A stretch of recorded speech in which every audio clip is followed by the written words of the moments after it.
A month from now, Grant will remember these last days on Earth while feeling the cold metal of his wife's gun pressed against the base of his skull.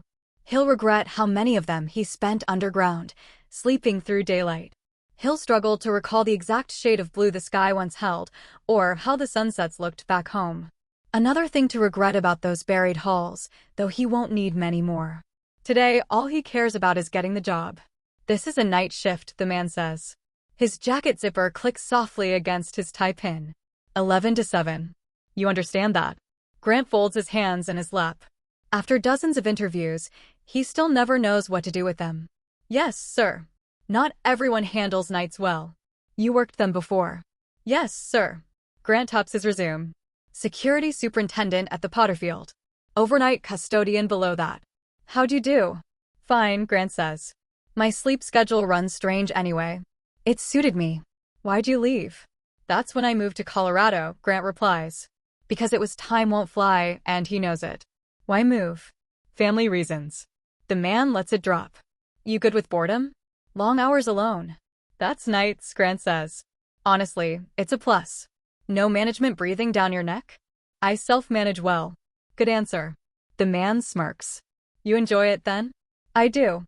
I know people say that and wash out. That's not me. I like the quiet. And I like the night sky. We've got a poet, the man chuckles. Grant grins politely, unsure how poetry entered the conversation. You won't be outside much, the woman says. Older, glasses thick and horn-rimmed, clearly a desk type. But the stargazing out here is exceptional. We're very remote. I noticed on the drive, Grant says. I'm looking forward to it. The man leans back, boots squeaking. Let's talk about 2019. That's when I left college, Grant says. Worked the oil sands near Fort McMurray. Why? Same reason I'm here. I needed money and I don't mind hard work. The man raises an eyebrow. Honest. I've been told, Grant says. And you never went back? My father needed help. You still talk to him? The woman asks. Grant shakes his head. He's gone. She removes her glasses, folds and unfolds them. We run extensive background checks, Mr. Hyde. Government contracts require it. Anything we should expect? No, ma'am. No arrests? No. Drug use? Not even poppy seeds. You drink? The man asks. Some. Legal last I checked. God bless America. The man smirks. The woman slides a plastic cup across the table. Fill it to the line and drop it off on your way out. Expect a call within 24 hours. The man's name is Drake. Grant learns that on his first day at Archer Holdings West. Drake wears the same coveralls, the same cowboy boots, now paired with a gun in a leather holster. Grant thinks it's a Glock, though he knows enough not to guess aloud. They pass through layered security. Shoes off. Pockets empty. Wands chirp. Drake waves at a guard carrying a submachine gun. That's a lot of firepower, Grant says. Mostly for show, Drake replies. Eddie's a teddy bear. Fuck off, Eddie says, smiling. Grant's uniform is issued. Gray coveralls. His name laminated on a lanyard. Drake walks him through the duties. Daywalkers forget the trash, Drake says. If it's full, take it to the chute. Every place I've worked calls them daywalkers, Grant says. That from something? Probably. They run the world, Drake mutters. They descend in an elevator marked B5. It goes down longer than Grant expects. His office is small, cold, dominated by screens and a console. A vent blows chilled air straight down. He makes a note to bring a jacket. A second door reads, chamber. Beyond the glass, tiled floor, a jungle gym, a mounted toilet, and a poster of an evergreen forest. Empty. A cell? Grant asks. A cell with property, Drake says. You worried about the monkey bar's rights? No. You sit here, Drake says, slapping the chair. Watch the feeds. If anything moves, or that yellow light flashes, you log it. Even if you think you imagined it. But there's nothing in there. Exactly. Easy. He points out the phone. *9 gets you reception. *0 calls me. Emergency button locks you in until I retrieve you. What's an emergency? Drake meets his eyes. You'll know. Grant nods, uncertain. Bring something quiet. Audiobooks work. Guitar. Perfect. They talk music. Drake leaves him an MP3 player anyway. The night is boring. The yellow light flashes twice. Grant logs the times. He reads the camera manual. Learns about tape loops. Why would anyone need that? The toilet flushes. He rewinds the feed. Watches the handle depress on its own. 3 hours 32 minutes and 16 seconds. Toilet flushes itself? Drake doesn't react the next morning. Long as you wrote it down. Grant drives home at dawn. Sister Rosetta Tharpe on the stereo. He builds shelves. Listens to a podcast. Thinks about Bucky's bathrooms. The toilet flushed itself. Night 2, it happens again. Night 3, the jungle gym creaks. Night 4, at 3:17 a.m., the yellow light turns on. There's someone in the chamber. At first he thinks child. Animal. Then it turns. A woman. 3 feet tall. Pale blue skin. Red eyes. Naked. Bat-like ears. Razor teeth. A long tail. Not human. What are you? Grant whispers. She presses her hand to the glass. Speaks softly. Kemonim. He steps into the chamber. She speaks again. Closer now. Desperate. He retreats, slams the button. Steel shutters crash down. On the monitor, she stamps her foot, furious and broken. She looks into the camera. Then she vanishes. The phone rings. I saw something, Grant says. Tell me. Drake arrives moments later, expression carved from stone. Come with me. Grant follows. Remember how 90% of your training was already done? Drake drags a folding chair over and sits across from Grant at a scarred card table. You're about to get the last 10. But first, another NDA. This one actually matters.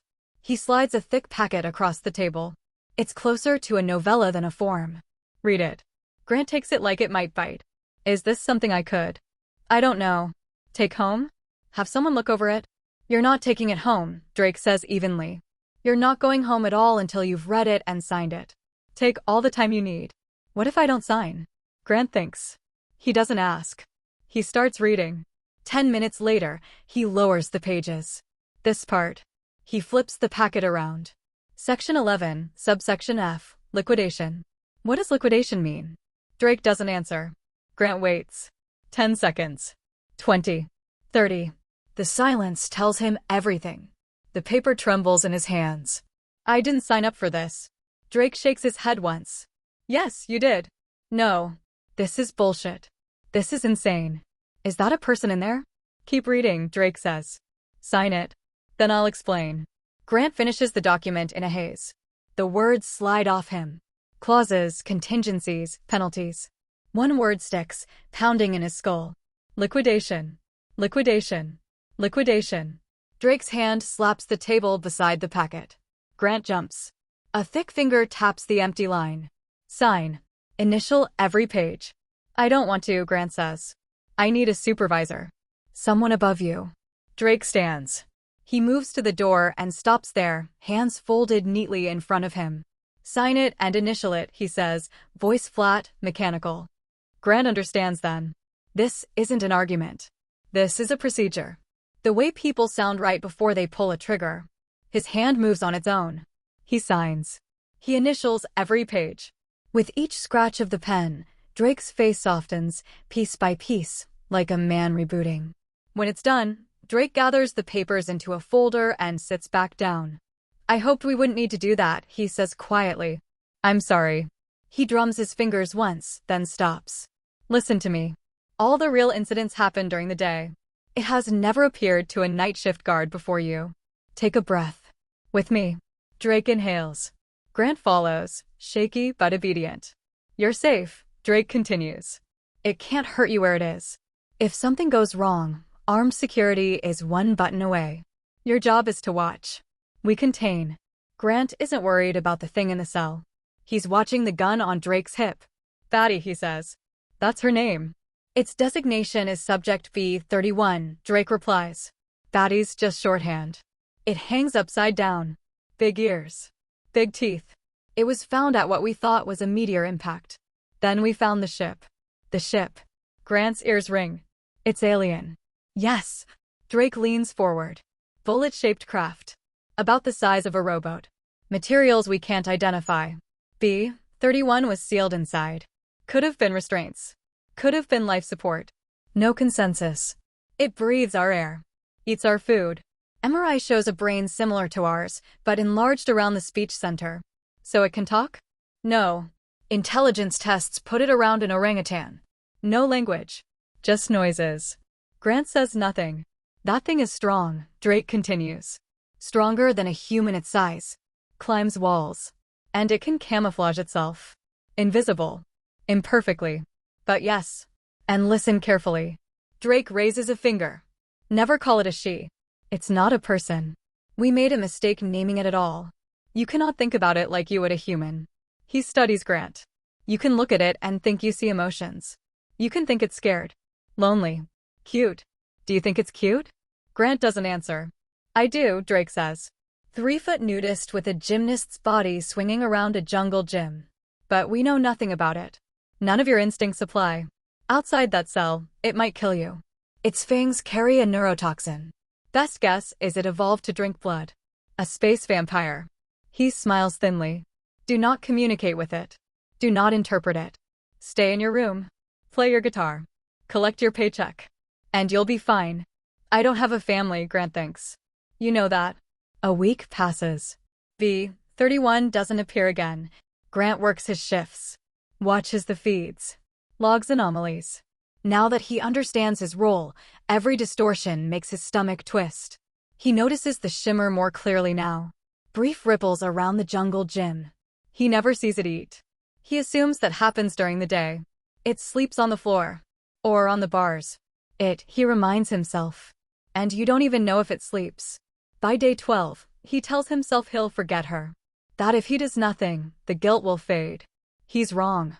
During a 15-minute window of zero activity, he activates the camera loop. Then he opens the chamber door, drags his chair forward, and sits inches from the glass. You're a dumb fucking idiot, Grant, he mutters. He knocks. The air shimmers. He knocks again. Her hair appears first. Then the rest of her fades in piece by piece, scales resolving into skin. She's curled atop the jungle gym, watching him with those red eyes. Hi, Grant says. Hey everyone, I sincerely appreciate your support. If you enjoy my audiobooks, I would be truly grateful if you could subscribe to the channel. And if you'd like to support even further, you're welcome to become a Patreon member, where you can access audiobooks of novels as long as they are freely available on the internet. Your kindness and support mean so much. Thank you. V31 swings up to a sitting position, still silent. I guess you probably don't understand me, Grant says. And you may not want anything to do with me. But I wanted to say sorry. That you're stuck here. And that when we met, I didn't help you. I'm not sure I can help you now even. But I am sorry. Sorry, she says. Sorry. He perks up. That's right. That's right. Well, now you're just copying me. Her tail swishes. Well, now you're just copying me. He chuckles. Her tail wraps around the monkey bars and she slips off of them. She hangs upside down from the jungle gym. Gravity does interesting things to her chest. He blinks back his untoward stare. Do you have a name? Name, she repeats. I'm Grant, he says. Grant Hyde. He points at his laminated ID. My name is Grant Hyde. She points at him too. Grant Hyde. Name. He nods. How about you? He points at her. What's your name? She watches his finger. Her head tilts. He chuckles. I can't just keep calling you Batty. Batty. She repeats it. Grant Hyde name. Batty name. He sucks air through his teeth. I feel like I'm not explaining this quite right. She delivers another babbling brook of syllables. Batty, she concludes. Okay, we'll go with Batty for now. He looks around the chamber. He settles on his palm, which he presses against the glass. Hand, he says. She reaches down and loosens her tail until her hands press against the floor. She backbends onto her feet. She approaches her side of the enclosure. Hand, she says. That's right. He points at himself. Grant. He points at his hand. Hand. Batty shakes her head and points at him. Grant Hyde. There's a sassiness to it. Or maybe he's reading into it, like Drake said. Interpreting the cock of her hip and the pulling back of her lip wrong. Grant Hyde. He emphasizes the space. Grant Hyde. Grant. Grant Hyde. Her head bobs left and right. Grant Hyde, Grant Hyde, Grant Hyde. A burst of syllables. Grant Hyde. All right, all right. I concede. He puts his hands up. Grant-eyed. She folds her arms and smirks. Fuck you, Drake. Black box, social cues. This is communication. He won't bullshit himself into believing otherwise. This is a person. The next night, he brings his guitar into the chamber with him. He taps his knuckle against it. This is a guitar. An instrument. Jidar, Batty replies. Instrument. Yes, ma'am. He slips a guitar pick into his hand and strums a C chord. Music. You know music? She gasps. Her ears fan outward. He cracks a grin. Jidar, she says. Music. Uh-huh. You want to hear a song? Her tail's wagging. He imitates another strum, and she nods rapidly. What's the first song you play for a woman from another planet? He clears his throat. Grant isn't proud of very much that's happened in his life. As far as he can tell, he made some mistake a few years ago, some miscue on the release, and now he's a slow gutterball. Too late to change the way things roll. Just watch it coast toward the dark and hope you'll get another shot once it's done. Back before he gave up on sleeping through the night, he'd keep himself up trying to pinpoint exactly what it was he messed up. There's plenty of options. The one unimpeachable thing, the one piece of pride in his life, is his singing voice. It's not a modern sort of sound. Not something he could ride to any genuine success today. But for the plain-spoken bleeding-out sound of the old songs, the songs about watching the train leave the station without you, it's perfect. He rolls out the first dusty E major riff of I'm so lonesome I could cry. Batty coos with quiet awe as the song unspools. Her head nods back and forth to the rhythm. Her big red eyes close. He ambles into the last verse, and the words prick at his heart. The silence of a falling star lights up a purple sky. And as I wonder where you are, I'm so lonesome I could cry. She claps and whistles. He grins sheepishly. Didn't know aliens clapped. She crawls forward and he tries not to stare at the swaying of her body. She taps on the glass. Grant-eyed hand. What do you mean? She points to her right palm and makes a grabby gesture. Grant-eyed hand. She chews her lip. Music instrument. Oh. Grant holds it up. That's a pick. Pick, she says. She moves along the perimeter of the cell. She taps on a piece of the wall on the far side. He scoots the chair over to where she's moved to. There's a little handle here. Batty pushes another one on her side, and a sliver of glass protrudes out. It's a drawer. One of those two-way shoot things like in movies about prisons. Batty points at it. Pick. He stares at the drawer. I don't know about that. Grant-eyed. Her voice gets an edge to it. She looks intense. Her pupils shrink, and for a moment her eyes become strange and reflective, glinting in what light there is. Hand Batty pick. He looks at her. He glances around her cell. Nothing there. Not a single possession. And she clearly wants this thing badly. Hell, it's just a pick. He has like a dozen of these per square foot. Loses them all the time.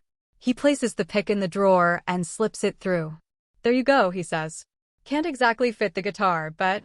She grabs the pick and scurries onto the jungle gym, staring at it, her tail wagging rapidly. Pick, she says. She turns it over and threads it between her fingers. Pick, pick, pick. She looks up at him like the tortoiseshell chip he gave her is made of solid gold. Her eyes are alight. He grins.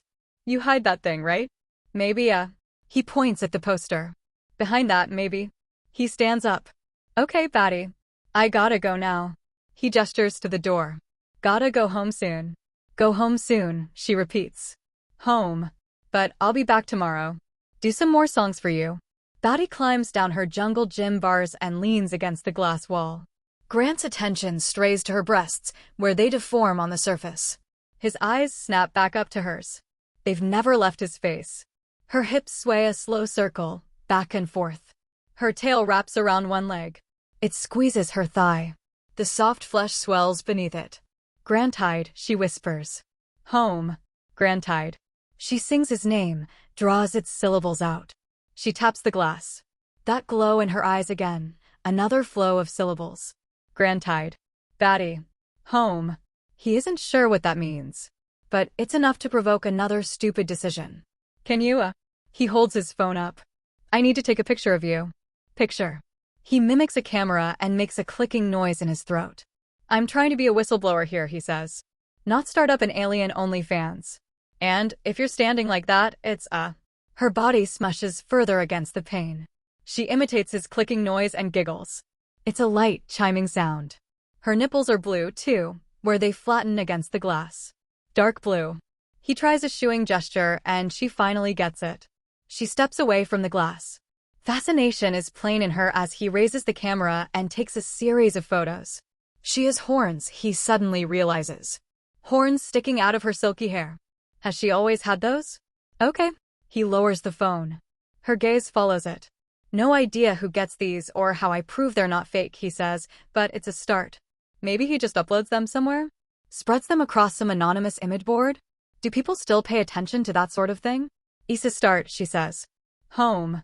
She looks up, to the cold metal ceiling. Home, she murmurs. 2 more shifts pass. He brings in more things for Batty. He brings her a map of Earth. She examines it with her head cocked. This is Earth. Home. He taps the paper. Earth. Earth. What about you? He points at her. Batty home. Taikari. He tries to pronounce it. She giggles at him. Taikari. She sounds it out. Taikari, he says. She nods. Her eyes flash. Grantide Batty home Taikari. No, I'm Earth. Grantide home Earth. He points at the floor. She stares at him until he breaks eye contact with her. He isn't sure how to interpret her expression. The next night, he brings her some crayons and paper that he slips through the two-way drawer. He draws her poorly. She draws him worse. I keep misremembering and thinking you have horns, he says. She quirks an eyebrow. Misremembering. Being wrong. About horns. He mimics them with 2 fingers. Her eyes widen and she shakes her head vigorously, covering her scalp. No, no, no, no. He taught her no, and it's become one of her favorite words. No horns. He plays more music for her, but the first is still her favorite, the one she asks for at the end of every night. Lonesome. Lonesome. She taps on the glass in time to her chanting demand. She started singing along to it in her own language. The 14th night of their friendship, if that's what this is, she demands an encore, via her preferred method of chanting. He plays again, standing up this time and kicking the beat quicker and jauntier, grooving like he's on stage. She laughs and dances with him on the other side of the glass. He's out of breath by the time he's done. All right. I really do gotta go now. He shrugs the guitar strap off and unzips his gig bag. Need to switch off the loop before anyone checks in. Grantide. He glances up from his instrument. His fingers halt on the zipper. She's cupping one of her breasts as she looks at him. Her other hand lays flat on her stomach, its fingers kneading little divots into the softness of her lower tummy. The roof of his mouth immediately dries. She hums the tune, sings a gentle verse of it, replacing the words with the flowing syllables of her language. Lonesome, she murmurs. Her fingers fan out against the glass. He places his hand right over hers. They gaze at one another through the wall of her prison. She does have horns. She definitely has horns. Maybe they come and go, but they're here right now. She sees where he's looking and color rushes to her cheeks. No horns, she insists. Her skin ripples, and she vanishes. Did you do this job before me? He asks Drake. They're idling at the vending machine while they wait for the elevator, which is taking forever. Drake pops the tab on his Coke. Nah, he says. I've done day shift a few times, or come in on assignment. But night shift, last guy bounced out for the same thing you talked about in the interview. Just couldn't hack the hours. Did he ever CB 31? Drake shakes his head. Never did. You're the only night shift guy who has. Never thought I'd have to brief you on her. Why'd I see her, do you think? Sorry. Drake shrugs. I wonder that, too. Wonder if you have any ideas. Grant's grin dies when Drake's fails to appear. I couldn't tell you. Well, Drake says. Long as it doesn't get in the way, you're fine. You've seen it again since. Grant thinks about Batty's straying fingers. The cushiony Y-shape her thighs form when they press together. The delicate tuft of downy pubic hair nestling in it. Nope, he says. The elevator dings. Grant downloads a VPN and a private browser, and then chickens out. He goes to the library and, feeling like the mother of all dunces, Googles how to whistleblow. A bunch of .gov sites and legal landing pages. Archer West works with the government. He doesn't think that'll work. He goes down a rabbit hole of UFO and UAP sites. There's a lot of wingnut stuff on them. He thinks maybe he's got a hit on a story about itty-bitty invisible women with horns and tails, but the library firewall blocks it for suspected pornographic content. Fair enough. It's past noon and the fatigue is hitting pretty hard. He heads home, back to his apartment. The cardboard from the unpacked shelves is still all over his floor. He still hasn't gotten around to bundling that. It just doesn't seem that important. He draws in his blackout curtains and pops his earmuffs on. He puts his phone on Do Not Disturb and places it on the nightstand. He picks it back up. He pulls up the photos of Batty and scrolls through them. He doesn't touch himself. He won't do that to pictures of a prisoner. He just stares at her eyes, at the hope in them when she was looking at him. He shuts the phone off and goes to bed. Batty's taken to waking up around 3 a.m. He lets her sleep while he practices a Robert Johnson tune in his office. He gets a Coke from the vending machine and remembers the conversation he had yesterday with Drake. Talking about the day shift. How far back does the rewind function go, he wonders. No need for curiosity, kid. Job will go smoother without it.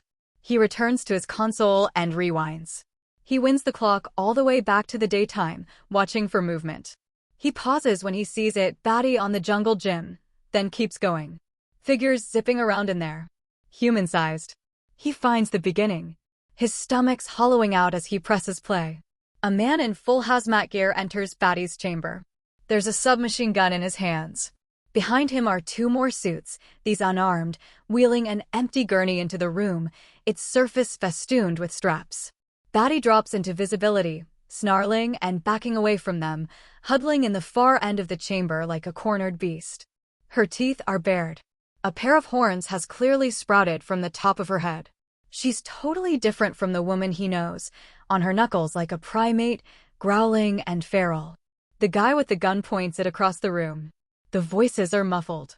Is that Drake? He can't tell. A shimmer in the air within the cell. They're pumping something in. Batty's hissing, shrieking. She curls into a ball, shaking violently. She's in pain.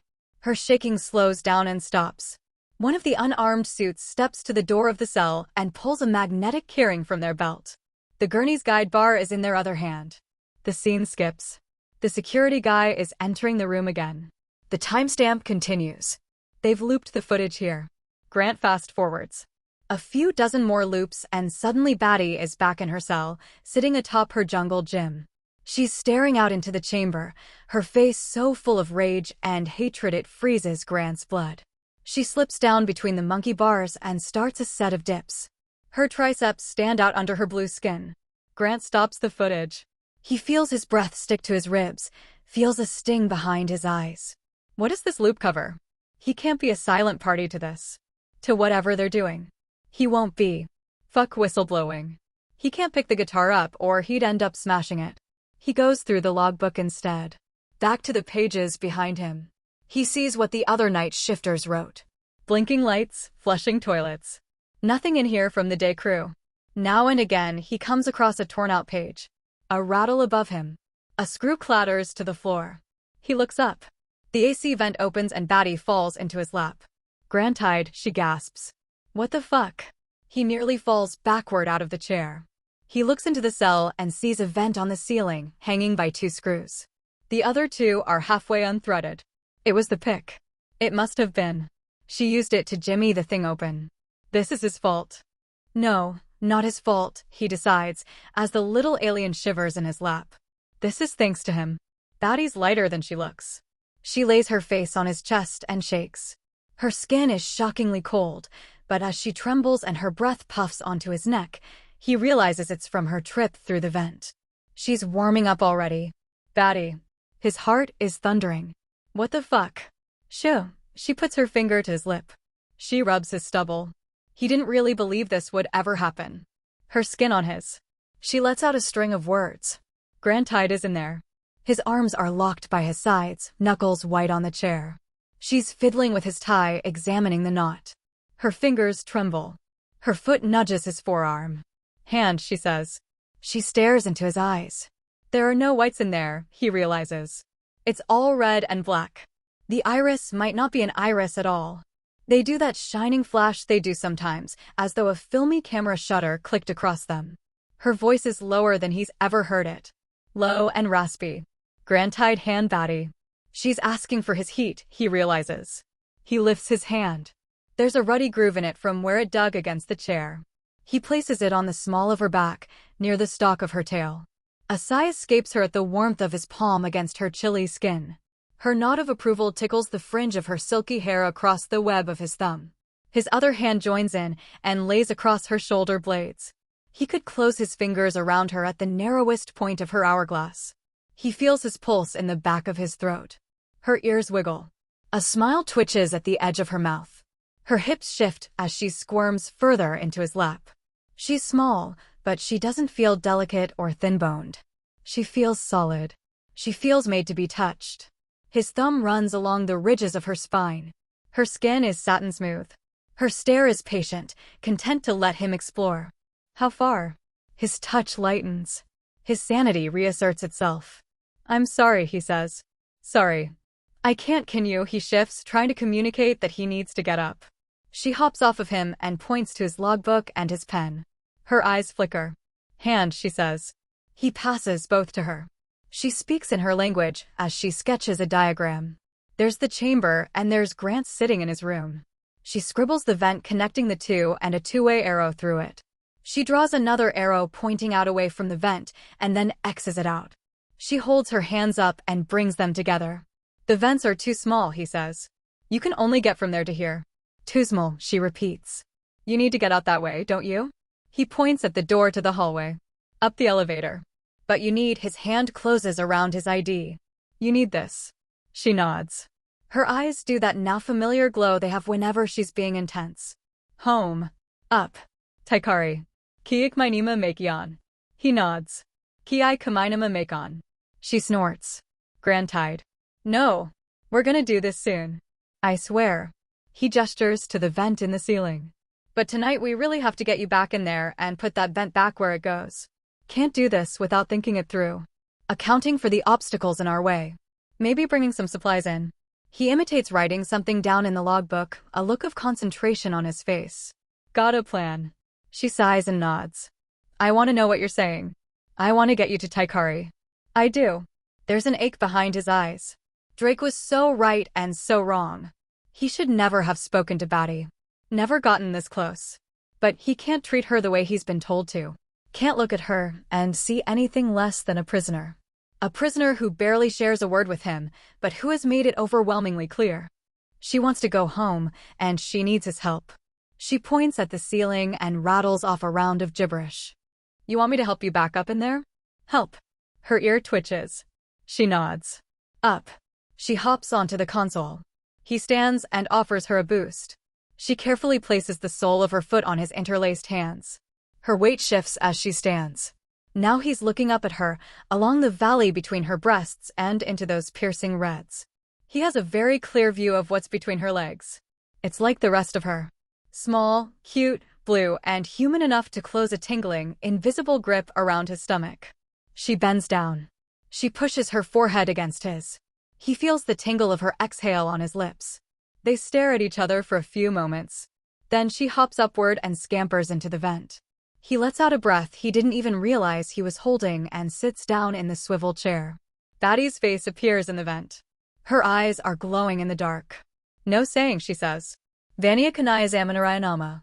No saying Drake. She says his name with a surprising tinge of venom. Don't tell anyone about this? He adjusts the tie she loosened.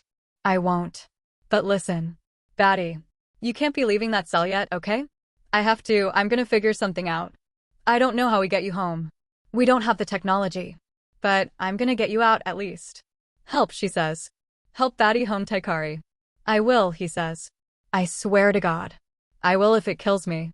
He watches her thin fingers wrap around the vent's fans and pull it back into place.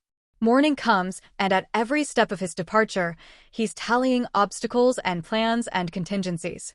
Which of these checkpoints can they just use her camouflage to pass through? Those cameras, are they infrared, to better track their inmate? What does he do about Drake? The man seems placid at their farewell. Is he suspicious? Where did that guy with the submachine gun come from? Is there a garrison here? So intense is his concentration that he's already halfway home by the time he realizes Batty stole his phone. Tonight is the night. Grant's more grateful than ever for his guitar to keep his hands from fidgeting and picking the threads out of his coveralls. No motion on the cameras. He waits for Batty to wake up and show herself. He's already coming up with how he'll describe the plan. Grant. Grant looks up from his guitar. Drake is in the doorway. Grant didn't hear him come in. You mind putting that away for me? Sure. Grant leans the guitar against the desk. What's up? You're watching an empty room, Grant. I do that every night. Tonight you are watching an empty room, Grant. Drake's face is as unmoving as concrete. Batty's not in there. Oh. He sounds hollow. Like he's listening to a tinny recording of himself bombing a performance. Where is she? We don't know, Grant. Drake's eyes are ice. We're wondering if you might. No. Of course not. Drake stares in silence at him for 10 seconds. A curtain of sweat is rolling down his back. Come with me, Drake finally says. Let's take a quick walk. I shouldn't be leaving my post. Drake folds his hands in front of him. This is the same man who watched him sign that NDA. Stand up.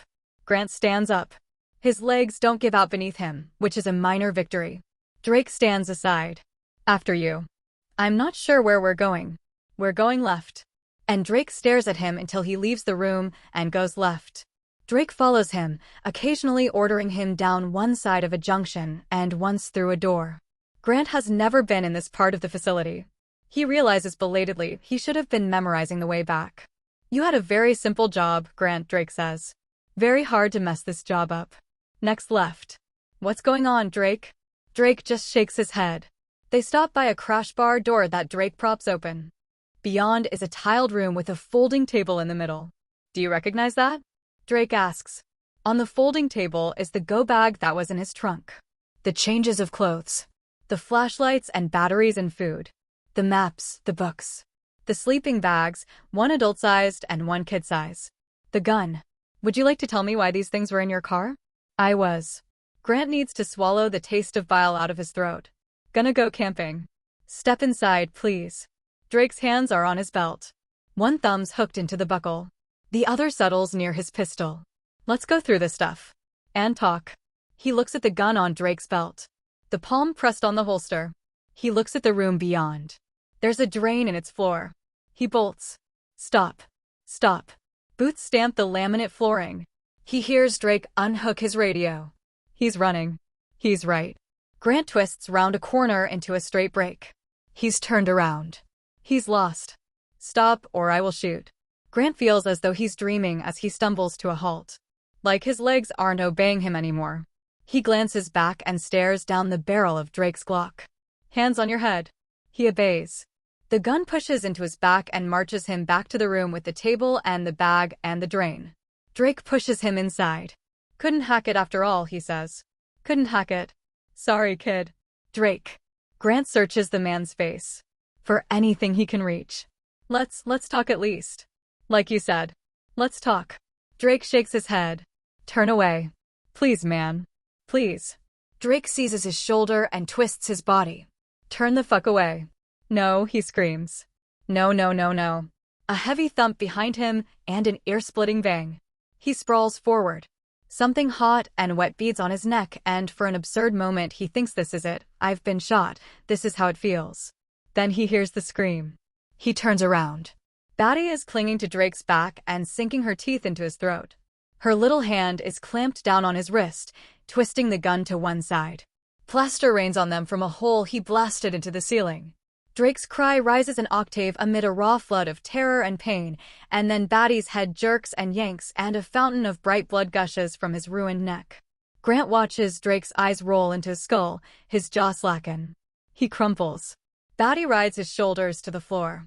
She rummages on the body. She tugs the gun from its hand and stands up. Her mouth, her arms, her whole front are covered in arterial crimson. She gazes at him. Her pupils are so massive that her eyes appear entirely black, like a shark's. Grant-eyed, she says. Oh Christ, he whispers. Oh Christ. The reds of her irises wink back into view at the edges. They're so bright it's like they're glowing.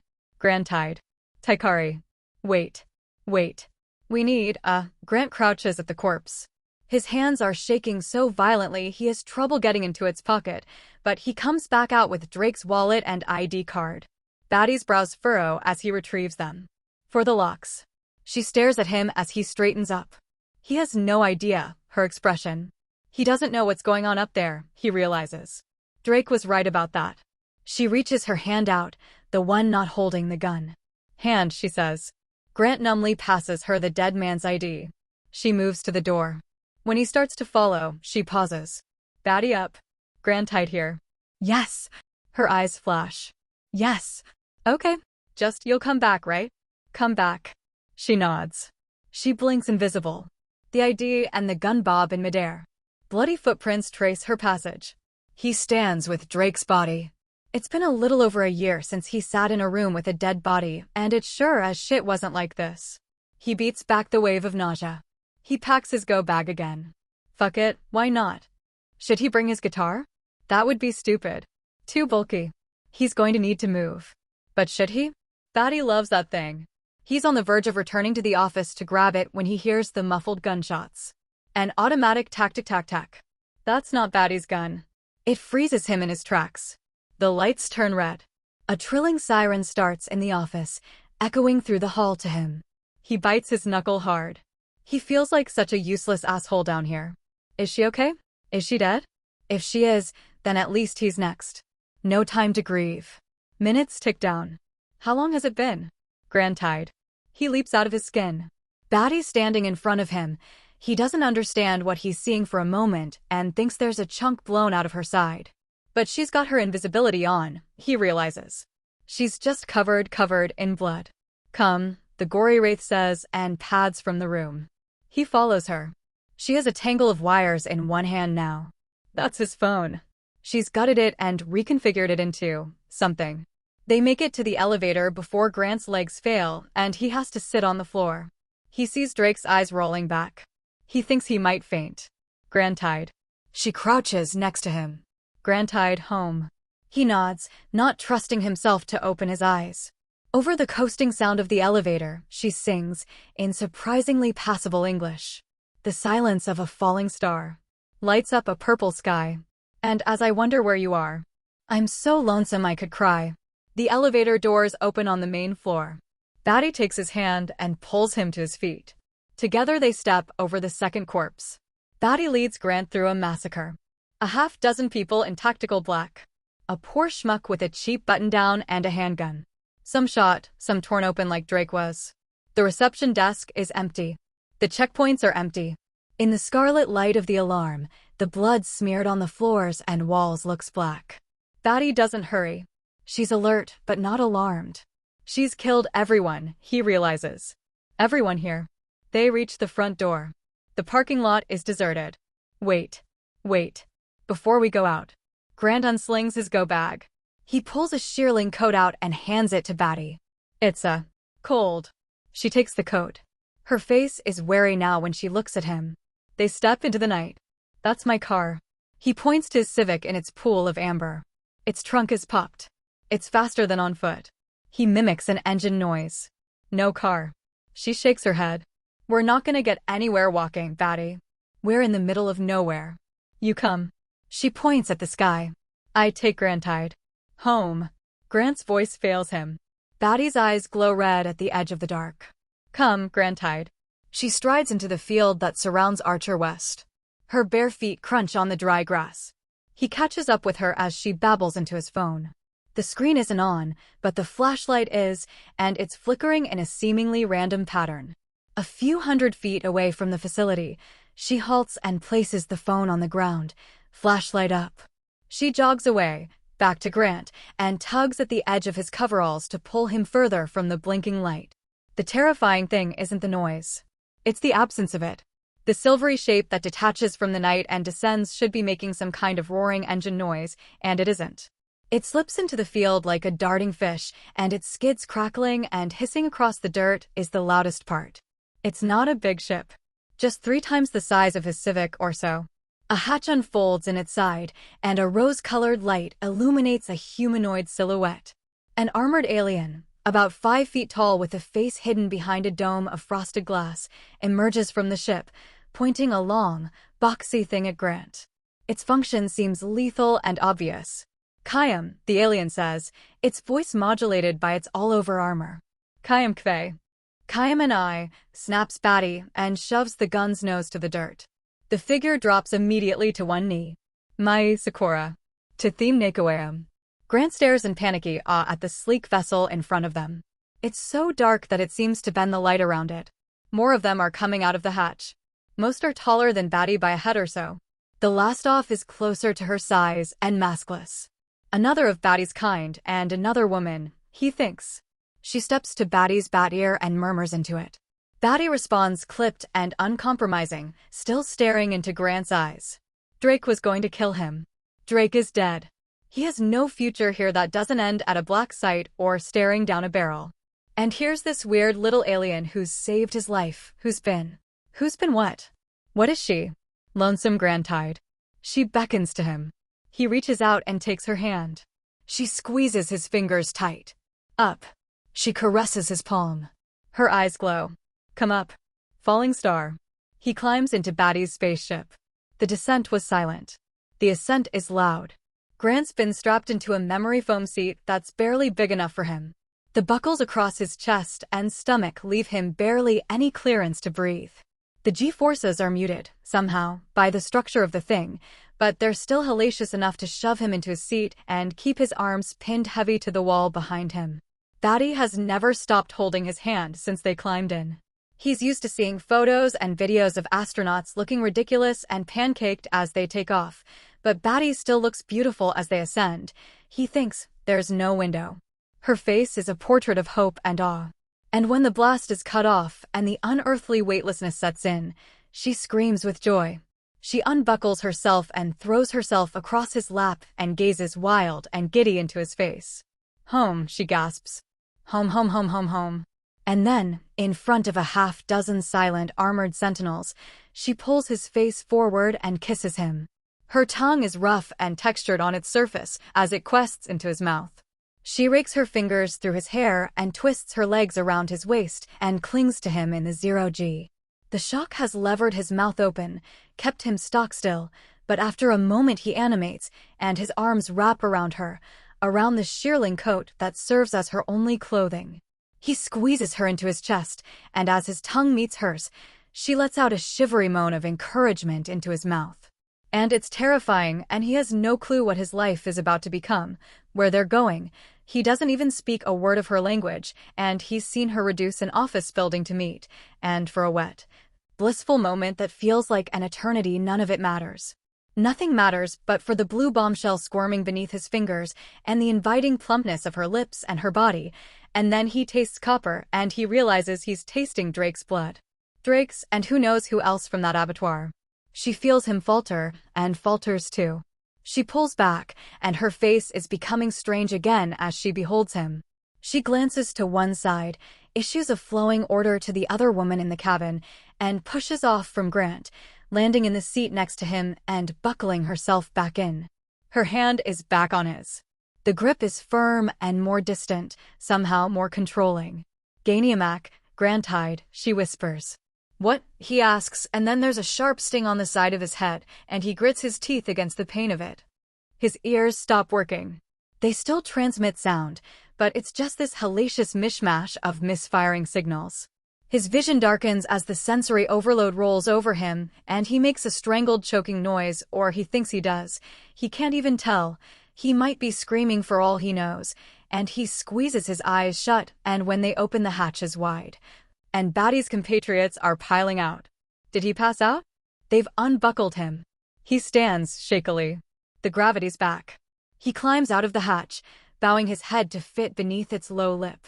He emerges onto a platform plated with a hard, scarlet-colored wood. Gold metallic banisters and guardrails pen him and his landing party in. They're several dozen feet above a hangar, full of similarly sleek craft. His eyes wander across the fleet and out into a massive, open hangar door. How is he breathing air right now? It looks like they're open to vacuum. There must be some kind of membrane across the view. The view of Earth. His home planet dominates the sky. They're in orbit. Batty is standing at the center of the platform, surrounded by crew. A soldier drapes a scarlet robe around her shoulders. Her posture is straighter, her shoulders squared. She sees him emerge and hurries over to him, bare feet slapping on the deck. She speaks in rapid-fire mellifluous chatter. Something buzzes and snaps in his head, like a static shock on the inside of his skull. Kausali understand me? He blinks rapidly, trying to clear the sudden black dots at the edge of his vision. Can you understand me? Batty repeats. Her words don't match the shapes her lips are forming, like an old Shaw Brothers kung fu dub. Yes, he says, or tries to say. His vocal cords, his mouth. They form some other syllable instead. Like he's having a stroke. What is this? What's going on? Still, the sickly separation between intent and action. The verbal equivalent of seeking a phantom final stare in a dark staircase. Her eyes are wet. Her hand squeezes his. We're home, Grant-eyed, she says. We're safe. She moves away, leaving him dizzy and lightheaded, speaking to one of the masked minions. You're new. Yes, Majesty. On my 5th cycle aboard. Your name, soldier? First Corporal Tyven, Majesty. Did Hyak select you? She's still Brigadier, yes. She is, Majesty. She signed my commendation. Then you're welcome, Tyven, and your service will honor me, I'm sure. She inclines her head. Clean my husband and find him something presentable to wear. Then bring him to my cabin. Are you hungry? Grant is staring at the yawning gap through which the stars' cape spreads. Earth's slow turn. He watches a storm twist over the Atlantic. He sees the lights of the East Coast like a gossamer spider's web. Grant-eyed, Batty prompts. Are you hungry, darling? Yeah. He blinks. Darling. Husband? It's just Grant. Please, what's happening? Now you speak Taikari, and I can make it triply clear. She shrugs her robe the rest of the way on and belts it. To me, and to your new life, you're Grant-eyed. She follows his gaze to the planetscape before them. Bid Makion farewell. Your time on that world is finished. You are now wed to Princess Sakura of the Black Pike. Sergeant Ajax. The other soldier snaps to attention. Yes, Majesty. Send word to the Major Domo that I've returned and need her counsel at her earliest convenience. I intend to make a ship-wide address. Do you suppose I ought to keep the blood on for it? I don't know, Majesty. She clicks her tongue. Does it make me look like a dread warrior returned, or like a rabid animal? Answer without fear. Both, Majesty. A bath then, I think. Sergeant Agra. The woman soldier snaps to attention. Yes, Majesty. I remember that right, Your Agra? I am indeed, Majesty. Hello again, Agra. Is Quartermaster Kaimai still aboard? He is, Majesty. Outstanding. Give him my compliments, beg him again for me not to quit, and have him send 2 tureens of reed-weaver curry to my quarters. 1 oversized. Wait. Please wait. Grant takes a step forward and is immediately checked in his tracks by one of the black-clad soldiers. I'm the husband? Of Princess Sakura of the Black Pike. She sweeps her hand out around the cavernous chamber. This is the ZKZ Black Pike. The gesture finishes with her palm against her chest. And I am Princess Sakura. She approaches him. That same graceful step, the slinky tilt of her hip. It looked dancerly to him before. Now it looks lethal, panther-like. Her gaze traces him. Her arm raises. He feels her touch light on his stomach. And you are mine now, Grant-eyed, she says. He sees the old Batty in there, in the openness of the smile that spreads across her face. Just a moment of it. Before his stunned mind can put a response together, she's turned on her heel and strode away, flanked by 2 of her soldiers. They dress Grant in a black and scarlet tunic with a high, asymmetric collar. A tight cut. He's not sure if that's just for the flattering drape or because he's at least a foot taller than everyone else here.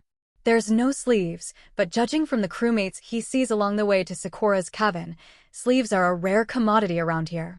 2 commandos in black lead him. Whispers and stares follow him. As he trudges the red-carpeted halls, he notices the clear divide in his captors. The men are smaller than him, but not vastly so. He'd guess the tallest he sees are around 5 feet. All of them have opaque glass masks over their faces, in various degrees of coverage, always hiding their eyes. Unlike Sakura, whose horns come and go, they seem to have theirs extruded permanently. The women are much shorter and barefaced. He sees a panoply of cool spectrum colors, from magenta to midnight. But always their uniforms are scarlet and black, and always their eyes are red. And always as he passes, the eyes follow, gawking. He sees no other human in his journey. No other aliens of any kind. They pause before a large door with a golden seal set into the center of its double panels. Two halberds crossed. A guard presses the seal and speaks, the alien majesty. A voice pipes through an unseen speaker. Let him in, thank you, Corporal. And then remain outside. The guard jerks his head to Grant. Step through. Grant places himself before the seal and it spins to inversion as it sinks into the door. The panels slide apart and Grant is buffeted with humid, sweet-scented air. Princess Sakura's spacious cabin is appointed in scarlet and jet. Silk curtains with intricate millefleur designs and divide the space into thirds. The first, where Grant stands, serves as a gallery full of trophies. The skulls of strange beasts, ornate and alien relics, a wall full of exotic weapons. Drake's pistol is here, slung on the wall, incongruous to him among the bizarre forms. The second is dominated by a cylindrical pit within which a riot of overstuffed cushions and draping blankets reside. It's as much a nest as it is a bed, and it's huge. Grant's stomach goes hollow as he surveys it. If he's understanding Sakura right, he's going to become well acquainted with that bed. The final section is some kind of kitchenette/bathhouse combination that eschews carpet for onyx tile and has a hexagonal tub set into its wall, which is currently overflowing with bubbles. Sakura lounges in the foam, naked as the day she was born and the day they met. Her robe lies crumpled a few feet away. She raises her well-hewn arms in welcome. How do you like our cabin, Grantide? Not exactly as decadent as the terrestrial royal houses, but comfortable enough for you, I hope. Certainly it beats our previous rendezvous, Princess. Grant takes a step in. Shoes, please. She sticks her foot up out of the water. He steps out of his slippers and approaches. Princess Sakura. Listen. I've got a life down there. You have to take me back, so I can tell someone what's happening at that place. She sinks into the bubbles. No. You don't understand. You don't understand, Grantide. This isn't your choice to make. The water sloshes as she lounges back. I told you. You're mine. What? You're mine. By right of my station, I claim you as my property and my husband. That world does not concern you anymore. Her knees pop out of the sudsy water. And I am quite excited to introduce you to what does. What? Did the translator not take? Why do you keep saying what? Surely you know what it is to own someone. Your people thought to take me and keep me in that little glass box forever. Me, the princess of the Black Pike. She bares her razor-sharp teeth in an unkind grin. No, I am not taken. Are you abducting me? Yes, she says. You will never set foot on Makion again. No. Wait, no. Her foot splashes with playful emphasis. Yes. I saved you. I let you out. And in recognition, I spared your life and permitted your world's backwater biosphere to remain intact, rather than cracking its crust. She scrubs at the blood beneath her nails. You will serve as, what was your name for Makion? Earth. Her nose wrinkles. Like dirt? That's quite literal. You will serve as Earth's reparation for imprisoning a void princess of the Taikari. When she says that, Taikari, for an instant her lips and her voice form the same sound. This is hardly sufficient punishment for such a transgression, and yet, she taps her lower lip. It'll do. You thought to own me. Now I am your owner. I didn't do a thing. I'm nobody. I'm a fucking custodian. They aren't going to miss me or beg you or there's no ransom. Come over here and kneel. Her voice is flat. I'm tired of craning my neck. He hesitates. This is clearly a being used to getting what she wants, and he's deep in her territory. He approaches the tub and takes a knee. I don't want any begging, and I don't want any ransom, she says. The only thing I wanted from your world is kneeling before me. A beautiful alien to fill my insides and warm my bed. What? Perhaps I should speak more directly while you get used to the implant. She purses her lips. I'm taking you as my lover. Husband means. It translated. Then why the what? Because it's fucking crazy. No, it isn't. Her face is inches from his. You excite me. Your voice, when you sing. Your face, with this bony nose and this strange scruffy hair around your mouth. She scratches his beard. You will serve as a fine seat, I think. His breath hitches. And you're smooth. No horns or scales or fangs. Like you were made to be touched. And oh, you're big. It surprises me every time. Her touch strays down his chest. Soapy water trails down the silk. You fascinated me from the moment I saw you. Now I possess you. You'll make a splendid husband. Her hand lands on his thigh and squeezes. He flinches. You could lift me up so easily, couldn't you? She muses. You could do it one-handed. You could do all sorts of things with me. She stands and steps out of the tub. Her skin glistens. There's a flush along it from the hot water. I don't want to.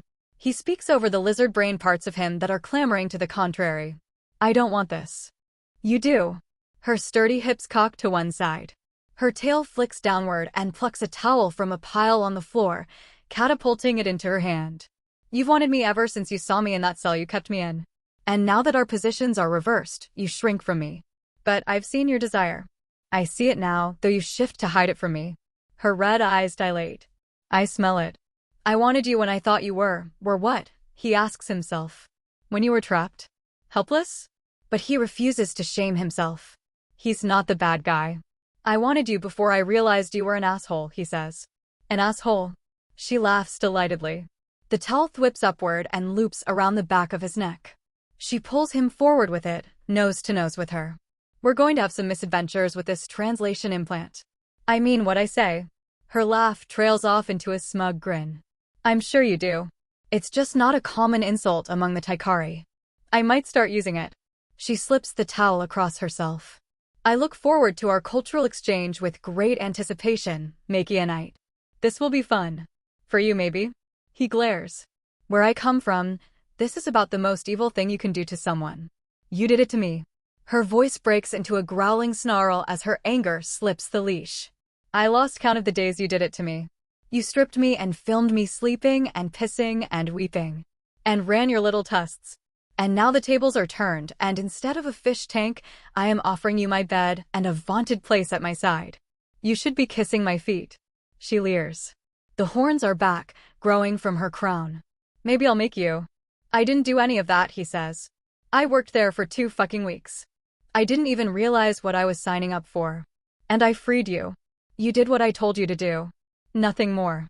What the fuck is that supposed to mean? She takes a deep breath. She shuts her eyes. When she reopens them, her regal aloofness has returned. It doesn't matter, she says.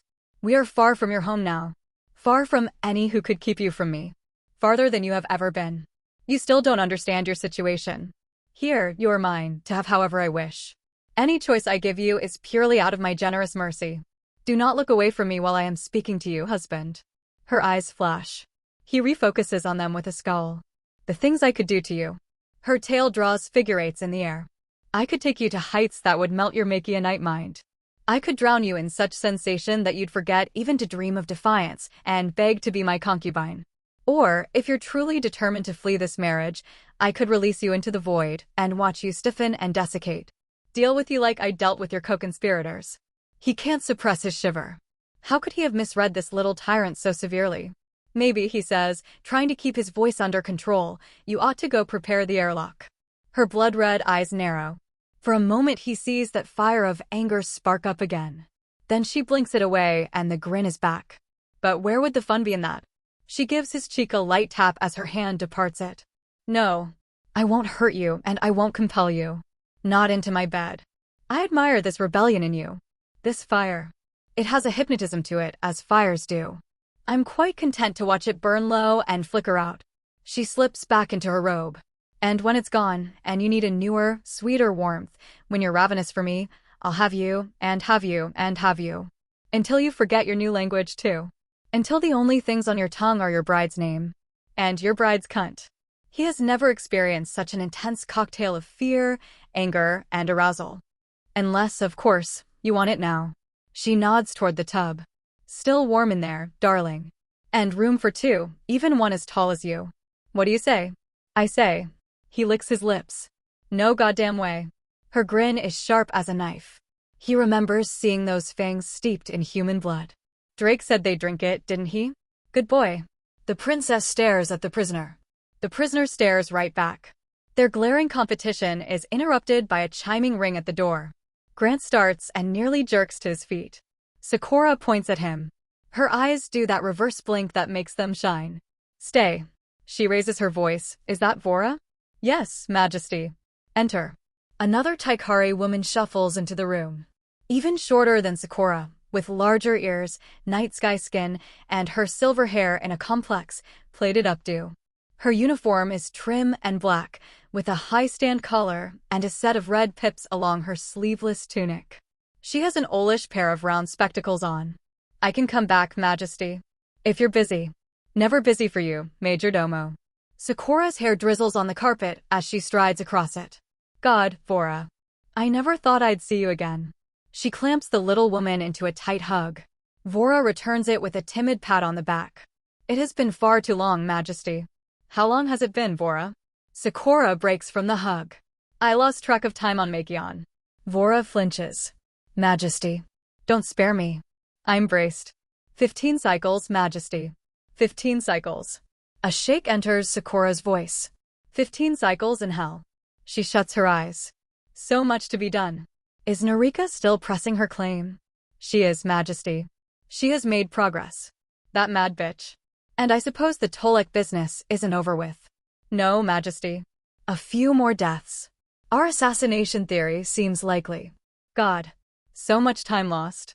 When Sakura's eyes open, they dart to Grant's face with renewed iciness. This is Vora of the Black Pike, Grantide. My worthy Major Domo. Without her, I wouldn't be able to find my ass with both hands, ample as it is. Vora, this is Grantide, my groom. Oh. Vora gives him a short bow. Congratulations to you both. Did you take him from Makion? Indeed. Sakura wears a smug grin. Some minor consolation for my time on that wretched world. If you'll forgive my saying, Majesty, he certainly doesn't look wretched. Oh yes. Terrible accommodations, backward technologies, but quite gorgeous, the inhabitants. Thank you, Vora. My remarks will come shortly. Of course, Majesty. Vora bows as she shuffles backward. And Vora. Yes, Majesty? Sakura folds Vora into another embrace. Thank you, she whispers. All that I clung to in my imprisonment was the knowledge that the pike was in your hands. You have honored me. More than I know how to say. Oh, Majesty. Really. It's just us and my husband, Vora. Sakura will do.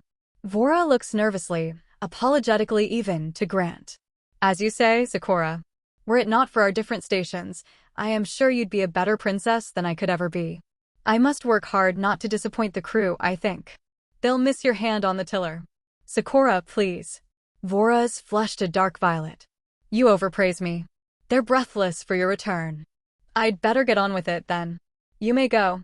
Sakura plants 2 quick kisses on either side of her majordomo's face. Is everything okay? I'm not, Grant says, her husband. He's quite willful. Sakura titters. But he'll be a wonderful companion, I think, once he's learned his place. Do you think he's, Vora mutters into Sakura's ear, blocking her lips with her tablet. It's not like Grant could read them anyway. Sakura bites back a giggle. Vora, my dear, I intend to find out. Vora peers over Sakura's shoulder at him. Will you compel him? Sakura binds her voluminous hair in another fluffy towel. I don't think so. They were so proud of their bare civilization. And so callous in their dealings with me. I intend to extract every dram of pleasure I can from taming this one. Grant feels a stab of anger twist his gut. He saved her. He fucked his life up to save her. And this is how he's repaid. Lumped in with the bastards. Sakura sees Vora out and insists upon a third and final hug before the majordomo departs. Again, another flash of that warmth he remembers. Why has it twisted so darkly in his direction? What does she think he did? She returns to him as her door slides shut.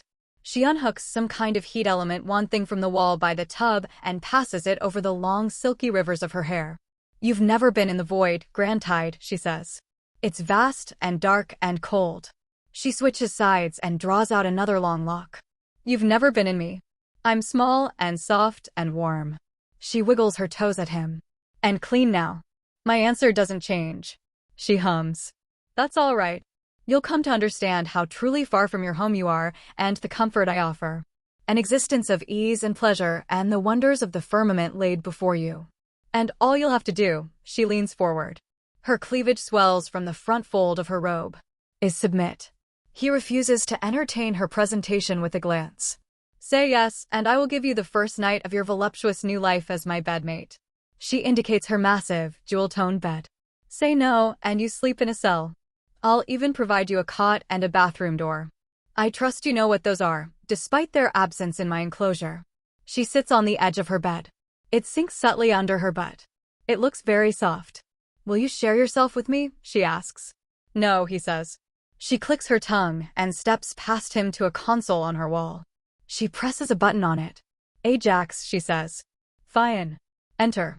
The door hisses open and two muscle-bound armored stormtroopers step inside. Highness, Fian grunts. Remove the alien to a cell, please, she says. And if you could inform the quartermaster to have the curry sent to him there instead. I'll dine alone. The other steps forward and plants a hand on Grant's shoulder. As you command. Thank you, Ajax. She nods to her prisoner. You'll be brought to me again tomorrow, husband. For now, please enjoy the curry and if asked, report that it was fantastic so that my beloved quartermaster doesn't quit. It's always an artistic crisis with him, but the entrees are worth it. In the glare he gives her as they take her away, he tries to channel the same chill that she did the first night he saw her trapped. Bathroom's that door. Ajax points. Going to need to duck, big man. Grant cracks the hatch and glances inside. It's not exactly one-to-one with the shitters he's used to, but there's enough resemblance that he imagines he can figure it out. The rest of the cell is, he has to admit, nice. Better described as a dorm room than a cell. There's a little cabinet with his go-bag deposited at its foot, sat next to a cot made up of the same memory foam stuff his shuttle seat was. It's thin, but it's surprisingly comfortable. On an unrolled woven mat atop the cabinet is a steaming tureen of bright green curry. Ajax's shiny mask plate reflects Grant's face back to him. You get hungry again, you hit that button. We are watching and listening. If you need anything, ask. If there's no response, assume the answer is no. Okay, Grant says. Fine. One more thing. Ajax steps into the room. His fellow guard keeps a wary stance as he pulls a rolled-up scroll from under the bed and tapes it to the wall next to the Starscape window. It's a poster of the forest. Just like the one that hung in Sakura's cell. He sits in front of it and stares. He looks up at the bulbous camera, where, presumably, a Taikari version of the same working stiff he was a week ago is sitting and watching him. Very fucking funny, folks, he says. Glad it lands. Ajax shrugs as he departs. I don't get it. They slide the glass door shut behind him. The lock engages with a red beep. And Grant Hyde is Batty's prisoner. He picks at his curry with the wide-bottom soup spoon provided. It's smoky and buttery and ought to be quite delicious, he imagines, but he barely tastes it. After a few bites to give his stomach something else to complain about, he crouches by his go-bag. Someone's picked through it, removed his utility knife and his gun, of course, and a few other things you'd want to keep from a captive. He finds one of his paperbacks. A John Carter of Mars thing. He opens it to the dog-eared page. And he can't read it. Not a word of it. He barely remembers to look left to right. The characters swim on the page. That dementia feeling returns. A wet mark lands on a drop cap. That's the letter, what letter is that? He sniffs. Then he snorts. The tears are coming unbidden down his face. These are his father's books. The last of them. He doesn't know what will happen to the rest, the ones at the Colorado apartment. He has a sudden burning urge to call the guard back and go back upstairs to the only familiar thing in this place. To the beautiful little despot in her silk chamber, whose only demand of him is the thing he's been aching to give her. And then he'd be her property for the rest of his life. Besides these books, his refusal is the only thing he has left. He needs to be smart in spending it. He needs to figure out his way in this world. And who this woman really is, and why she's treating him this way, and whether there can be something real and decent between them. Out the window, Makion isn't even visible anymore. Just one glowing dot among many. Earth. Makion's name is Earth. Earth, Earth, Earth, Earth. He will not forget that. He looks at the backlit panel by his door. Bathroom, it says, in glyphs he's never seen before. But that's the bathroom. He can read it. Or he could, if his eyes weren't blurred by his tears. The window's view of the stars disappears. In its place is the face of the alien calling herself his wife. Company of the ZKZ Black Pike. Your princess has returned. I am resuming command of the vessel, effective immediately. Sakura's expression is regal and serious. Her eyelids are marked with rings of dark maroon. Majordomo Vora has regaled me with stories of your competence and loyalty. All probational positions and promotions are hereby confirmed. For the next 10 days, starting tomorrow morning, half-duty is in effect. The precepts are relaxed accordingly. Bosuns, break out the kegs. Sergeants, overlook modest breaches of code. And be as joyful in your days as I am, to finally be among the most peerless crew on the frontier once more. She allows her stern face to soften. You have kept the ship and the sector. You have awaited me faithfully and heeded the orders of my command group. I am humbled by your faith and awed by your loyalty. Reap your rewards fully and without shame. Her eyes gleam. And for a moment it's as if she's looking directly at Grant, huddled on his cot. A full smile melts through the formal air, full of predatory promise. I know I intend to, she says. Glory to the Black Pike. Glory to the Empress. The broadcast ends. Do you like being here? Ajax turns his head as the platform rises through the hab block. On this lift, or on the pike? On the pike. Nowhere else I'd want to be, Prince Consort. You can be as honest as you want, Grant says. I'm just asking as myself. I'm aware, Prince Consort. Just making that clear. Sorry for the implication. Ajax stiffens. There's really no need for that, Prince Consort. For what? The apology. Right. Sorry. It's hard to tell behind the man's reflective helmet, but something in his mien feels as though he's staring. They return to the princess's grand door. Grant presses the seal. A crackle and Sakura's voice pipes out. Is that my manly Makianite? It's Grant. Step in, my dear. Ajax nods at Grant as he enters the princess's cabin. Sakura is seated at a vanity by her bed, carefully applying plum-colored gloss to her lip. She's wearing a fancier, scantier version of the Black Pike uniform, with an audacious keyhole neckline. A platinum diadem encircles her forehead. Good evening, Grantide. I didn't intend for you to stay so long in that cell today, but I have been so busy. I'm actually on my way to another meeting with the command group, but I've decided you're attending this one so I can actually spend some time with my new husband before he returns to his cell. Or fucks me. She glances back to him, brow raised. He shakes his head. Well. She sighs and returns to her makeup. Stay where you are for a moment while I finish my face up. Grant puts his hands in his pockets. His tunic does have nicely voluminous pockets. Did we enjoy ourselves in the cell? Sakura hangs gold hoop rings from her broad ears. No. Her topcoat is hanging off a seat a few feet away. On its back, in velvety scarlet, is her twin halberd sigil. A holster dangles from the brocaded belt. A holster with an ornamented gun stock protruding from it. You know, Grantide, I couldn't exactly understand you down in that dungeon you kept me in. But I liked how talkative you were. I thought, I'd love to understand what this man is saying. His smile and his laugh speak well of him. I imagine he has a quick wit. It's all right if I was wrong. You're good-looking enough that you don't need one. And I'll chalk up how little you speak to how upset you are. But I'm hoping that as we're reacquainted, we'll find a groove in our repartee beyond. Sakura drops her voice to a gravelly imitation of him. No. What? Go fuck yourself. Go fuck yourself. She giggles. That might count. She turns around and sees the gun in Grant's hand. Oh, you insufferable Makianite, she says. Stay where you are, he says. Her lips twist. Her pupils narrow. Kindly refrain from shooting me, husband. I don't want to. But this arrangement needs to change. He doesn't know how this thing works, but the switch on the side certainly looks like a safety catch. He thumbs it and a green diode blinks on. Whatever you want from me, we can talk about it. After you agree to my freedom. Isn't this déjà vu? You holding me prisoner? She stands up and swans from her seat.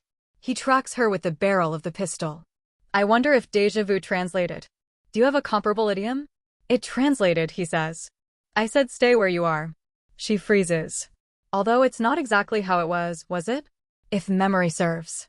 She unlaces the clasp on her keyhole neckline. I had a lot less on, she says. You are fucking crazy, lady. Do you feel better now that you're holding me up? Maybe this is how you'd like to have me. Her dark lips pull into a grin. Playing the big bad kidnapper. We could arrange that. I'm flexib. Her uniform slides apart. A flash of bare cerulean curves. She disappears. Grant stumbles backward, raising the pistol. His eyes dart to the floor, to the silks, to anything that might track her passage. An eddy of air disturbs a tapestry. He twists the barrel in that direction and suddenly, hair first, she's directly in front of him, staring straight down the barrel. She seizes the pistol and presses it to her forehead. Her hand wraps around his and pushes his finger down on the trigger. The gun makes a buzzing noise. Its green light blinks red. Oops, Sakura purrs. Clumsy hubby.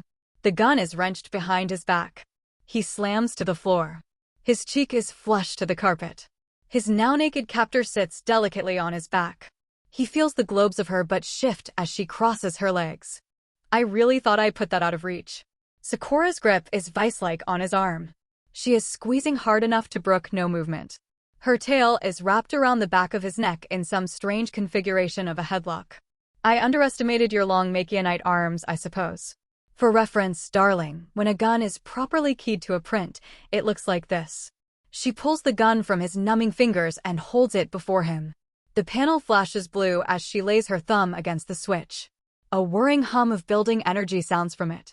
He feels the gun's barrel kiss his spinal cord where it meets his skull. He shuts his eyes. Her weight is suddenly off him. Stand up and do not try to harm me again. He rises to his knees. That's it. She raises an eyebrow. Would you prefer I put you over my knee and spank you? I threatened your life. No, you didn't, she says. You couldn't have. Even if the gun had worked. You couldn't bring yourself to pull the trigger. Do you see now? The control I have over you. He glares. Without me, you'd be down there, still trapped in that glass box. You don't act like it. I told you, darling. You did what I compelled you to do. A locksmith doesn't thank her picks. She doesn't try to fuck them either. She laughs, light and buoyant. Maybe she would if they were as finely crafted as you are. She cups his chin. I'm going to put my clothes back on now, or we'll be late. You are cruel, he says. It's cruel to treat someone this way. Someone whose big mistake was saving you. She flicks his nose as she pulls away. Tell yourself it was your decision, if you prefer. I don't have the time to further disabuse you. She zips her uniform back up and holsters her gun. Come. He follows. She grins, as if this was some point she'd proven. They emerge onto a deck that for all the world seems to be open to space. A ribbon of emerald nebula wraps its way across the void. A hexagonal table, carved from more of that scarlet wood, rests in the center of the chamber. Hexagons, red and black. Grant is learning what Taikari like. 2 Taikari women rise to their feet as Sakura arrives on deck. A third, older than the rest and with a thumbprint of grease on her face, seemingly forgets to. Hail, Majesty. Vora bows to her. Good afternoon, Consort Grantide. She bows to him as well. Yes, co-signed.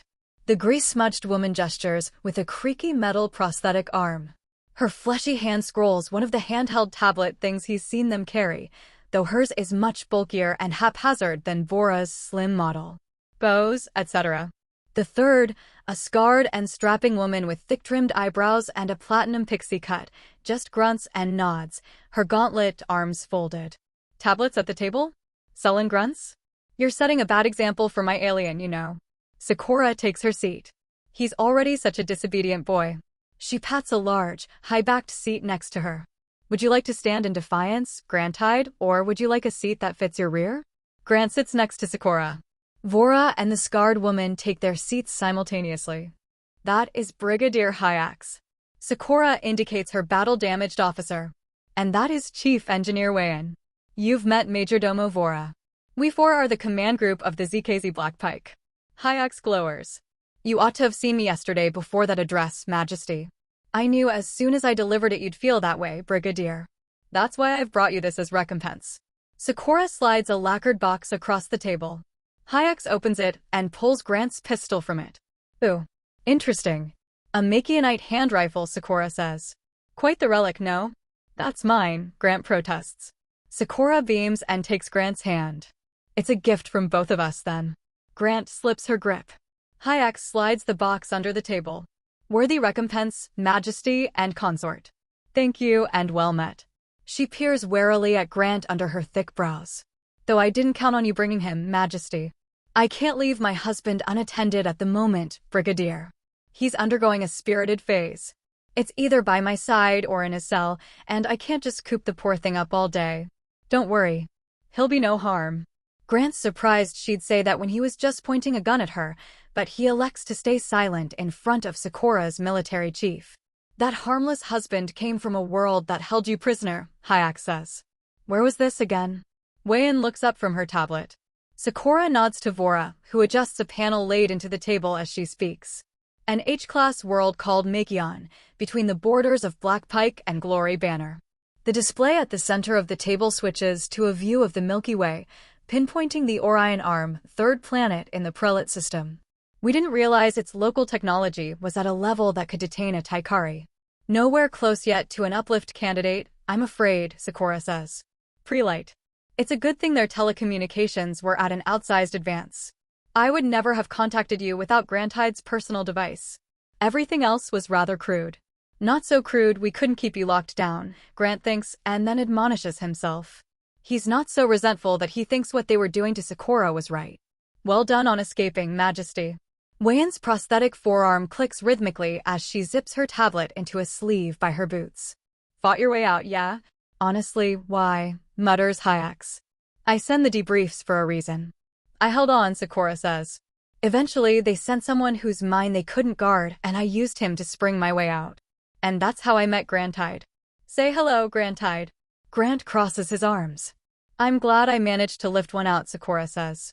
You'd think being held captive by a race of sexy giants would be a dream, but the reality was quite awful. Grant thinks about someone finding Drake the pot-bellied cowboy sexy and smirks. Sakura sees it and smirks coldly back. But that's over with now, she says. She's misinterpreted him, but before he can tell her so, her gaze has swept past him. Now onward to our little Tolek situation. Vora's mentioned the killings are still going on. Your consort ought not to be present for matters this substantial, Majesty. Not when he's still this insubordinate. Brigadier Hayek's eyes narrow as she takes Grant in. They flash red. Leave, Makianite. Fetch us some tea. Get it yourself, he says. Hayek, you forget yourself. Sakura leans forward with a glare. You will not compel her voice dies. She stares at Grant. What? Did you say? I'm not gonna run around making your people tea, Grant says. 10 seconds of utter silence follow his pronouncement. Hayek, Sakura says. You did compel him. I didn't imagine that. Yes, Hayek murmurs. Her scarred face is full of intrigue. Consort. Tea. Go. That flash again. The slow dawn of realization colors Grant's mind. No, he says carefully. Sakura's cheeks are turning the color of a ripe blueberry. Will you stop compelling my husband, Brigadier? Gods of the firmament. Wei-in's mouth is half covered by her metal hand. Are you sick or something, Hayek? Vora is scribbling notes furiously. And you're sure he's male by birth? Sakura blanches. I had assumed. I am, Grant supplies. By birth. Wei-in squints. Has he had some kind of alien lobotomy done? Was the implant installed right? Does he understand? I understand you perfectly, he says. The words, anyway. Sakura's mouth opens and closes. Take your clothes off, she says. Flash. On the deck? No. Sakura bites her lip. Stand on one foot. Flash. His brow furrows. He stands on one foot. Her chair screeches as she stands. Why did you obey that one? Because it doesn't involve mooning your command group. Hayek's face is turning a dark violet. Does it not work on him, Majesty? It must. Sakura paces around the table to where Grant stands. I used it on him in my escape. And Grant remembers. All the times Batty's eyes flashed like this. They were times she was telling him to do something. Sakura is staring at him with slowly mounting horror. She thought she was controlling your mind. This entire time. She thought you had no choice but to free her. A huff of disbelieving laughter escapes his lungs. Vora. Hayek turns to the seneschal. Compel him. Vora's eyes are bugged and anxious. They flash. Sing a song. He looks to Sakura. Am I supposed to be refusing here or obeying? That's enough, Sakura snaps. We're adjourning. Vora's white-knuckling her tablet. Majesty. Now, Vora. We haven't even started the damn briefing, Hayek protests. I had slides. We'll reconvene soon, Brigadier. Thank you for your time. Sakura turns to Grant. Come with me. Now. The door to Sakura's scarlet suite slides shut. As soon as they're sealed in, Sakura's in Grant's face, close enough he can feel her breath. Her eyes flash. Stand on your head. No. Another flash. Count backwards from 20. Nah. She tries one more. Kiss me. No, princess. Flash. Please. No. Her gaze is wide and uncomprehending. The compulsion doesn't work on you. You're male-born and it doesn't work. You're talking about mind control, he says. You thought you were doing mind control on me. Of course I did.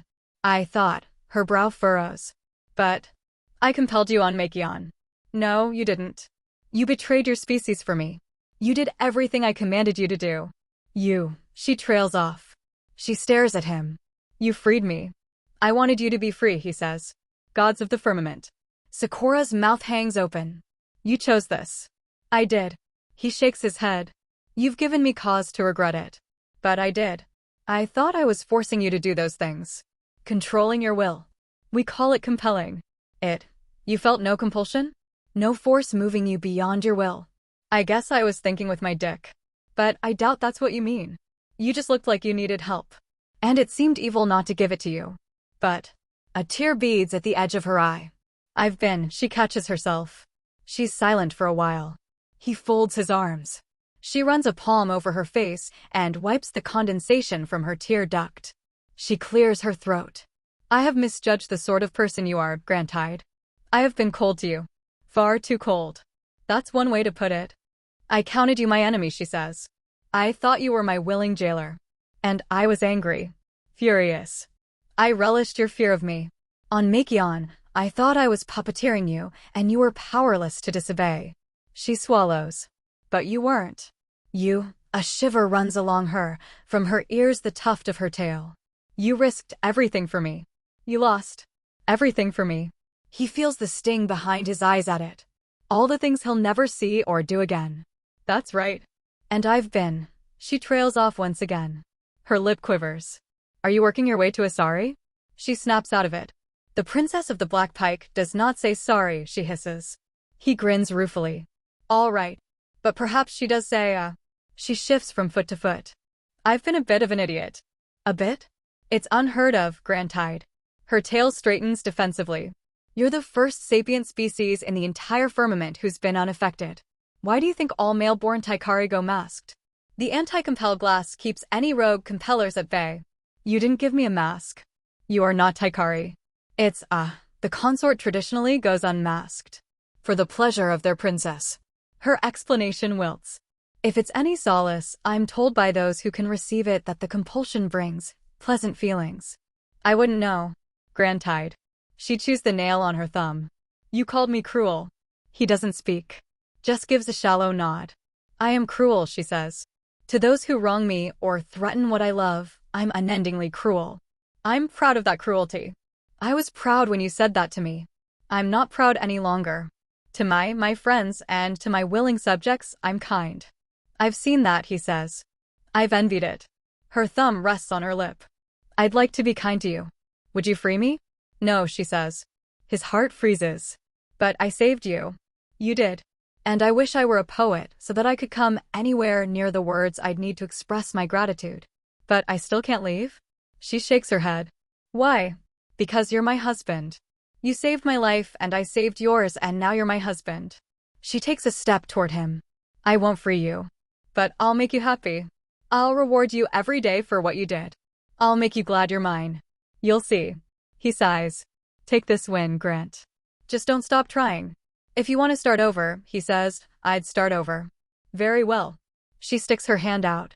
Sakura, princess of the Black Pike. He shakes it. Grantide. A tentative smile crosses her face. Grantide. That's not changing either. Batty called him Grantide too. He nods. You can't be compelled, she says. That means you must be guarded much more closely. Compulsion is how I'd presumed to keep you obedient. You'll need supervision. Are you giving me a babysitter? I am your wife, Grantide. She takes a slow breath. I'll oversee you myself. No more cell. You'll have a berth in my cabin. You don't need to sleep in my bed, but I will not risk any crewmate to guard someone with the ability to ignore our strongest security measure. Her spine straightens. If you intend to flee, you go through me. He chuckles and realizes as it leaves him and Sakura's face lights up that this is the first time he's really laughed since he was abducted. Grant's cot is relocated to the cabin. Vian has brought the forest poster. You want this put up anywhere? Sakura very promptly snaps no, thank you, with a guilty glance to Grant. It was funny, he says, as they settle in for bed. It wasn't. Sakura sits at the edge of her bed across the cabin from him. It was awful and undeserved. I'll find recompense. Perhaps allow some limited redecoration to the cabin on your part. And no more whiling away the day in your cell. From now on, you're by my side. Or by myself, maybe, if you trust me? She shakes her head. I do trust you, Grantide. But you're staying by me. I have, for the second time, a new husband. A new context to see him through. And he has a new wife. He lays his head back. He recalls a question. When I first arrived, you did something to me. Something with my brain. Now I can't read my old books or speak my old language. And my words come to me now, sometimes, in a strange rhythm I can dance to without understanding how. An innate poetry. Like, just now. That's not the type of flowery shit I used to say. Yes, she says. You were reprogrammed. You are speaking Taikari. And understanding Taikari. Your cadence is adapting. It is a heightened language, quite useful to know. Most of the settled firmament speaks it, even beyond the empire. What about? He pauses. He tries to remember. What was the word for the language he used to speak? There was a word. England. It started in a place called England. It's English. What about English? We overrode it in you, she says. It's the most expedient way. To take the existing pathways and retrofit them. If you returned home, they would no longer understand you, nor you them. He shuts his eyes. He figured as much, but hearing it still hurts. Grant. He looks up. That's the first time she's called him that. My appetite isn't a game I'm playing. Or a way I'm trying to hurt you. It's real. I thought I wanted to break you, but I don't. I want. Her hands form little fists. I want you to fall in love with me. He sighs. I can't.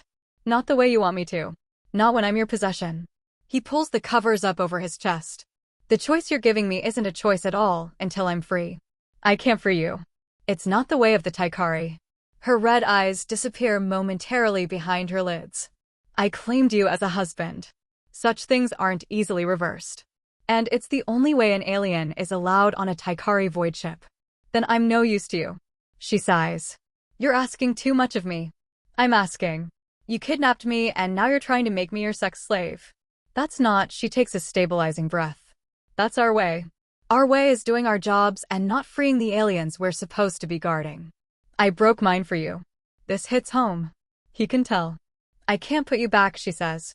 There's nothing for you there any longer. Your mother tongue is gone. Your kings want you dead. Is there another place for me? Are there other humans out there? None I know of, she says. And if there were. She hesitates. He waits. If there were, I wouldn't let you go. He stares at the ceiling. You're mine, Grantide. I am grateful to you without end, but my body's hunger for yours has grown, not abated. Her sleepy voice sharpens. I counted myself lucky when I thought the firmament had sent me a handsome, pliable plaything for a husband. And now I have your true value. Now I know your courage and your decency. And it drives the breath from my lungs. I will never allow you to part from me. Maybe it's the way she says it. But her words, as much as he wants to rebel from them, kindle something in him. You could come to my bed. She taps her pillow. It's a very nice bed. We don't have to do anything. You can keep yourself from me and I'll understand. But your warmth. That's all I want. A pang of longing. But no, that's not a good idea. That's the first slippery step down a dangerous slope. I'm sorry. Don't say sorry, Grantide.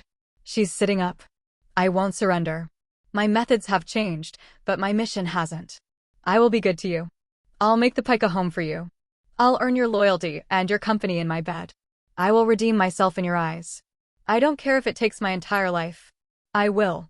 Do you believe me? He cranes his neck to see her. She's half sat up in bed again. Her red eyes catch and shine in what little light there is. I want to, he says. I'll prove it. There's steel in her words. Starting tomorrow, you'll see the way Sakura of the Black Pike treats her friends. A soft glow wakes him. A panel that last night showed the stretch of firmament in which they floated now beams the amber light of a planet-sized sunrise into the room like an open window. Sakura is sprawled in her bed, the covers partway off her body. She's naked. He looks judiciously away as he changes back into the uniform he was provided. A rustle and a yawn as his noise wakes her. "Morning," he says. Is it?" Her sleepy red eyes open. "Goodness. I've slept in.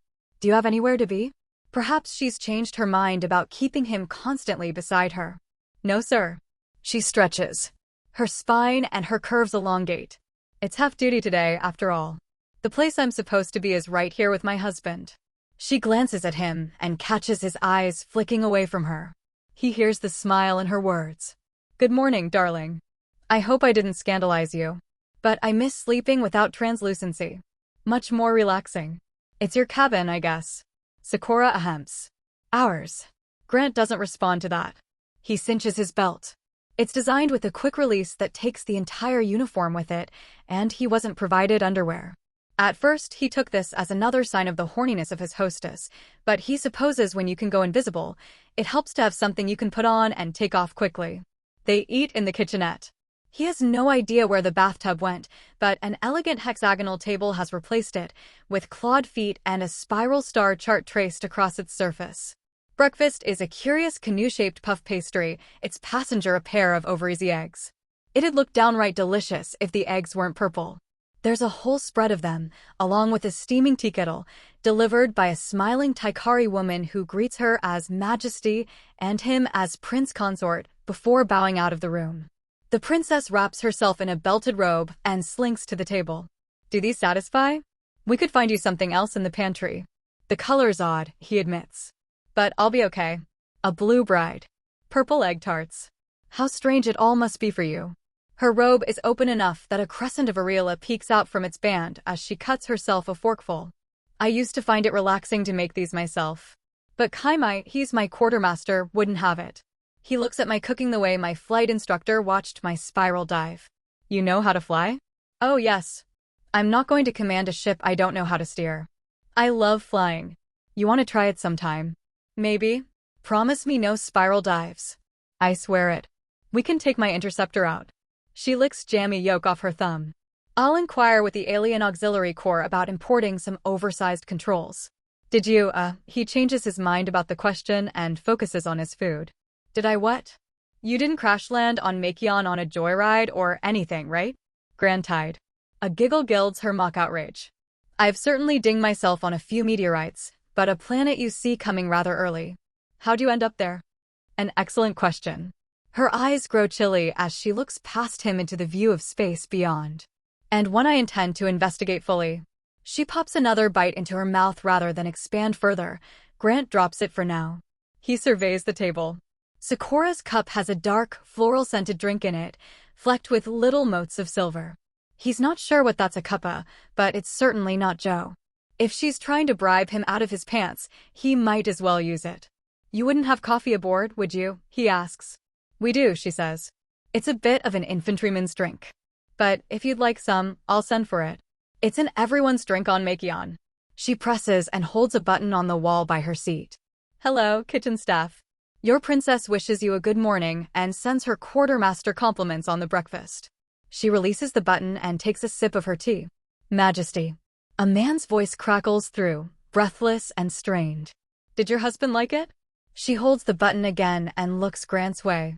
"Delicious, thank you," he says. "It wasn't too spicy?" "I thought it was too spicy this batch." "Quartermaster," Sakura says. "You wouldn't have any coffee down there, would you?" "I cannot function without it, Majesty." "Why?" "Run up a carafe, please. For the Prince Consort."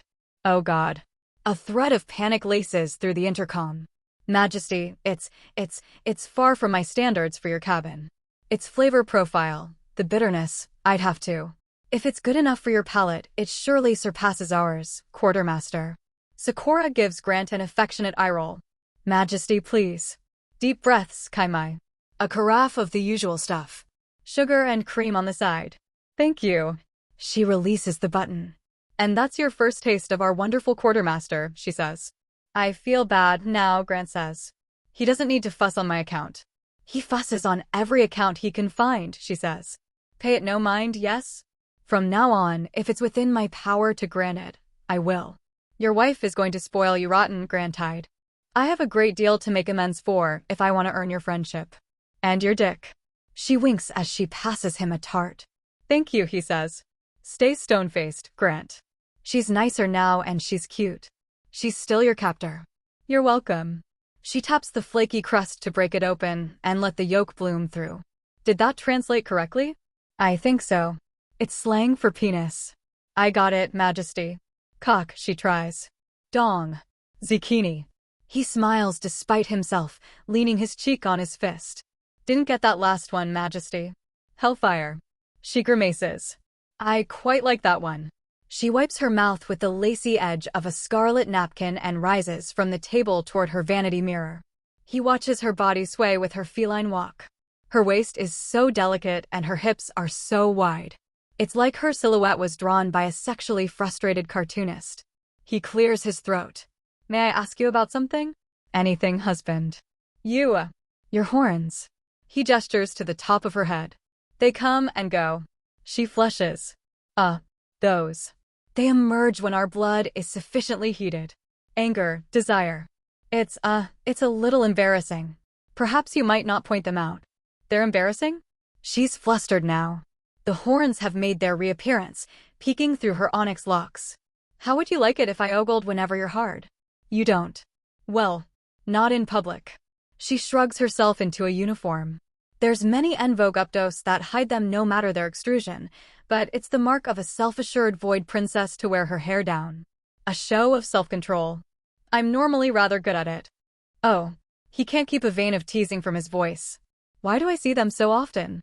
If a certain big beautiful asshole would just get on with it and join me in bed, maybe I wouldn't be walking around 2 points to the firmament. Her tail swipes in the air at him. I see them all the time on your mails. Are they just constantly bricked up? Bricked up. She clicks her tongue as she slips a pair of contact lenses in. What a phrase. So orthogonal to meaning and yet so easy to grasp. They aren't at full mast, no. Horns don't recede for a Taikari male. Some get cosmetic surgery to remove them. They do that. Or reduce them. She slides open a panel on her vanity, revealing a mad alchemist's collection of cosmetics. Small horns are a sign of beauty. They suggest a mild, thoughtful personality. So, me not having them. A lip-biting smile as she makes eye contact with him in the mirror. I am a fortunate woman. Or I will be. Someday. We can talk about what someday looks like. He swirls the egg boat around and lets the flaky pastry absorb the burst yolk. After you free me. She varnishes her lip with gloss from one of her many canisters. Shall we call a temporary truce? It's too early. Okay, truce. He munches his egg tart. Its layers melt and coat his tongue with buttery bliss. Your turn, she says. My turn to what? I've told you something I find attractive about you. She glances at him in the mirror. How about me? You make me feel like a horny caveman beholding a primordial fertility goddess. You have the face of a red-eyed angel. Your hair is so long and soft and beautiful it makes me want to weep. I shouldn't say, he says. She pouts. Why not? I'd be giving you ammunition. He points his fork at her. If you know what I like, you'll be able to use it against me. You know what I think you like? She crosses her legs. I think you like my ass. No comment. He returns to his breakfast. The princess hums as she applies her makeup. It's warm and scratchy. He recognizes the tune as one he sang for her. What are you up to today? He asks. She replaces the bullet-shaped tube in its rotating cylinder. Today I have to put on a ridiculous hat and have lunch on a moon with a rather dreadful woman called Garna. She plucks the aforementioned wide-brimmed hat from a stand to her right.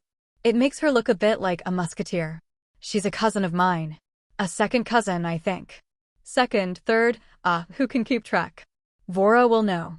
She's on the periphery of a situation in my sector. An off-and-on series of high-profile deaths. Suicides, sicknesses, accidents. All surround a clan called the Trimmins, who own the planet's largest exo refinery. Grant nods like he knows what exo is. Weird coincidence? Hardly. Sakura smirks as she tries to get her hat into a less ridiculous angle. Rich people killing rich people, he guesses. Plutocrats picking each other off. Some rival family, perhaps a disgruntled second daughter of the Konyi. Sakura settles on a position that could charitably be called rakish. You can come with me if you like. She starts in on her eyeshadow. And we'll see if we can't ferret out a conspiracy over lunch.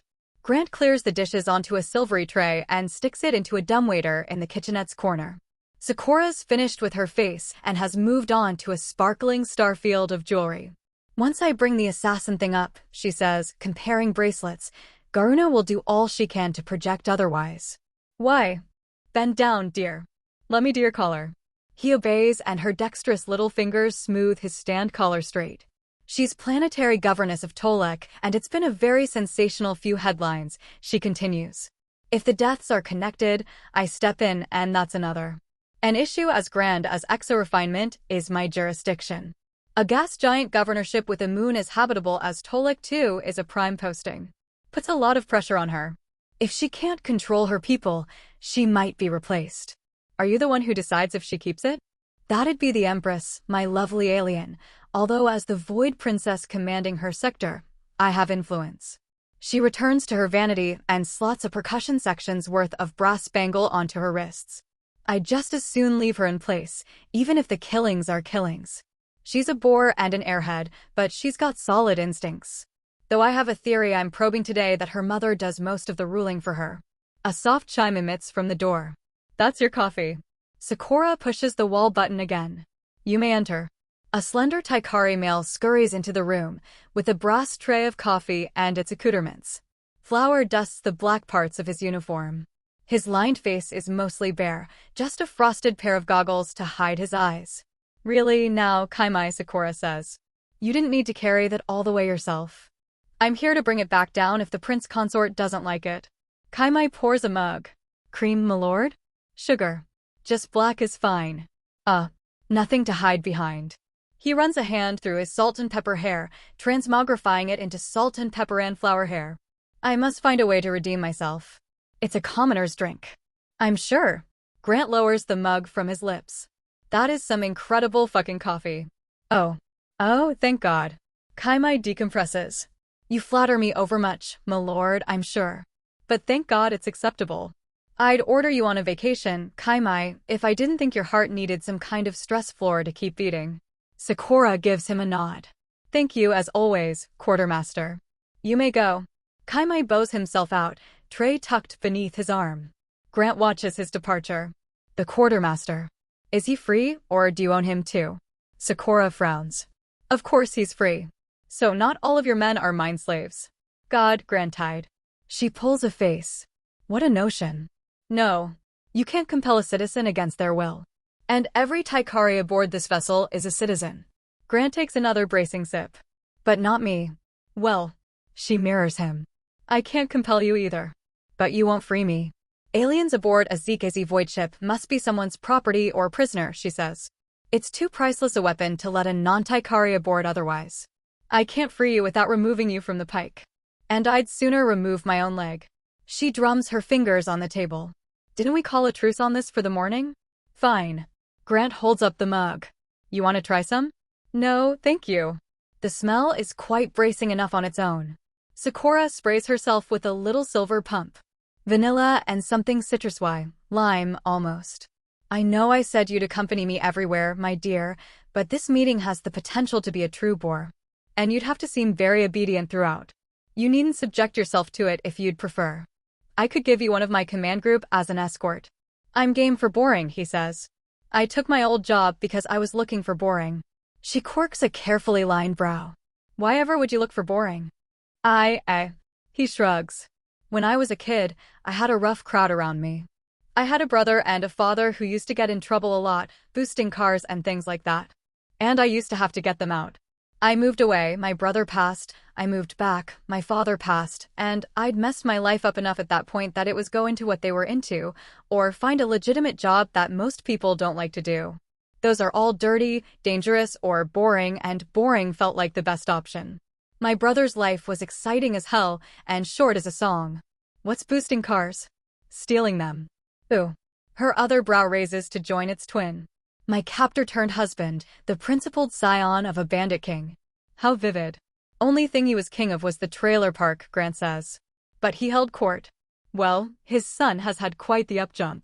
She steps into her shoes and executes a brief turn that sweetly jangles the jewelry in her sizable ears. What do we think? She is, as always, the most beautiful woman he's ever seen. The tyrant who thinks she owns him is the most beautiful woman he's ever seen. You can't want her. You cannot let yourself want her. Good to go, he says.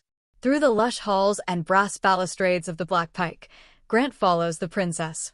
Every crewmate they cross gives her a bow from the waist and gives him glances of barely disguised fascination and confusion. Sakura dismisses the pilot when they arrive at her shuttle. It's a sleek runner, finned and graceful and striped in red and black like a tropical fish. Arn is a fine pilot, but I'd like some privacy, she explains, as they buckle themselves into the cockpit. And to show off my flying. No spiral dives, he says. She bats her painted lashes. I'll behave. They lift from the gilded platform and into the dark, and the silky silence of the vessel surprises him again.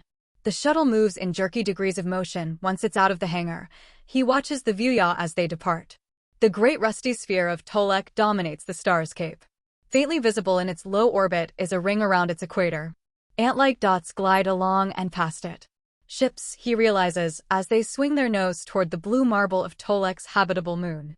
That ring is man-made. Those are ships. Grand Tide. Sakura taps his hand, and he turns to her. I've been thinking. And I want to give you another chance here to bow out. We can redock, and you can find some other way to pass your day. Why would I do that? There will be.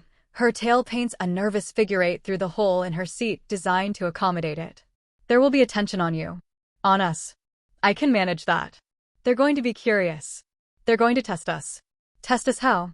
A proper royal Taikari marriage follows tradition. Sakura fidgets with her rings. There are couples, especially on the frontier, whose union is progressive and equitable, and there is no compulsion, no obedience. But I am a princess of the imperial family. I am expected to keep to our ways, to project poise and strength and, control. It dawns on him what she's asking. You're going to pretend to compel me. You need me to play along. She places her hand on his. Grand Tide, you must. If not for my sake, then for the sake of your species. What does that mean? A male who can't be compelled is a galactic fascination, she says. Makion is a speck of dust on the imperial ledger. It's nowhere. Before I wound up on it, I barely even knew its name. The Empire's protocol for such a planet is to ignore it completely until its people have either bombed themselves to glowing dirt or advanced enough to colonize its solar system. But this secret changes that. Rips it to shreds. Her thumb is kneading the valley between two of his knuckles. You're a wonder of the firmament. And the Taikari Empire hoards wonders. Cages them and studies them and takes them apart and rebuilds them as faithful little clockworks. A race of beautiful, strong giants with a unique power like this? They would uplift you instantly. They'd sweep onto your world and colonize it. They'd rip your people from the soil by the roots and plant them in their pretty gardens. Or in great rows of harvest. He sees Drake's eyes again. Sees the light leave them as they roll into his skull. I can't stop you, Sakura says. You're the only man I've ever known who I truly can't stop. But I can plead with you, and I will if I must. I swear on my Empress's sword I won't compel any more than is absolutely necessary to keep your secret. We must. Pretend. At least until we can figure out an ironclad way to present you to the Empress herself. He sighs, but nods. I can do that. She lets out a relieved breath and pats his palm. Thank you, Grand Tide. He cranes his neck to look back at the vessel they're departing. She perks up. You want a better look at the void ship, darling? Sure, he says, and she pirouettes them in the firmament. The Black Pike fills their view screen. Its shape is apropos, he realizes, to its name. A jutting, graceful spire, a mile at least, arcs from a thick, blade-shaped protrusion, its span glowing with engine light. Sakura hums contentedly as she beholds it. Home. She nudges his elbow. Our home. And the home of 700 faithful souls. He gazes at the pike as it slides superimposed across another of Tolek's moons. It's gorgeous, he says. I'd love to show it to you with its sails out, she says. To catch the tides and ride the sweep. They're beautiful. Massive and iridescent. Sails? He blinks. Why do you need sails? To get anywhere that's anywhere, my dear, she says. They pass into a dimension where distance is a much looser concept. And they pull us with them. We call it the sweep. It's exhilarating. You'll see. Her eyes dance at the thought. I never grew up with the sunrise. Born in the void, just like the pike. But I've never missed it. So it's like warping? Warping. She giggles. Is that what the Makianites call it? Only in our movies, he says. We have nothing like this. Getting to our moon was a huge deal for us. Your first contact, if you hadn't realized. I had a hunch when your asshole masters spent 15 cycles poking and measuring me. She turns them around and refocuses their prow on Tolek too. Did I use that right? Asshole? That's about right. He laughs at the careful way she says it. How long is 15 cycles anyway? How do Taikari measure time? Deer days have 24 hours.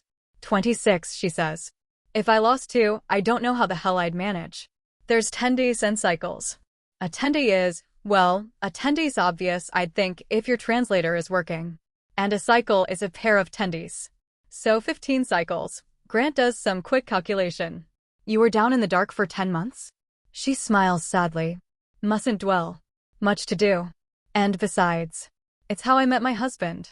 She lifts his hand and plants a kiss on his knuckle. The little spot of wet warmth she placed on his hand cools quickly in the chilly air-conditioned shuttle. He never used to mind the cold. But as his wife's heat dissipates, don't call her that. This woman isn't your wife, and you're not her husband. You're her prisoner. Don't forget. He sighs and refocuses on the gas giant looming in front of her. He hasn't forgotten. But the insolent defiance in his heart is turning into something else as his captor hums and wags her tail. Something like longing. 2 salt passings, Grant says. The shuttle anchors on a plate glass platform emerging from a canopy of Tolek 2's blood-red trees. Or a seasoning of your choice. Let's say, 1 salt passing and 1 hand feeding, Sakura says. What's the going rate on those? Depends on the hand food. Grant unbuckles from the shuttle. I'd do a grape if you let me put a dartboard in the cabin. Dartboard, fine. But you'll have to do some furniture stuff for the darts. Furniture stuff? Let me sit on you, she says. At lunch. She winks. We could do it in private. Will they believe you need to compel me just to pass the salt? Compulsion feels pleasant, she says. For the husband. Newlyweds often overdo it. It's a flirtation and a flex. 2 public compulsions will be enough, I think. Though if you need to leave the table, I may compel you to respect the groom's code. Groom's code. Be well behaved, go nowhere you shouldn't, touch nothing that isn't ours, and come right back, she says. It's a traditional courtesy in the imperial houses that the husband may go unescorted through the grounds as long as he's compelled. In your stead, I'd need a guard. Even to go to the bathroom?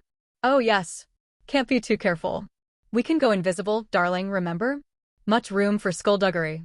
It's an escort for every Taikari guest, or you fill your manor with infrared cameras, and there's ways to fool those. But in your case, dear Makianite, our biases will be your invisibility. They're expecting an obedient fish out of water.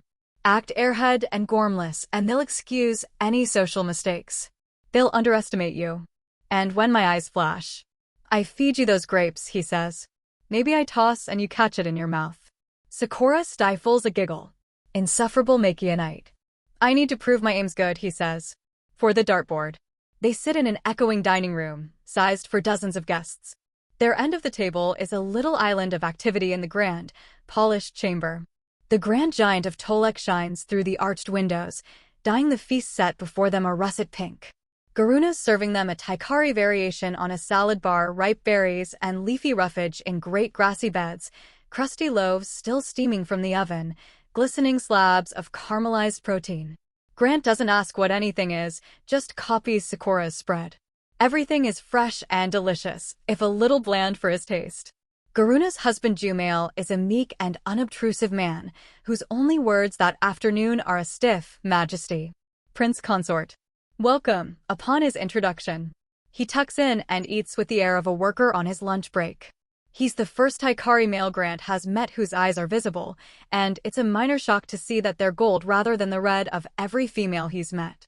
2 couples, and Garuna's mother, a primly dressed and imposing woman named Lady Frel. The servants outnumber them. I do wish we'd had more time to create a full to-do, Garuna says. There's many, many ladies who would love to welcome you back. I'm sure. Sakura smiles prettily. Something I was keen to avoid, in fact. I appreciate the intimacy. Me too. Oh, I'm sure they'd just be mobbing your husband. Garuna giggles. What a fabulous prize you found, Sakura. Sakura sips her water.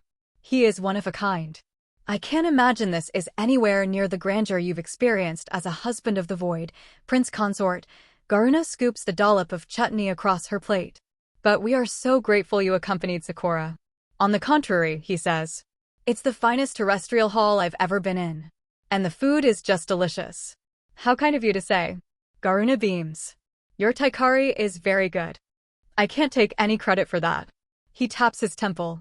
Sakura provided me an implant. Fascinating, Garuna says. The technology of the void chips. Grand-tide. A gentle tug on his sleeve. He turns to a flash gilding Sakura's pupils. Pass the salt, please. Garuna gives a catty grin to Sakura as Grant reaches across the table and slides it over to her. His wingspan is so impressive. Thank you, darling. Sakura winks at Grant as she gives her roasted vegetables some much-needed seasoning. It has been fascinating, he says. The implant, I mean. Getting used to it is faster than learning a new language, I'm sure. But there are remarkable differences. Such as, Garuna's mother takes a break from nibbling her salad to ask it. For one thing, he says, I was never the type to say remarkable. What would you say? Garuna asks. Something pithier, I think. Maybe wild. He grins. It's strange, he was never much of a talker in his original tongue. But ever since he got this implant, the words have come easier and easier. As if his mind had been waiting for the right language to unfurl itself. Wild. Garuna guffaws. Oh, how delightful. That's so wild. And firmament, Grant continues. In my language, that's antique. Oh. Garuna spoons a candy-colored bushel of sautéed leaves onto her plate. What would you call it then? Space, he says. Garuna blinks. Oh. That's rather verbatim. He leans forward a little. Do you want to know what the Makionites' word for Makion is? Please. Grant gives an insider grin. Earth. Garuna claps delightedly. A world called dirt that calls the firmament space. Was your original name, man? He laughs along with her. Sakura's smile is flinty on its edges. So much of what I do is so dreadfully boring, I'm sure. Garuna giggles. Your wife is sweeping around the sector, blasting malefactors out of the firmament and exploring alien frontiers. I host balls and watch numbers move around. Numbers of great import, of course. Lady Frel cuts in. What we lack in excitement, we make up for in utility. It's all exciting to me, ma'am, Grant says. Makion hasn't even expanded into its solar system yet. The firmament is still such a novelty. Do you ever deal with space pirates? Thank you. He scoots backward to give a servant access to his water glass. Or smugglers. Pirates, certainly. Garuna looks up and her eyes flash. Water. The servant cuts quickly across the close end of the table to attend her glass. Or should I say your good lady wife deals with them? Garuna continues, as if the man didn't exist. But smuggling, no. No, I shouldn't think so. Our refiner clans keep very thorough records, Frel adds. Her Majesty is always welcome to audit them. The clans serve at the Empress's pleasure, Garuna says. There's simply no market for smugglers to sell into.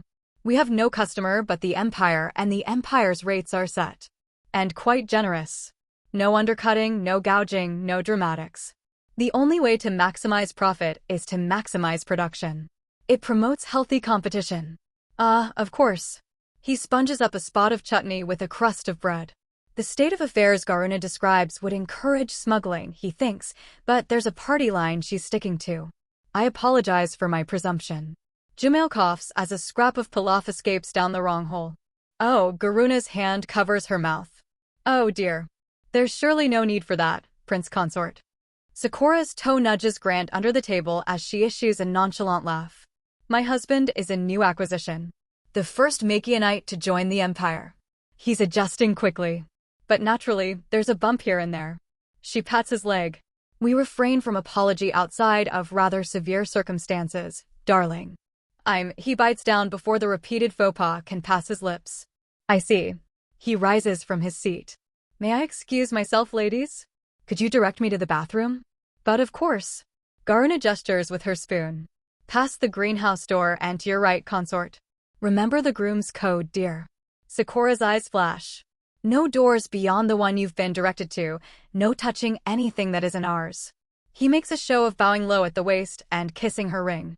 Of course. Grant wanders from the room, past the armed guard on the banquet hall door. The man just gives him a brief nod.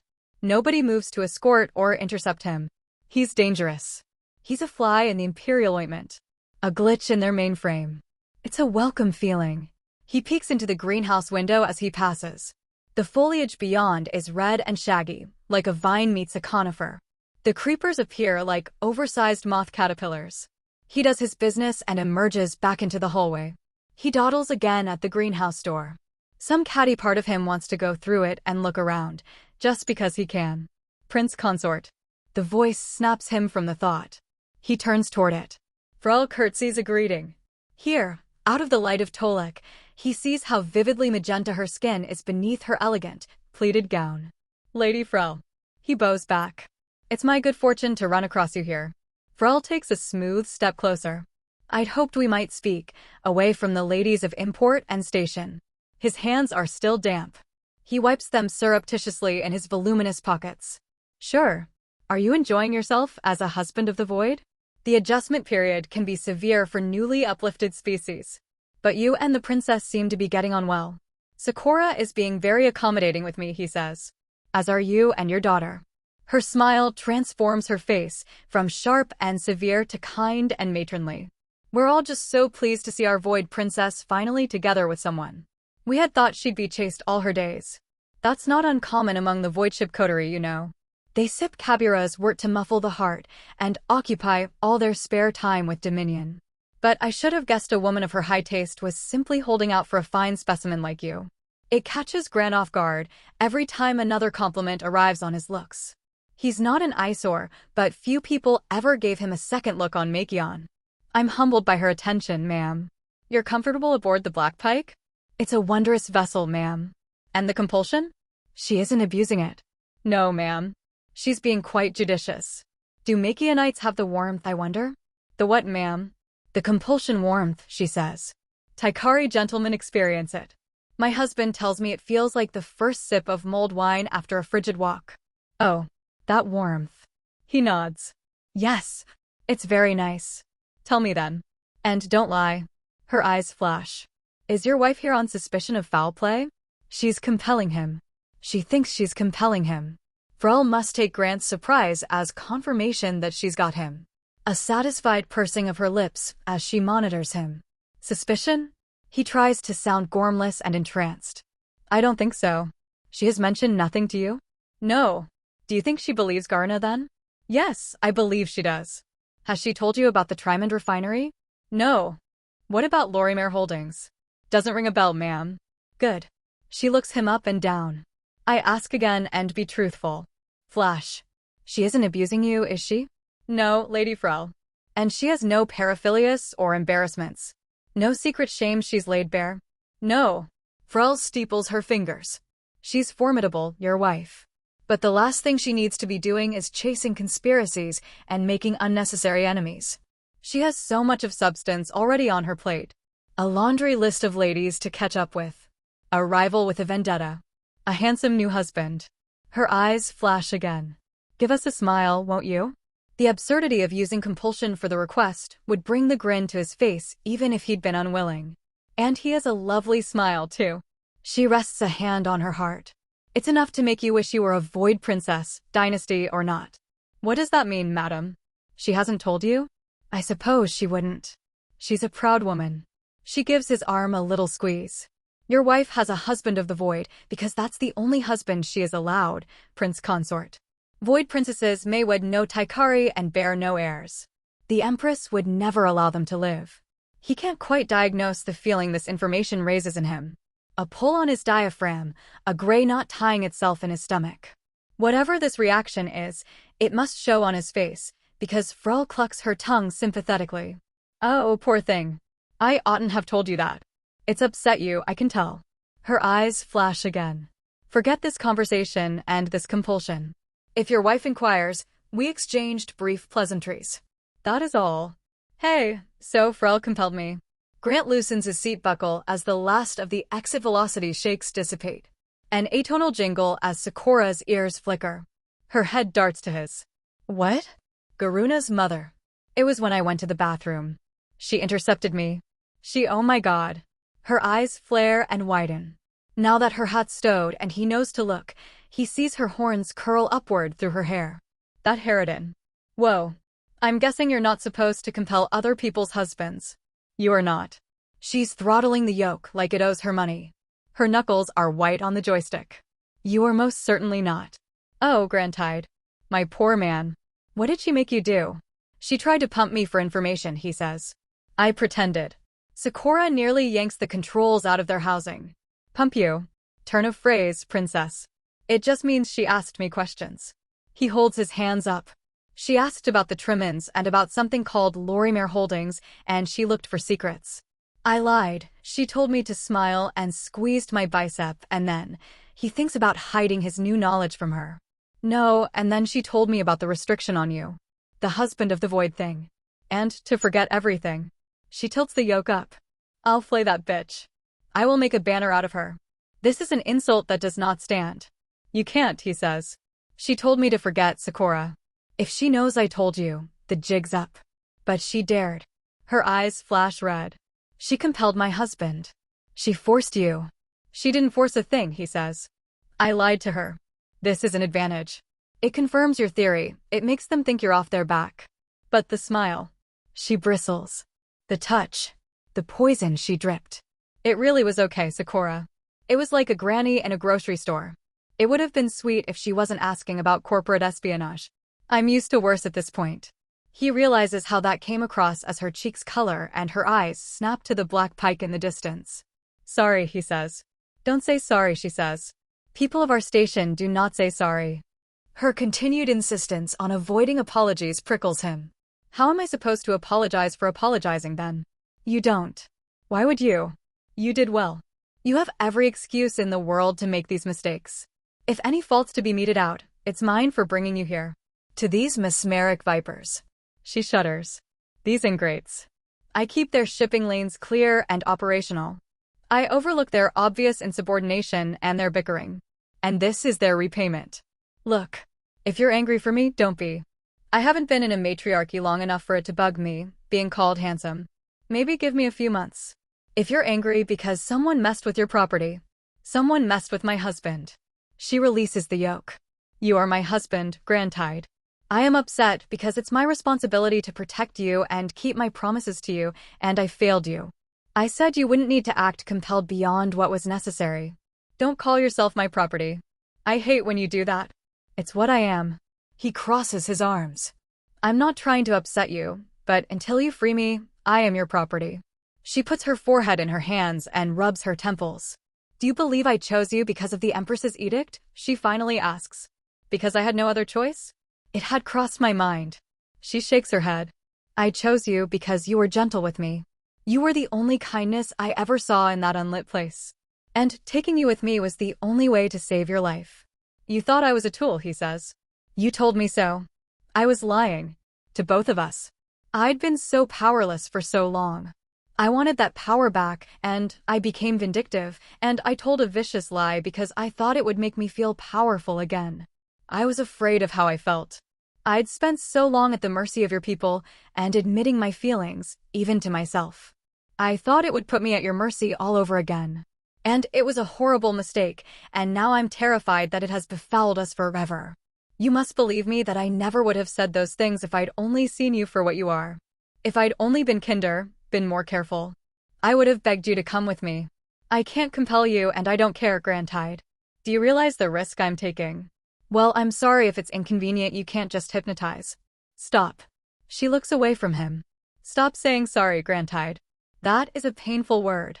It's not a word we use the way you do. I'm not Taikari, he says. And I wouldn't refuse an apology from you. I am trying, she says. I am trying very hard to be what you want me to be. I have, she swallows. I have spent many years preparing to be a wife. And imagining how it would be, and dreaming of it. I was taught a way to keep a man and please him. And you want another way, and I am trying, because you are worth trying for. I beg for your patience. Her eyes glisten. Is she holding back tears? Be patient with me. He exhales and looks out into the firmament, at the alien sun cresting the corner of Tolek. Okay, he murmurs. A nudge at the edge of his pinky.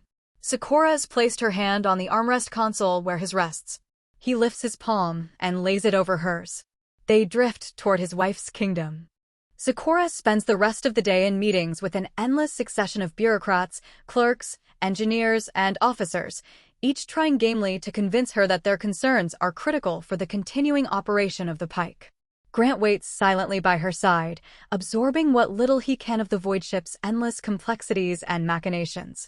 Besides her duties as a mediator between the populated worlds, Sakura is apparently a general in an unending skirmish against at least 5 pirate chiefs he's counted, and an explorer of the many unexplored planets and moons in her sector, and an enforcer of the Empire's myriad laws governing the firmament. All these duties she accomplishes with a patient formality. Around 1900 hours, he briefly excuses himself from her command deck and returns with a pair of hard-won sandwiches he wrestled from the quartermaster. She gives him a smile and a "Thank you, Grantide." "You're welcome, princess." She brushes his arm, just a light touch, before returning to her conversation with a survey team leader. Those are the only words they exchange for the rest of the day. "I'll be up early in the morning." Sakura waits until the lights are out to slide her uniform off and slip into bed. "I'll try not to wake you. We're still on half-duty, aren't we?" "The rest of the ship, yes," she says. "There's no half-duty for me, I'm afraid." "As I suppose you saw." "I did. You've got a lot on your plate. With any luck, it'll thin out as I clear my backlog." Sakura's silhouette is picked out by the stars as she stretches her shoulders. "Good night, husband." There's so much he wants to say, but it's all gnarled and contradictory in his head, so he settles for good night. But it isn't a good night. Sleep eludes him. He stares at the ceiling, and then at the stars, their fretted lights stitching through the gossamer silks of the cabin. A shallow breath sounds from Sakura's bed. And then another. He isn't sure what he's hearing until one breath breaks into a squeaking moan. He tilts his head. Sakura is lying on her side. Beneath the covers, she's moving. He shifts and eases himself onto his elbows. The noise stops. He climbs out of bed. The carpet's fluff tickles the spaces between his toes as he crosses the cabin. Her eyes track him, confused and anxious. She's got something coarse-looking and dark hugged to her chest like a security blanket, half hiding her face. His shearling coat, he realizes. The one he gave her on the night they escaped. He slips into bed beside her. He lays his hand halfway between their bodies. She stares at him, and for a moment he sees her through time, naked and timid behind a pane of glass, deep under the surface of the world he left behind. Hours and days and months of darkness and abuse, and then one person who looked at her and saw a person looking back. Saying hand, back and forth. The crayons and the songs. He moves his hand further forward. She takes it. Her tail snakes between her legs, anchoring itself on her thigh and working its way back and forth along her folds. Her fingers creep down her belly and join it. The dim magenta light of the nebula shines on her damp skin. He listens to the silky sounds her wetness makes, her sighs, her feathery, desperately suppressed moans. A jolt ripples her. The tendons in her wrist flex. An exhale catches and releases on AG. Her hand interlaces with his. Her grip twitches. Her mouth hangs open, and the soft swell of her stomach brushes on his forearm, and her back arches, and he watches his wife come, noiselessly at first, and then with a ragged gasp of "Grant" that heaves her chest and flutters her eyelids. She pants for air and clings to his hand like it's the only thing keeping her from spinning into the endless firmament. Sweat gleams in the soft swoop between her breasts. Her eyes refocus and find his face in the dark. They're brimming with tears. "I'm sorry." Her shoulders hunch. "I'm sorry for everything, Grantide. I'm sorry, I'm sorry, I'm sorry." The word she keeps repeating unearths a remembrance in him of the night of their escape. The word she said to him just before she stole his mother tongue from him. A twinge in his mind as the memories filtered through his implant. "Gainiamak, Grantide," she said. "I'm sorry, Grantide." Does he forgive her? He doesn't know. He doesn't say it. But he holds her hand, and she clings tight to it while she weeps into his old Makianite shearling. Her breath eventually becomes deep and even. A canine twitch crosses her body as sleep takes her. He thinks about extracting his hand from hers and going back to his own bed across the room. He stays. A shift in the bed's surface awakens him as Sakura slips out from the covers. He doesn't open his eyes. He hears her moving around the cabin, the sound of her getting dressed and made up. As she brushes her hair, she hums quietly to herself. He recognizes the tune, a Sister Rosetta Tharpe song he played for her back on Makey on Earth. Back on Earth. He hears the scratching of a pen.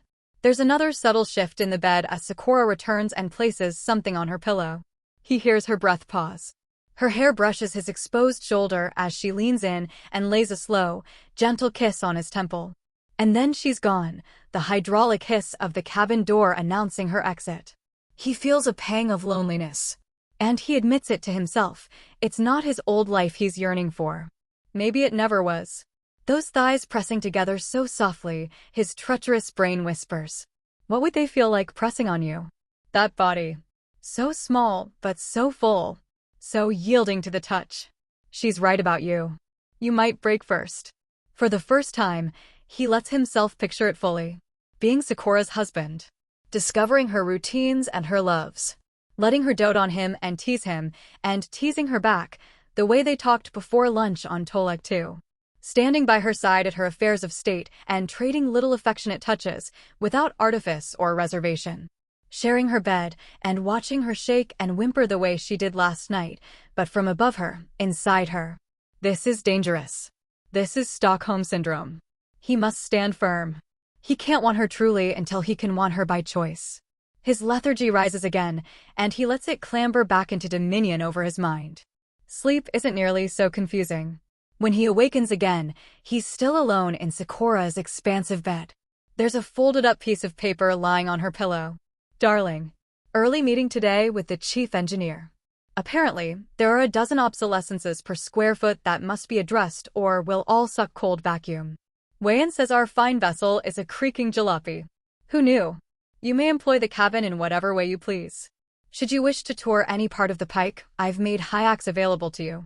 Don't take any of her grousing personally or let her intimidate you, it's how she is. The price we so often pay for talented people. She's a doll, honestly. Just a chewed-up doll with its felt all crinkly. Breakfast is in the nook and there's a communicator for you on the nightstand.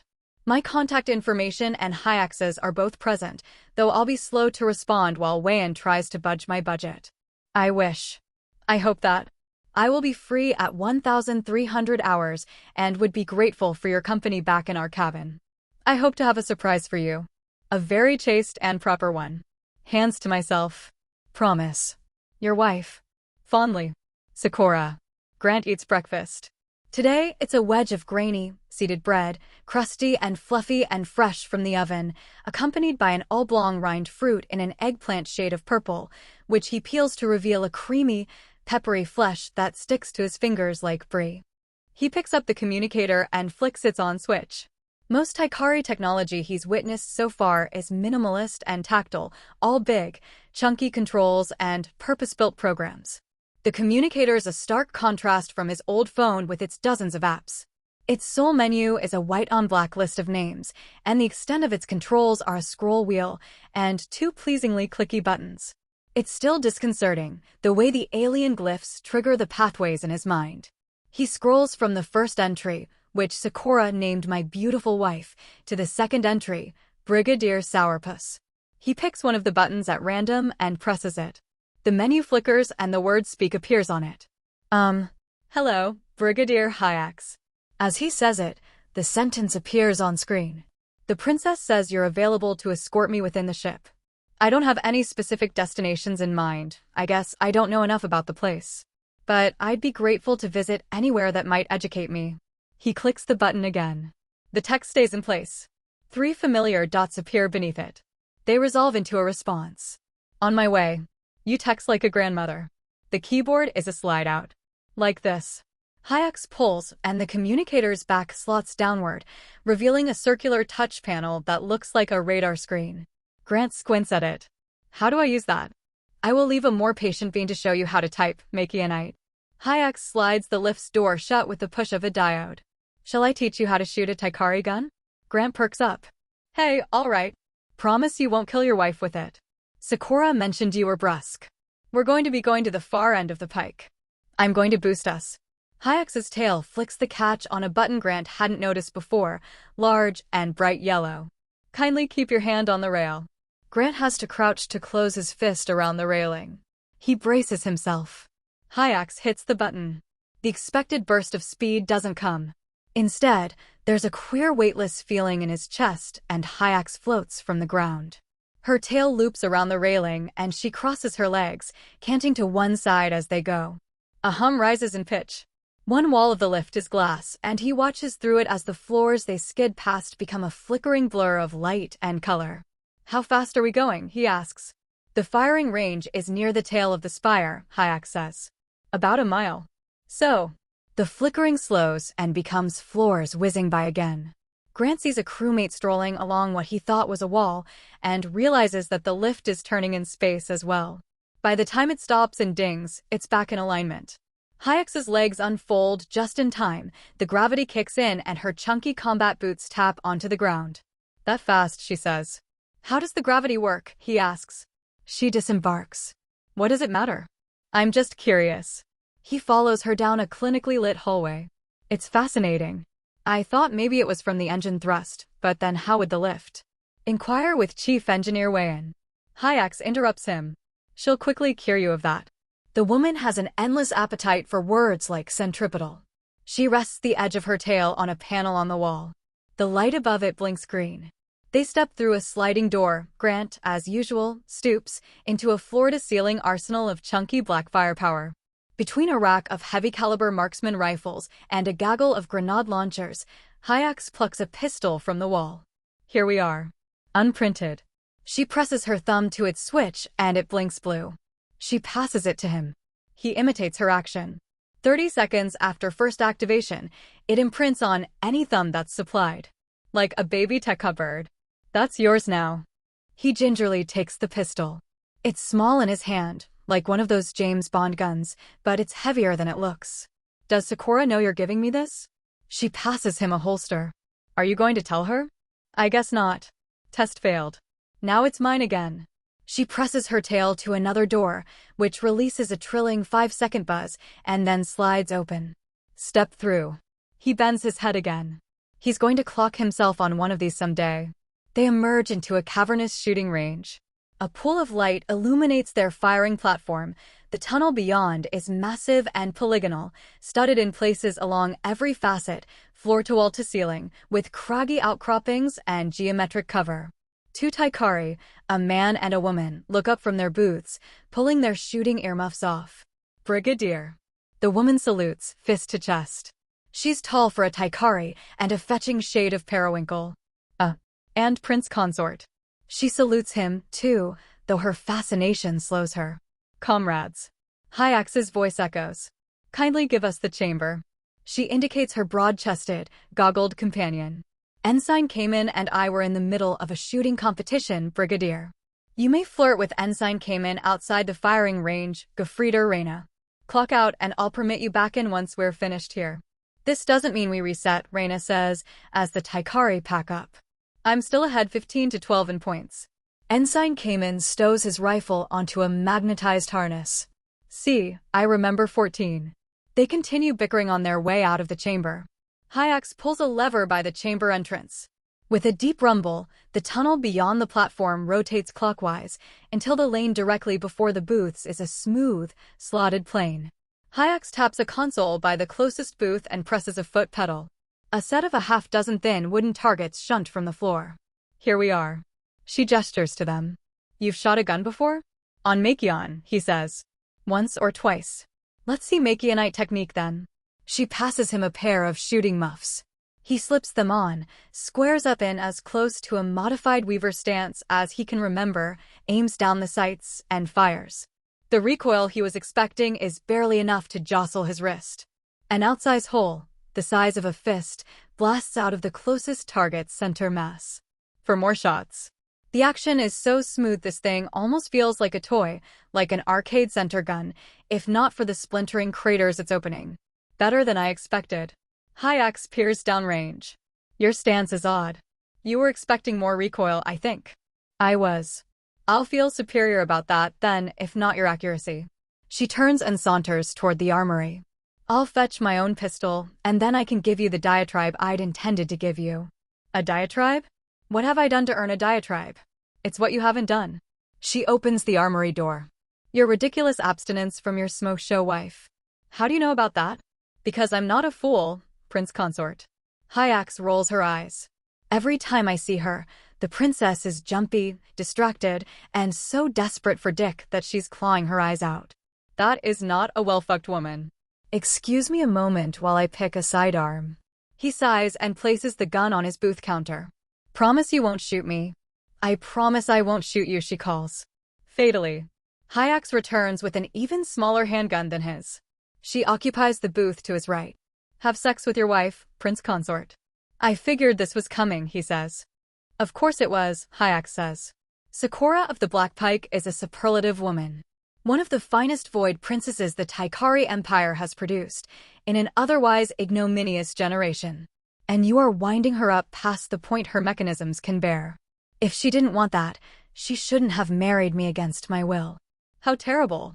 Forced into servitude, and your bare consolation is delicious cuisine on demand, your pick of the treasures from across an interstellar empire, and sexual bliss with a noble noblewoman who's obsessed with you.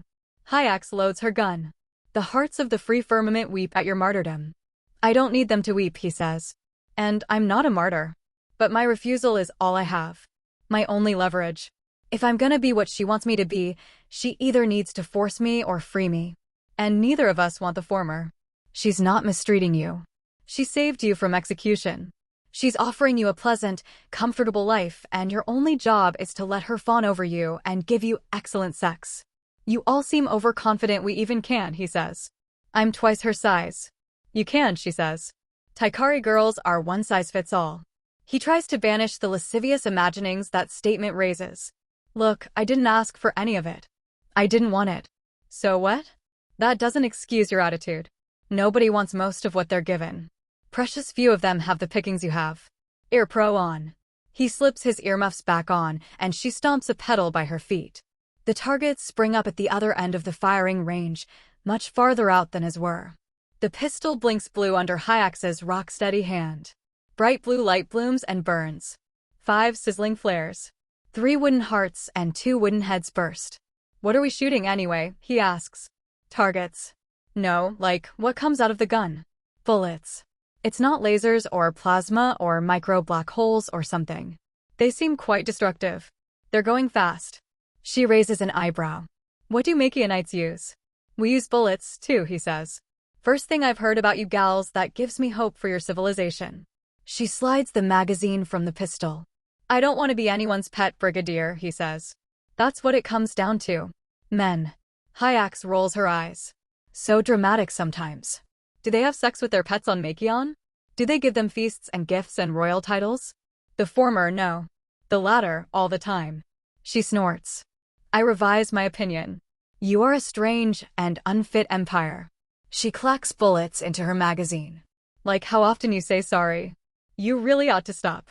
It's not the Taikari way. Where I come from, it's the polite thing to do. Fine. But in the wider firmament, you do not apologize as often as you are. You can't continue to insist so incuriously upon these Makianite impositions, or you'll keep crashing into things. I don't care if it ends up hurting you, but if it hurts my princess, I'm going to shoot you. As if to punctuate her threat, she slots the reloaded magazine into the pistol.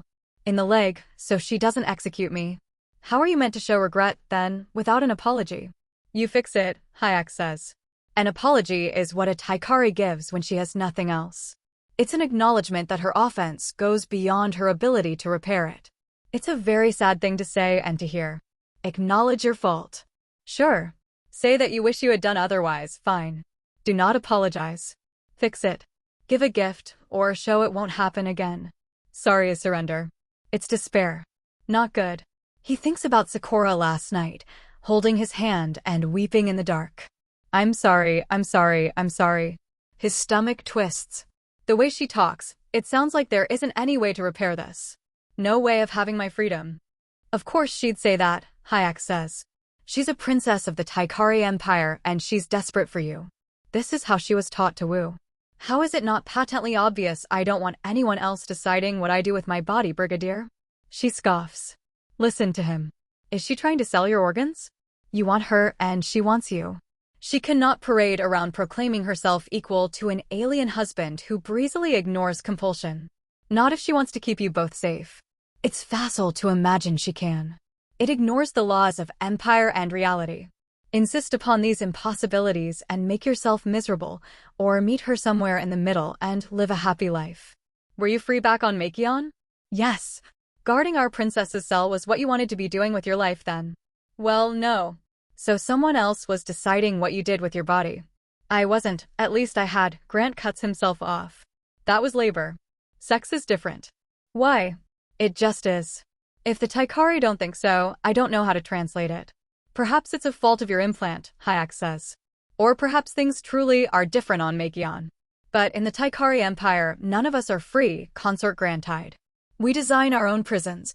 We trade pieces of our so-called freedom away for the beautiful things in life. Love, status, safety. And we hope that what we trade for is worth it. You have received an unbelievable bargain, and you're moody because you weren't present for negotiations.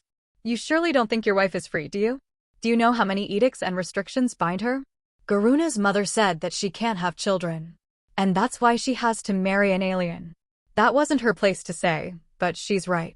An alien or a woman born, but that's barely ever done because you can't compel a woman born. So now you've got a vulnerability. A vulnerability? A non-compellable spouse can be turned.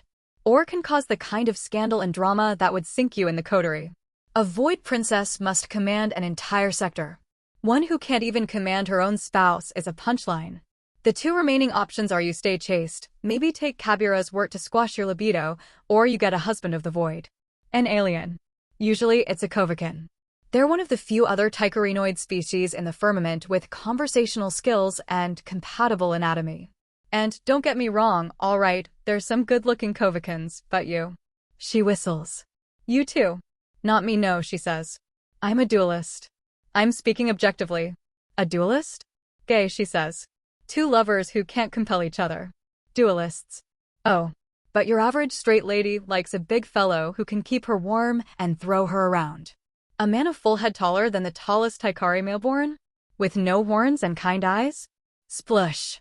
She accompanies this onomatopoeia with a gesture that makes clear its meaning.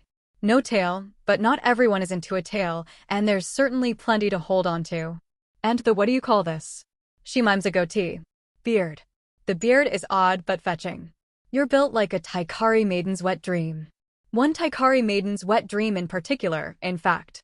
A creeping realization. When you say maiden, Hayek shrugs. She's barred from her own species' men, and most of her life has been training and duty. She's schooled herself in the arts of the betrothal bed, but in terms of raw experience, how much do you think she's had? Are you telling me I'd be that woman's first? Don't bring it up. She's going to work very hard to hide it from you, I'll wager. Too proud not to. Hayek's tail is occupying itself by flipping a spent shell into the air and catching it. But yes, quite likely, by order of the Empress. That's cruelty. We are an empire, Grantide. Empires are cruel places to live. You have drawn the winningest ticket an alien male can in our lottery.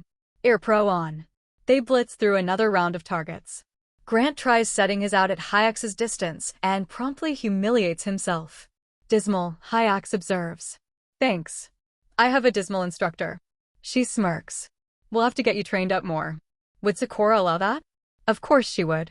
She wants you happy, Prince Consort. You know this. Hayek releases a thunderous sigh.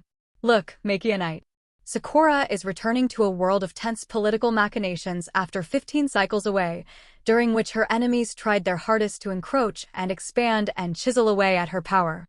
And in her absence, they have. Vora's good, but there's only so much room she had to maneuver without an imperial title. The princess is bearing a deep-sea trench amount of weight. She has self-control, but I am seeing cracks in her foundation, and I can't even blame her, because the beautiful alien she liberated from his Class H barbarian empire is some kind of monk. If not for her sake, and if not for your sake, then for the sake of her underlings, and for the love of the gods of fortune who have blessed you, please fuck your sexy wife, you big handsome dunce. You can't blame a Class H barbarian for being slow to act. That wins him a brief chuckle. You have me there. I can't have sex with her while I'm her property, Brigadier. Maybe that's juvenile.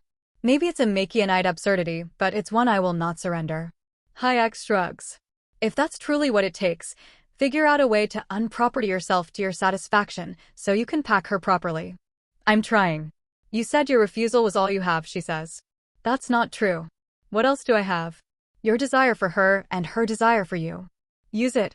Sakura is going to snap in half at some point, whether into your arms or into a total meltdown. If you time it right, you can push her over into an advantageous position. She bumps another crop of targets out of the ground.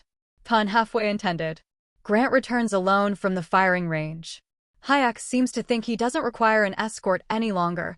He isn't sure whether that's faith in his fealty, or she's just not concerned he's a threat any longer. She wasn't joking about taking the gun away from him. That's all right. He doesn't need to be carting a pistol around anyway. He doesn't hit the no-gravity turbo boost thing again on the way up. He'd like to be alone for a while with his thoughts. That same little rebel that wanted him to explore the greenhouse now whispers to him, pick a floor at random. Stroll around and get in the way. Or crawl around in the vents like Sakura did on Make Earth. Earth. It turns out that a non-turboed lift is also a public lift. The door pings open to a stretch of verdant field, crested by an artificial sun. Two Shitaikari, dirt on their gloves and on their cherubic faces, are talking and laughing as they push a cart loaded with root vegetables toward the lift door. They freeze as they see him. He stands to one side. Room for more. Didn't mean to hold you up, Prince Consort. The woman pushing the cart gives him a bow. We'll take the next one. It's really okay, he says. She shakes her head. We cannot be alone with you, Prince Consort. His brow furrows in confusion as the lift door closes. But it makes sense, doesn't it? When you can compel someone and make them forget. He's the husband of their matriarch. They must be terrified to even suggest impropriety. He thinks about the flash Frel gave him outside her daughter's dining room. A simple lie, a simple smile. What if it had been more? As far as she knew, he'd do anything she wanted him to. Completely helpless. This is the world in which Sakura grew up. He hits the boost this time. He goes straight to the cabin. He presses the seal on the door and waits. Grantide. The voice on the other side is full of hope. He bites back a smile despite himself. Yep. The door slides open. Sakura is tugging a thick black ceramic crate out of a nook. He moves to help her. This is heavy duty. Is this my gift? It is part one of a two-part gift, actually. Thank you. She scoots to the other side of the box and pushes while he pulls until the crate's dragged into the center of the room. I promise it's nothing as scary as the packaging suggests. It's just my team being shaky around alien artifacts. He steps back and dusts his hands off on his pants. Alien artifacts? I dispatched a team to make Yan. She clicks a pair of catches on the front of the crate. I wanted to get you something. Well, I wanted to get us something. It's a gift for me too. What does that mean? She lifts the lid of the box. There's a guitar case inside. Grant's heart skips like a record. It's bigger than the one you had before. Sakura paces to the other side of the crate to give him a better look. I don't know these things very well, but this was what I remember. I drew them a little drawing, but you know how bad I am at those. The gals brought back a few different shapes to be certain, and I hope one of them is right, or I'll have to reroute another infiltration team. And my brigadier will throttle me. He opens the case. Sitting in its velvet is a brand new acoustic guitar, an art piece in spruce and rosewood and steel string. It is a little bigger, a triple O rather than a parlor, and it's gorgeous. Holy shit, he breathes. This is a custom shop, Martin. These guitars go for $5,000 easy. It's a G-Dart, right? Sakura peeks over the open lid. It's a guitar, all right. And even though his tongue lags a little behind his brain when he says the word, even though the IH noise in guitar is foreign and unfamiliar to him now, his smile is so wide it aches his face. A nice one. Oh, thank God. She's smiling too. Smiling and blushing. He tries not to look at the horns crowning from her hair. I've so dearly missed hearing you play this. I've missed playing it. He lifts the guitar out of the case. Did it come with a strap? Her face falls. It's okay. I don't need one. It's fine. He should watch it. How distressed he started getting when Sakura looks sad. I can just play sitting down for now. And I'm sure we can just make a strap for it out of any old thing. He sits at a chair from Sakura's kitchenette and tunes up the hem and haw of his 6 old friends as they shuffle into their positions in the choir. Sakura sits across from him. She leans her chin into her hands. Her tail swishes. She says the 5 words every dude with an acoustic guitar longs to hear from a pretty girl. Would you sing to me? Sure, he says. What do you want to hear? What do you think? She mimics tapping on a glass wall and chants, lonesome, lonesome, lonesome. He laughs.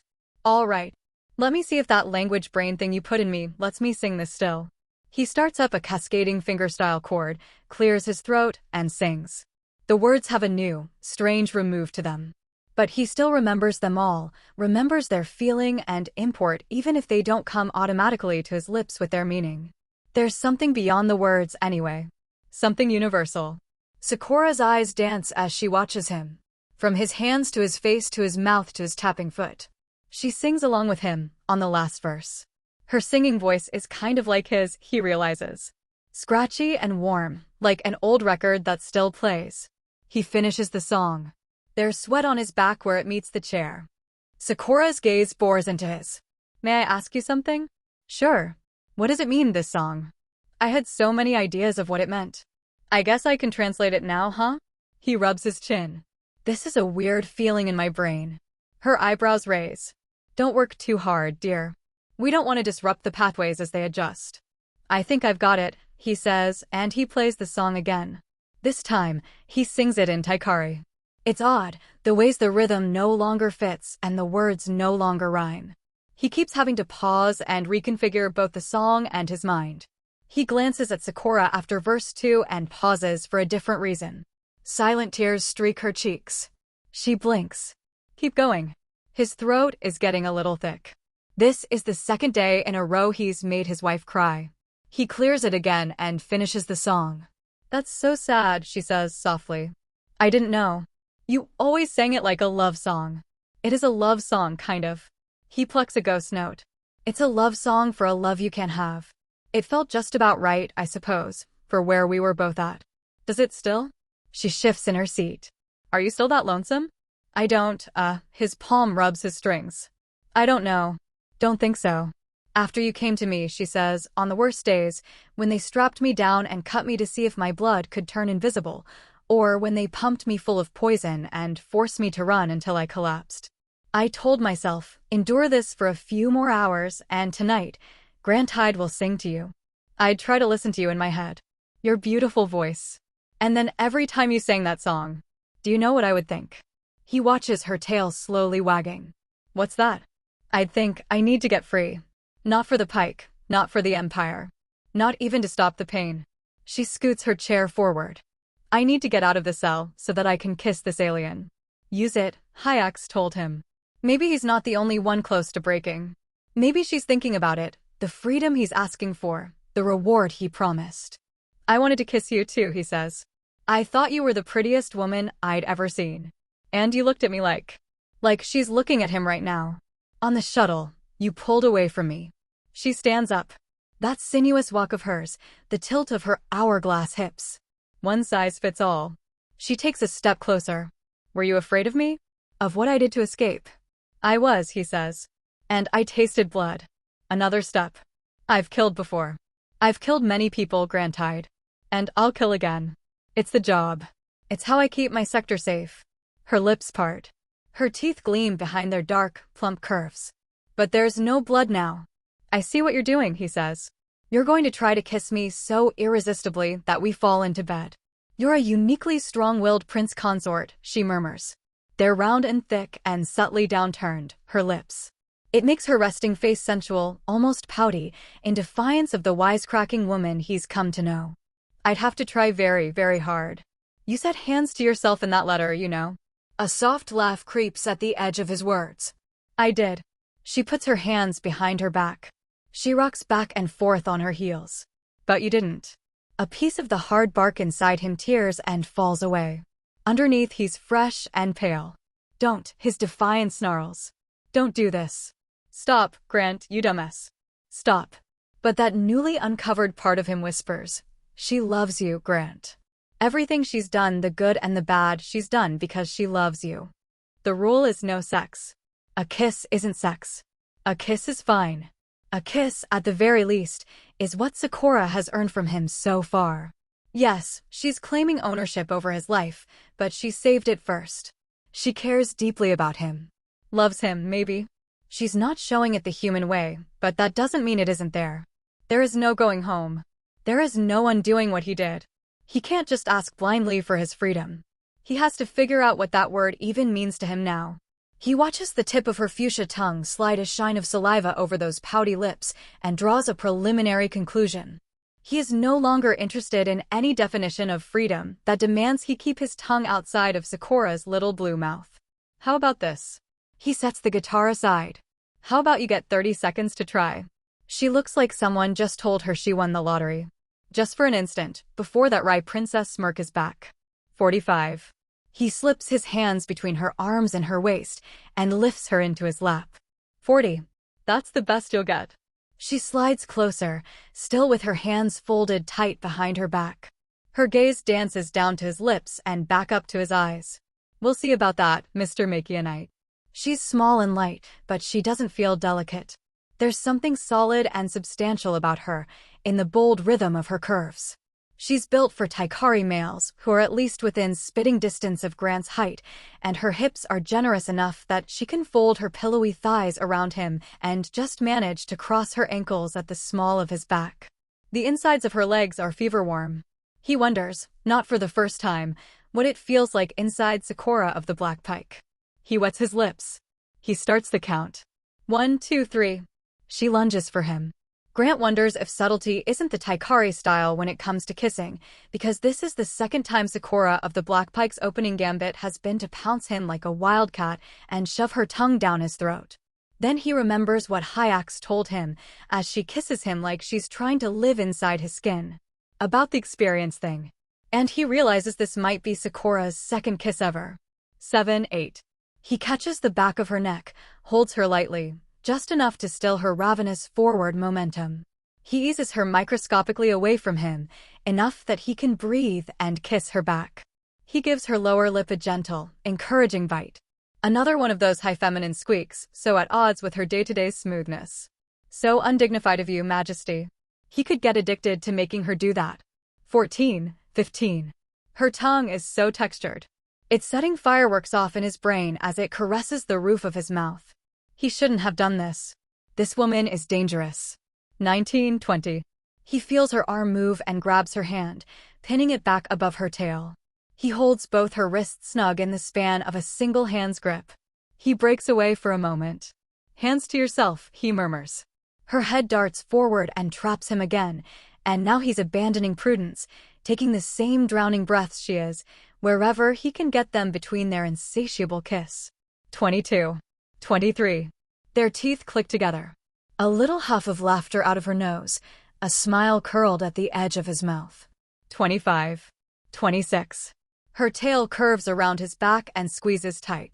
She pulls herself forward with it, pressing against him. Her silk uniform. Her firm stomach. Her full, cushioned chest, spreading its downy warmth where it shoves onto his. She smells like freshly cut jasmine. And something else underneath, something feral. A warm, aphrodisiac musk, primal and feminine. And intoxicating. He really shouldn't have done this.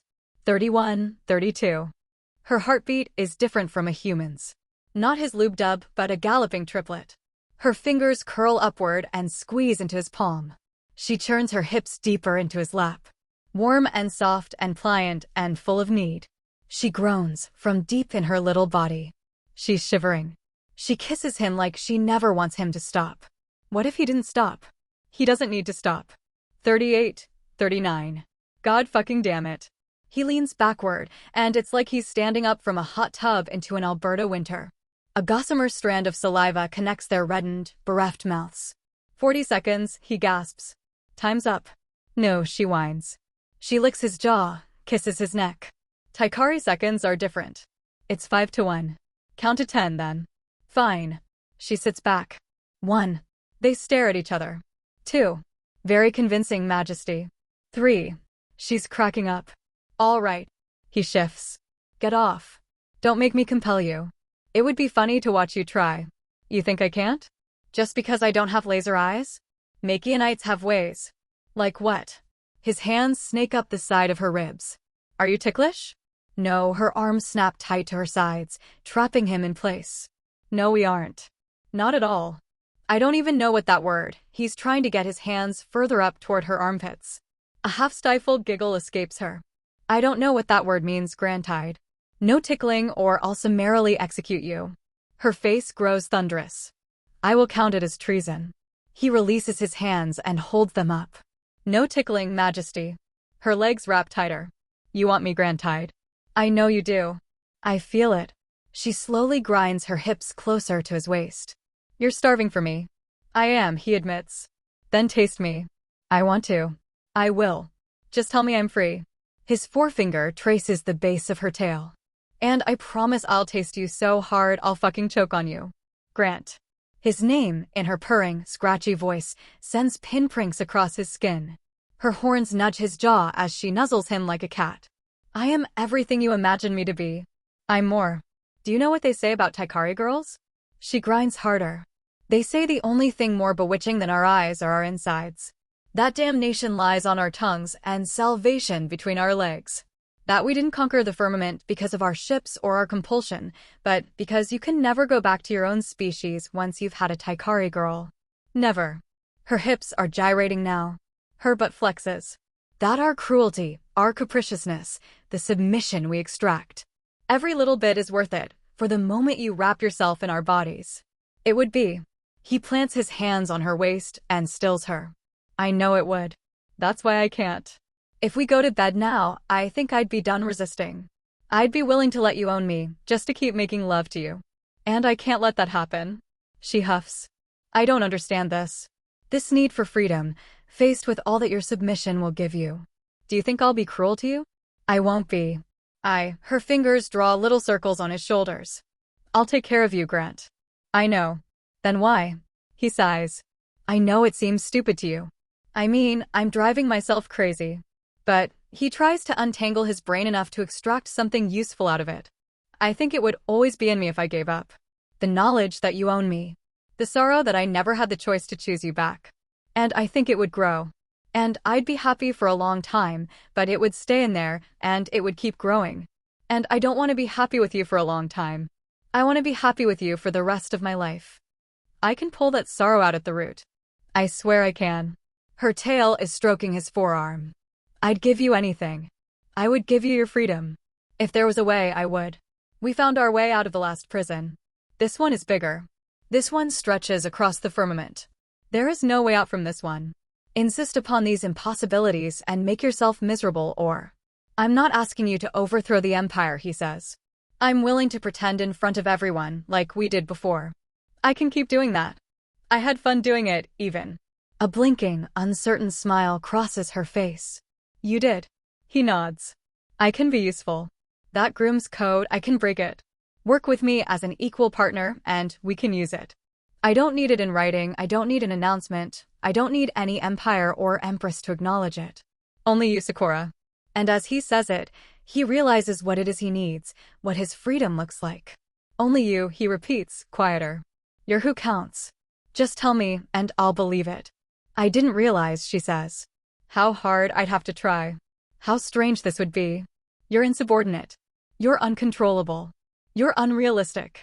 The wise move would be to find you some alien enclave, some place to put you, and run like hell. Every instructor I've ever had would be screaming at me. Screaming. But I can't. She lowers her face onto his chest. I can't let you go. I can't do it. I'm hamstrung. I'm irreversibly weakened. And if I free you... She bites her lip. If I free you, I doom myself. If you stay, there's a loaded gun pointed at my heart for all time, just waiting for a rival to discover it and shoot me out of the sky. A free husband of the void. Free and uncompellable. A member of the imperial family, wed to an alien she can't control. I'd go from princess to pariah, Grantide. And if you go, I'll shake apart like an unshielded shuttle. He shakes his head. I'm not going. You'd stay? I would, he says. His hands slide lower and rest on her hips. You're right, Sakura. You said there's nothing for me on Makion, and you're right. This is the only place I belong anymore. Her breath shakes. I can keep your secrets. He runs his fingers along her spine. I kept them from Frel. We're already sharing one huge lie about me. What's another? You don't have to own me. He presses his hand to her sternum. Just trust me. We'll figure it out, day by day. Not the Makianite way, not the Taikari way. Some new thing. He tucks a strand of her hair behind her fanned-out ear. You said I was worth trying for, he says. You're worth trying for, too. I'll think about it. I promise I will. She leans into his touch. I'm scared. But I will. Will you keep being patient with me? Yes. She shuts her eyes. He feels her shiver under his palm. Maybe we can start small, he says. I want to wear the compulsion-stopping goggles all the Taikari guys wear when I'm on the Black Pike. Those dark frosted things. That gets her eyes open again. You don't need them. I know. But your crew doesn't. He shakes his head. I don't want them to be terrified to be alone in a room with me. I don't want them to look at me like I'm a lost lamb. Or a victim. The anti-compel glass. She plucks stray carnelian fibers from his uniform. It's only for Taikari citizens. It's not meant to be worn in private or by property. By husbands of the void. Then let's make this the first rule we break. He scratches the back of her head through the silk waterfall of her hair. Only on the pike. Only in your kingdom. Starting small. She leans forward and rests her forehead against his clavicle. He lays his chin on the top of her head, his jaw framed in her horns. You are dangerous, Grantide. I had that exact thought about you, he says, when I was kissing you.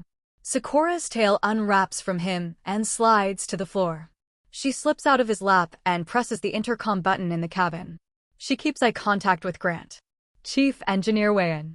A click and a beep. Majesty. Have you thought about the gyros? You feeling that vibration under your feet? Not good. Still not feeling anything, why, Sakura says. But I'll make you a deal. I'll get you the gyros you need, and you do a minor project for me. How minor? I need you to design a pair of anti-comps for my husband. Majesty. A crackle on the other end. Are you sure? Are you sure we're going to shake apart because the gyros are 5 cycles past their sell-by? I never said we'd shake apart, but there are knock-on effects, Majesty, I told you. 1 pair of Makianite anti-comps, Chief Engineer. 2, actually. We'll want a spare. Thank you. She hits the button again. She takes a deep breath. Her hands are shaking. There, she says. He's across the cabin in 2 steps. He picks her up. She thrashes. Grantide, put me down. He folds her into a tight embrace. She tenses and freezes, and then holds him back. Her thick tail wraps around his waist. Thank you, Sakura, he whispers. Thank you. He kisses the tender skin on her neck. He kisses the smooth arc of her jaw. He kisses her trembling mouth, just for a moment. Then he puts her down. Her horns have grown out far enough that there's the beginning of a little curl at the end of them. She swallows her excess saliva and straightens her uniform. You are most welcome. Was that 40-second kiss part 2 of my gift? That kiss was for me, Makianite. Sakura's reassembling the pieces of her haughty camouflage. Part 2 of your gift is in the hangar bay. Hide your heart on and let's go. I'm going to give you your first flight lesson. Your horns are showing. Shut up. The interceptor explodes. Pieces of black and red shrapnel spin through space, continuing their trajectory like a cloud of buckshot, trailing magma and glittering broken glass. How do we air, Grantide? Sakura taps the simulator screen. We exploded. True. We'd prefer not to explode. How would we have survived? Grant exhales heavily and sits back, loosening his death grip on the yoke. Point defense membrane ran out of juice. Correct. And so we reroute thruster power, he says. And slow down. Very good. She punches the reset, and the digital cockpit appears once again, hovering on the outskirts of the asteroid field. There's no time limit, remember. Don't be afraid to stall your momentum and think things through. I have to dash to a soiree with Vora and Chancellor Trevu after this next attempt.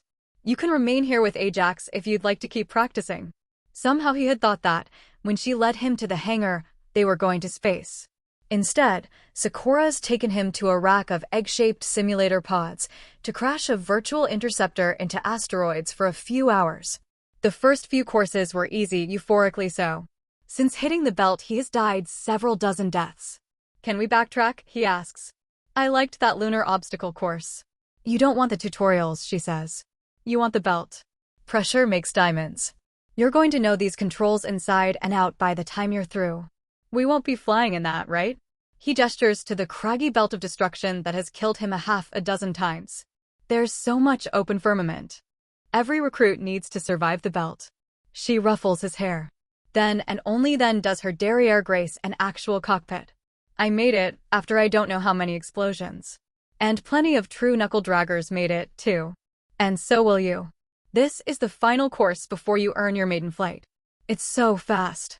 Feels impossible. She cocks her head. How did it feel the first time you picked up your guitar? He purses his lips. Impossible.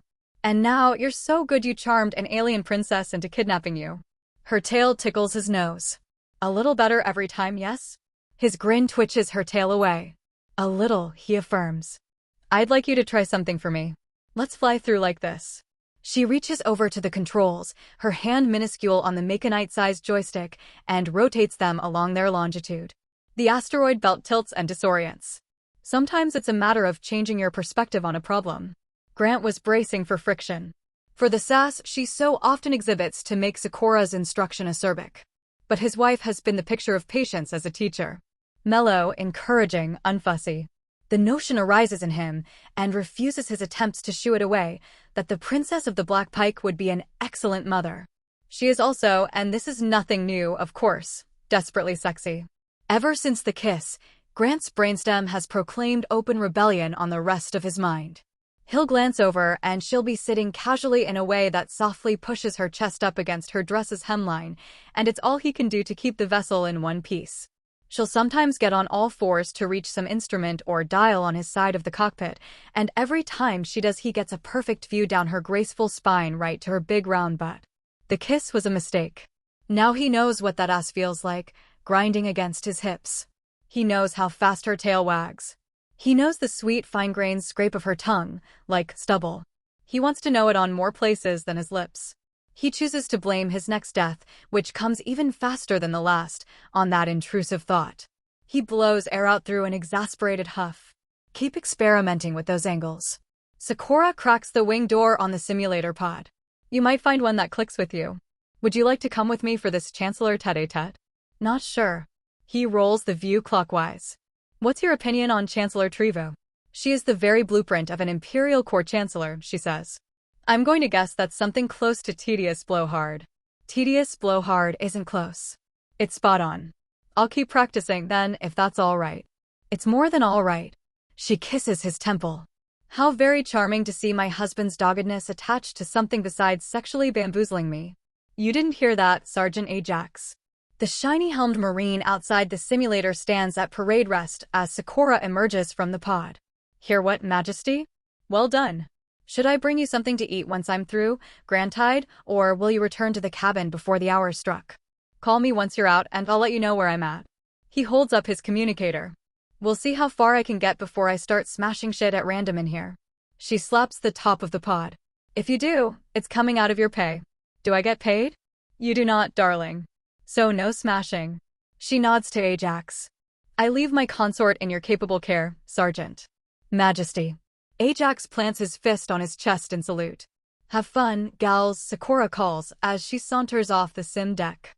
He watches her hips rock gently back and forth as she sways away. He will free himself. He will not break first. And the moment he is free, he will fuck the princess so hard it breaks Wayne's gyros all over again. Grant plugs himself back in. It turns out nothing fixes sexual frustration like asteroid belt frustration. 6 more attempts. 6 more explosions, watching that broken fuselage spin off into the abyss. He tries changing the angle. The farthest he gets is after a 270-degree counterclockwise cant. He starts the sim that way every time now. When the rapid-fire beep-beep-beep-beep of his point defense membrane is lodged so far into his gray matter he's in danger of autolobotomy, he departs the pod and shakes his kinks and cramps out. The hard plastic sim seat, like everything else, is just a little too small, its controls a tad too low. Life on the Pike reminds him of one of those historic house museums that lets you tour the preserved pilgrim settlements. How surprisingly small everything is. He doesn't feel like a giant, not exactly. He just feels awkward.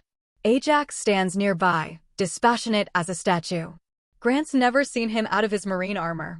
Its sleek black exterior, combined with the sheaths built around his horns, makes his impromptu bodyguard resemble a demonic rhinoceros beetle. Prince Consort. Ajax gives him a shallow bow.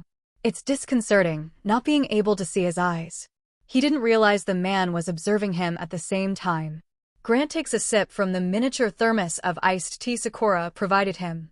Have you ever passed the belt, Ajax? Stopped trying after attempt 3, sire. Ajax shakes his head. Hate flying. Grant raises his eyebrows. You're a soldier aboard a void ship and you hate flying. Yes, Prince Consort. Too much of a leatherneck. But there's nowhere else you'd rather be? Nowhere else, sire. You can just call me Grant if you like. Or Grantide, I guess. Understood, sire. Look, I don't have to keep talking to you if you don't want. He opens the catch on the sim pod door again. It's just that you're the only Taikari guy I'm regularly around. I'm trying to get my feet on the ground. I'm at your disposal, sire. Grant decides this is just how Ajax is. Perhaps he's making very expressive faces underneath the blackout sheen of his visor. Best to take the guy at his word. How did you end up aboard the Black Pike? I joined the ZKZ, Ajax says. They assigned me here. ZKZ? Imperial Void Armada, Prince Consort. That doesn't, he hesitates. Of course, that's probably the right acronym. He's not speaking English right now. The words he hears aren't the words he says. Every time he remembers, it's as though his brain trips over its feet and he needs a moment to stand up and wipe himself off. How did you end up in the ZKZ? He asks. My mother engaged me to her business partner to improve my family's finances, Ajax says. I enlisted instead. That's horrible, man. I'm sore. He cuts himself off. Ajax's head tilts. It angers me that such an injustice happened to you. How's that? Well phrased, sire. How common is that? Trying to sell your sons off. It's the way things work on the Imperial Core world, sire. A well-bred son is a valuable asset. Running away to join the Armada is a popular escape. I mean, no offense to you personally, Ajax, but the more I learn of the Taikari Empire, the more I'm repulsed by it. No offense taken, sire, Ajax says. My mother is a pitiful woman. But if she hadn't done what she did, I would still be Ajax of Clan Pelta. Now I'm Ajax of the Black Pike. Grant nods. It's lucky to have you. Thank you, sire. Grant raises the sim pod door and stoops his head to fit through. Grantide. He looks over his shoulder. Yes. The stories you hear about the Imperial Core, Ajax pauses. Grant wishes he could see the man's face. It's different in the void. We're on the frontier. It may not seem it, from your place as a husband of the void, but the laws, the traditions, they're relaxed. Out here, you're either a zealot, a burnout, or a cast-off. And your wife wouldn't suffer the short-sightedness of a zealot on her crew. Grant straightens up again. Are you a burnout, a cast-off, or a candy-striped combination? An exhalation that sounds shockingly close to laughter from Ajax. The last one. Which one is Sakura? Ajax doesn't answer for a moment. Carefully, he says, I did not mean to imply anything about the princess, sire. It's just us, Ajax. I swear. Man to man. Every void princess is a cast-off, Ajax says. The ZKZ is where they banish imperial daughters to keep them far from the core and cut off their lineages. Commanding a void ship is a punishment. What's Sakura being punished for? Being born, sire. Grant drums his fingers on the sim pod door. You surely don't think your wife is free, do you? He opens the pod the rest of the way. Thank you for trusting me with all this talk, Ajax. Of course, sire. I'm going to make 3 more attempts, and then if I don't leave the pod, I need you to come and pull me out. Not going to do that, sire. Reset. He rams directly into a spiky silicon rock. Reset. He clips a wing on a splintered stalactite and tumbles into scrap metal. Reset. He doesn't even know how it happens this time. He just explodes. Okay, time to throw in the towel. Despite the Marine's insubordination, Grant manages to pull himself away from the sim after 3 more pyrotechnic failures. His eyes are bleary and his shoulders are tight with the stress of the course. He's hungry. That's why he keeps messing up. He clambers out of the sim pod and stretches his back out. All right, Jax. Let's get out of here. If Ajax doesn't like the nickname, he's too deferential to bring it up. Instead, he offers a nod and a sire and leads Grant out of the sim bay, past racks of egg-shaped pods. Grant returns to the cabin. Ajax assumes his guardianship outside. It's a few degrees cooler in here than the rest of the vessel. There's some kind of dampening happening behind the mahogany and silk walls, too. The omnipresent mechanical hum is muffled here. He hears the organic rhythm of his breath louder. In the kitchenette, he finds a glass container, its surface wrapped in wax paper, beneath which is some kind of flaky, syrupy casserole. Reminds him of a baklava. He cuts himself a piece of it and continues his exploration of Taikari cuisine. This tastes like a baklava too. More herbaceous, and with an odd savory edge to it. The Taikari seem eager to mix sweet and savory. His hunger tamed, Grant washes the tangy syrup from his fingers and slides his guitar out from under his Spartan cot. He's barely put his finger pads to the strings when a strident arpeggio plays through the intercom, and the windowed wall's center pane flashes, in blocky green glyphs. Incoming hail.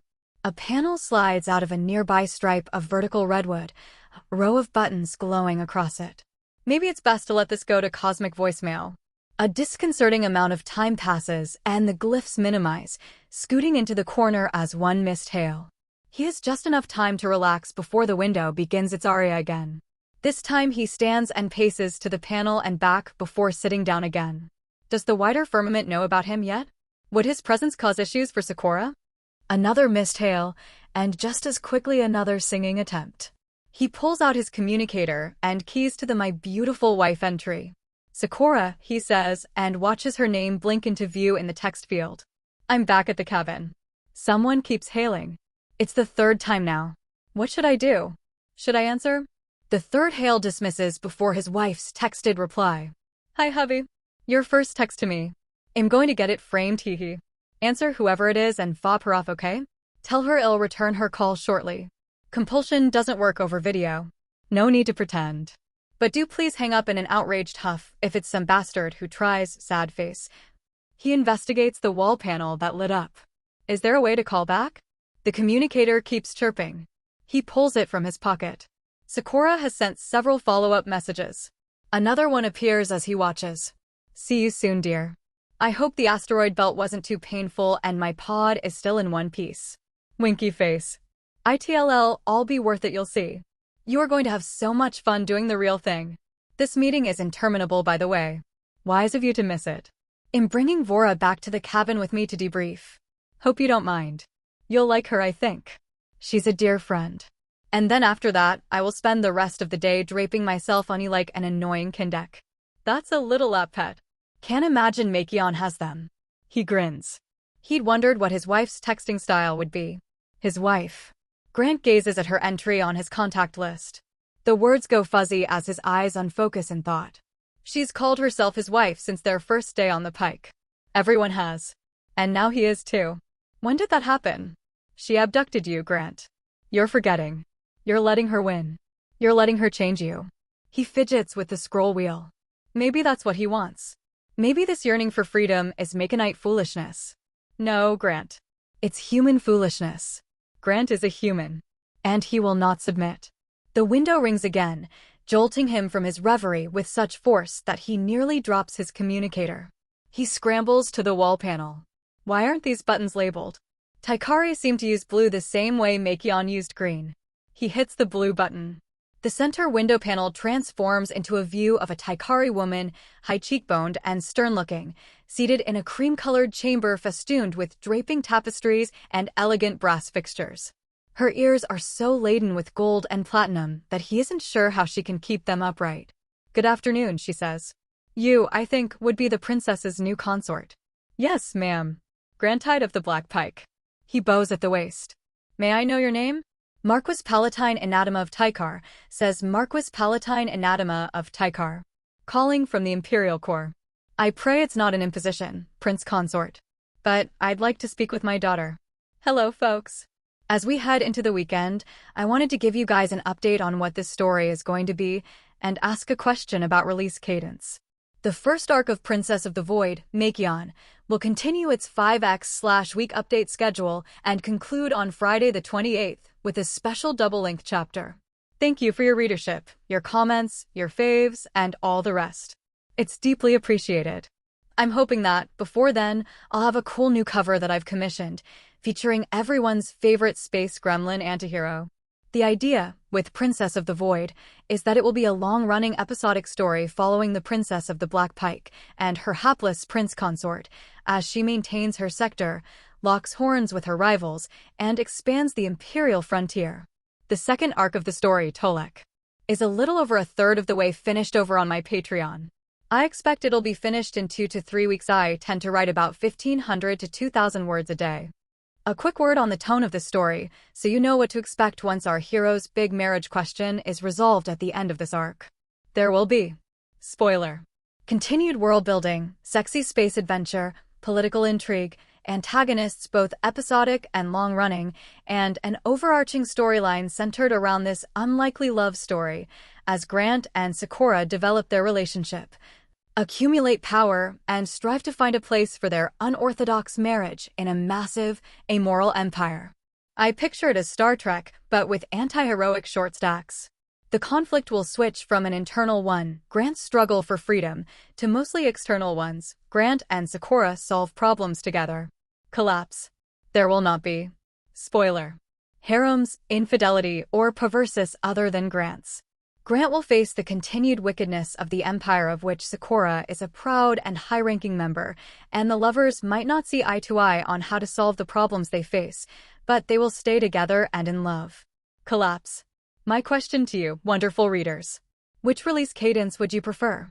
I finish this arc, and then take a brief 1 to 2 week hiatus to finish the second one, then go back to daily releases until Arc 2 is complete? I finish this arc, take no hiatus, and reduce update frequency to 3-ish times a week? Grant's spine straightens in shock. He sees the resemblance now at the corners of the mouth and in the dark, full eyebrows. This is not how he expected to meet his mother-in-law. What's Sakura being punished for? Being born, sire. I hope my repeated calls didn't disturb you, Inadama continues. Sakura sometimes requires some prompting to answer hails. It was no trouble, Marquis. Grant says. The princess will return your call soon. I'll wait for her here. With you. Inadama's grin doesn't reach her eyes. I have plenty of time. It's no trouble. Are you sure, Marquis? Quite sure, she says. I have some embroidery I can get done. Grant glances at the console.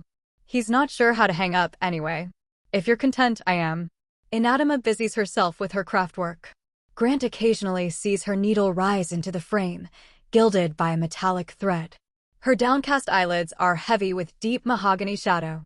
How are you finding the Black Pike, Prince Consort Grantide? I'm adjusting. Inadama nods, satisfied, perhaps, by his discretion. And the princess? She's to your liking. She's a superlative woman. Are you making her happy? As happy as I can, ma'am. Good. They lapse into silence again. She was quite vexed before her disappearance, says the Marquis. Distraught, I think, over her sister. Has she mentioned her? Narika? The name rings a bell, Marquis. Inadama's brow furrows. It what? Oh, right. It's an expression of my species. The name's familiar, but only faintly. An artful little metaphor. Inadama draws her thread tight. Narika is princess of the Glory Banner. They have never gotten along, I'm afraid. Perhaps it's good news Sakura hasn't brought it up to you. Perhaps the feud is done. Such a shame when a void ship's resources are wasted on petty intersector squabbles. A tranquil two-tone chime from the door. Grantide. Sakura's voice calls over the intercom. Are you decent? Yes, Majesty. Shame. The door slides open. Sakura and Vora enter, volleying a giggle between them. I was counting on. She sees Inadama. She stops in her tracks. Her major domo nearly collides with her. Princess. Inadama inclines her head. So thrilled to hear news of your safe return. Marquis Palatine. A curtain of ice slams shut over Sakura's face and tone. She becomes as inexpressive as a Marine's anti-comp faceplate. I appreciate your concern. Why have you called? To welcome you home and speak on business. But my priorities shifted when I met your charming husband. Inadama's smile doesn't meet her eyes. Now I'd say item 1 on the agenda is congratulations. He's a handsome and prudent-seeming young man. Thank you. Sakura mirrors Inadama's armor-plated smile. I don't mean to cut your agenda short, but I am, as you surely guess, quite busy. Much to catch up on. Must get back to it. I'll only need a moment, princess. Inadama affects a breezy tone. Lady Frel of Tolek dropped me a line that you had visited her and the governess. I wonder whether you've gotten over that fantastical assassination theory. Frel seemed to think you were cured of it. It's premature, I think, to dismiss any possibility. Sakura takes a seat on one of her Nook's overstuffed swivel stools. She crosses her legs tight. Have you come across some reason I should? Vora makes eye contact with Grant. She's got a wooden box clutched to her chest and a look of restrained anxiety across her face. I'd thought your unplanned retreat might have lent you clarity, Inadima says. Your time away from the rigors of the office. A chance to ponder and reset. If only it had been that relaxing, Marquis. Sakura puts forth a humorless laugh. If Frel inquires, you may inform her I am, as always, committed exclusively to the stability and security of my sector. Exclusively. Inadima meets the laugh with her own. Well, I should hope you have commitment to spare for your new husband. A timely reminder. Sakura stands. Will that be all, Marquis? Almost. Inadima holds up a thimbled finger. I wanted to let you know in advance. Another void convocation is going to be announced in a few cycles. I'm not sure yet when it's to be held, but you'll want to make ready. Sakura's tail twitches. I am always prepared for a convocation, Marquis. But thank you for the notice. Have you spoken with the Princess of the Glory Banner since your return? No, Sakura crosses to the console. And now I must bid you good afternoon. You ought to, Sakura. I'll take your advice with the same charitable spirit it was given. Now I really am quite busy, Marquis. I would remind you of your obligations toward your blood, Princess. I would remind you that blood does not bind a void princess. Sakura's eyes flare and Grant is back in the room with the gory, wrathful woman who stole him from his home. Take care you do not overstep, Marquis. These aren't Imperial Corps matters. The two women stare at one another. Well, I suppose I ought to let you get back to it, if you are truly so pressed for time. Inadima's shoulders rise in a blithe shrug. Once you're less overwhelmed, we can meet and speak longer. Perhaps. Goodbye. Sakura mashes the button to drop the call hard enough that Grant's surprised it isn't shoved through the wall. Grant me the fucking patience, gods of the firmament, she hisses, to deal with these Imperial Corps harpies. Grant steps back into the center of the room. Not a fan of the Marquis? You want to talk about assholes? When they add it to our encyclopedia, they can put her picture next to it. Is she a minder that the Corps assigned you? No. No, the way I run my sector should not be her concern. She only thinks she has a say in it because I slid out of her, and she has enough power to meddle where she doesn't belong. She's your mother? Grant tries to pretend like he doesn't already know. Inadima is not, Sakura snarls, my mother. A storm cloud passes over her eyes. Void princesses do not have mothers, Grant tied. My family is my crew. My lineage begins and ends with me and the Black Pike. He averts his eyes. My mistake. Oh, darling. Sakura clicks her tongue and gives his hand a light touch. No, it's mine. I can't expect you to just know these things automatically. She rubs her temples. The Marquis calls and suddenly I'm biting my poor husband's head off for a simple question. I was in such a good mood, too. Hellfire. We could delay our game. Vora's fingers drum on the box in her hands. No. It'll help. Please. Sakura pulls her stool back to the Nook. I could use the ego boost of kicking your twilight posterior all over this cabin. Vora snickers. Big talk. You'll see. I've been running our past games in my head during my internment. I'll have you. Sakura taps the release on the tunic she's wearing. It slides down her shoulders. Grant's heart lurches as she steps from the cascading silk in front of Vora, but her skin ripples even as it's revealed, and by the time her scarves hit the ground, she is entirely invisible. A phantom tail gives his shoulder a little tap. When he looks, an invisible laugh sounds from the other side. You went pale for a moment there, husband. Did you think I was about to flash my majordomo? I have no idea your standards for nudity, he says. For all I know, Taikari are all streakers. Vora's certainly seen my Tatias a few times when I've sneezed, or something. An embroidered linen blouse emerges from Sakura's voluminous closet. Vora coughs. Entirely inadvertently, Prince Consort. I assure you. The blouse lifts into the air and is given curvaceous dimension by the invisible chest it's pulled over. A pair of slouchy maroon drop-crotch pants follows. Sakura coruscates back into visibility, cinching a braided golden belt around her waist. Would you play some music for us, Grantide? I don't mean to impose. but it always helped me get my mind off things on Makion. Of course. Grant fetches his guitar. You really must hear this for. Sakura's beaming. Her shoulders loosen as he takes his seat by the nook. It's this acoustic Makionite instrument called a jidar, and Grantide is just a marvel with it. I really am just okay at best. You should listen to the folks whose music I'm covering. Sakura shakes her head as Vora flips the latch on the box. I don't want to listen to them.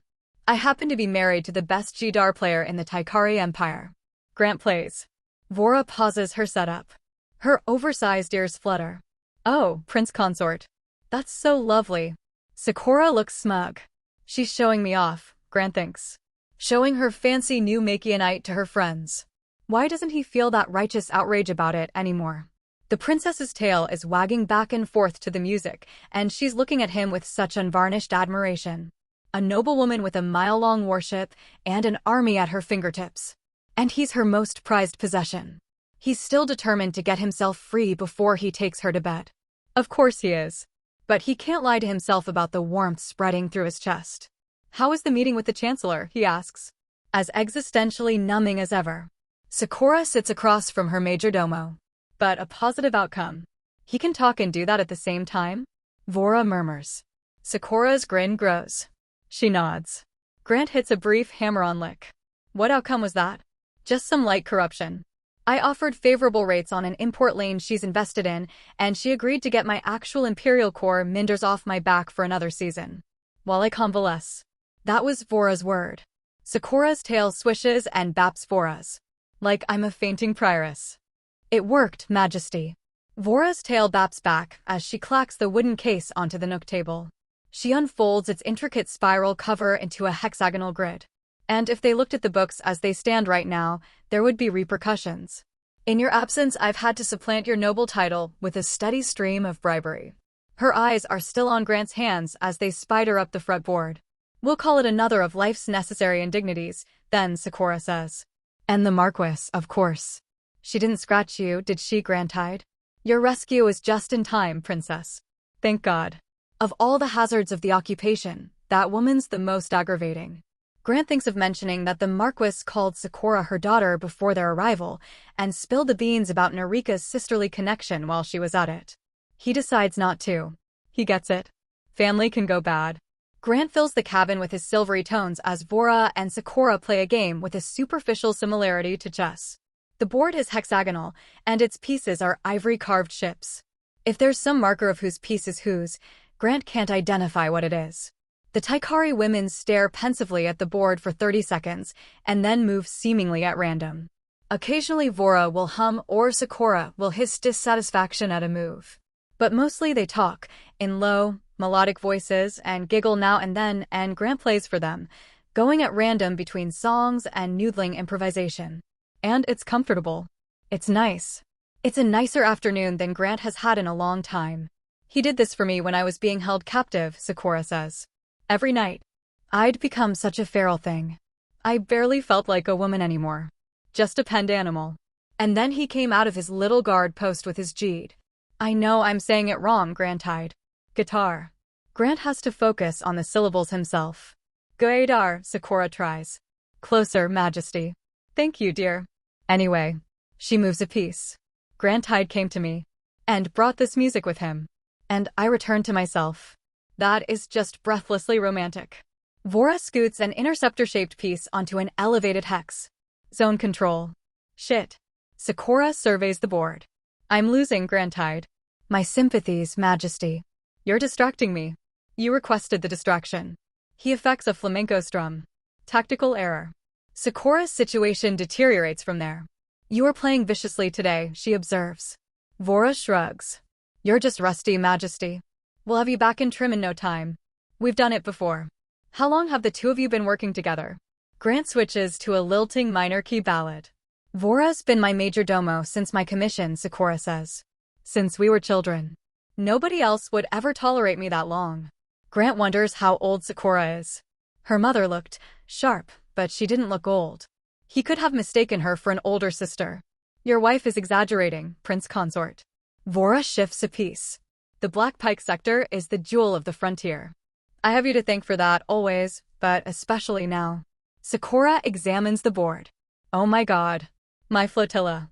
Is that your carrier? A suppressed laugh twitches Vora's ears. It is, Majesty. Sakura places her hand on her forehead. I take it all back. You are an evil backstabber, and I'm going to have you poisoned. Vora wears an expression of innocent gentility. Would you like to drag this out, Majesty, or do you care to resign? You're a snake. I resign. Sakura flicks the piece off its pedestal and stands up. Let's move to part 2. Vora hesitates, halfway to standing. You don't have anywhere else to be? Perhaps you'd like to skip this one and stay with Grantide. Trying to weasel out? Sakura tips the pieces into a drawer on the game board side and swirls its lid shut again. Not going to happen, Vorakaya. And Grantide's invited. I need to save face. She passes the box to a reluctant majordomo. Would you like to watch Vora and I try to stab one another, darling? Grant slides his palm across his strings and kills the cord. Like, actually stab? This is your wife's harebrained idea of a good time, Vora says. She says it's the ultimate test of the noble disciplines. A game of gravitas and then a spear duel. A spear duel. Grant slips his guitar back into its velvety case. I have to see this. Sakura's tail gestures to him. You hear that, majordomo? I can't go disappointing my husband. Vora sighs heavily. Fine. But only because your charming husband wants to watch. And you're one-handed. Of course I am. I remember the rules. Chin up, Vor. It's been 15 cycles since I've handled a spear. You'll win easily. Sakura smirks. If you've kept in practice. Vora's tail wilts. The look she casts Grant clarifies she has not kept in practice. All right then, gals. Sakura rolls her shoulders. Let's get sharp. 1.22 Duel. I'm undressing, Grantide. If you'd like to avert your eyes. Sakura strips her belt from her waist and tosses it into an open locker. She slides a cabinet door open to reveal a cream-colored padded suit with a scarlet stripe across its chest. Got to get into fighting trim. You can just go invisible. He turns away, toward the lockers. It was a neat trick. A muted laugh as fabric crinkles behind him. Well, I wanted to give you the option to peek. He hears a zipper and then a pneumatic hiss. All right, darling. I'm decent. He turns back around to see her twisting a broad ribbon around her waist. Whoever loses at Gravitas ties one hand behind their back. She turns around with her left hand double-wrapped behind her back, the ends of the ribbon held in place with her palm. Kindly do the honors, Grantide. Grant steps up behind Sakura and takes the tie from her. He stoically ignores the breathy little noise she makes when he pulls it tight around her waist. How are you going to use a spear one-handed? He knots her hand to her back. It's not so hard. They're lighter than they look. And I have plenty of practice, since Vora thrashes me at Gravitas every time.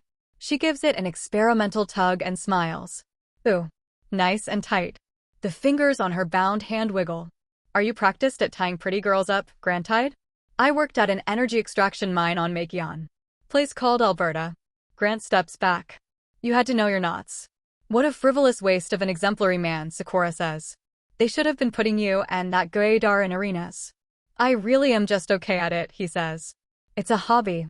If you really think so, Sakura says, then I order you as your princess to continue your training. He arches an eyebrow. Is that going to be my job? Official troubadour for the pike. Your prince consort. Your job is to be my husband. But while we're having our horny little battle of wills, you might as well have something to do with your hands. And if this is what just okay sounds like, then expertise could be a genuine political advantage. Let me know if there's anything more I can snipe from Makion for you. Music books or a tutor or something. You wouldn't actually kidnap a tutor, would you? Of course not, my dear. It would upset you. She points. Pass me that spear, darling. He hands her the spear, which is really more of a staff. One end is weighted and crowned with a blinking red light. She steps out of the locker room into a starkly lit room the size of a tennis court, its whitewashed walls and floors scraped and streaked. He follows. A black-painted circle waits for them in its center. From the opposite locker room, Vora emerges in a blue-striped version of Sakura's suit. Usual stakes, Majesty? You know it, my dear. Sakura leans on her spear. Winner pays the bar tab. And your wife always wins, Vora says. And she drinks like a sailor. We just use script, major domo. It's on my tab either way. Sakura drops the spear from her free hand and balances it upright with her tail. She slaps the badge on her chest and an opaque dome helmet, marine style, slides up over her head. A field of red diodes bursts to life on her torso. Vora mirrors her and glows blue. Torso, limbs, then head. Sakura flicks her spear back into her open palm. A spear tip touch on each, in that order, to win the round. A touch, she says. The little majordomo twirls her spear with a rapid motion that catches Grant off guard. Your wife hits hard. You rat-fucked my inner zone flotilla, majordomo. The imaginary blood of thousands is on your hands. Sakura mirrors the motion one-handed. Her tail lashes out and thwacks the end of the spear, flickering its tip through the air. It finishes its arc couched into her armpit, pointed rock steady at Vora's heart. At least you'll see me coming. Grant gives the spears a wary look.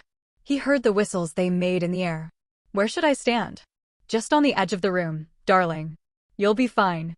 Sakura steps into the circle. You leave the ring, you see to touch. The women halt in frozen readiness, 10 feet apart from one another. Grant tied. Sakura glances his way. Would you officiate? Is it easy? The suits do all the work. Just say set. And then tilt. Set. Sakura shifts to one side and holds her spear high and straight, bolstered by her tail. Vora's is low and braced to the ground. Tilt, Grant says. Sakura launches forward in a crimson blur. 2 rapid jabs, Vora kneels away from the first one and corkscrews the second to the floor with a twirling guard. Sakura whirls past the riposte. The spears slam together with an echoing crack. The Taikari have traded spaces. Vora shifts her spear to a phalanx overhand. Sakura's tail switches back and forth like a stalking lion's.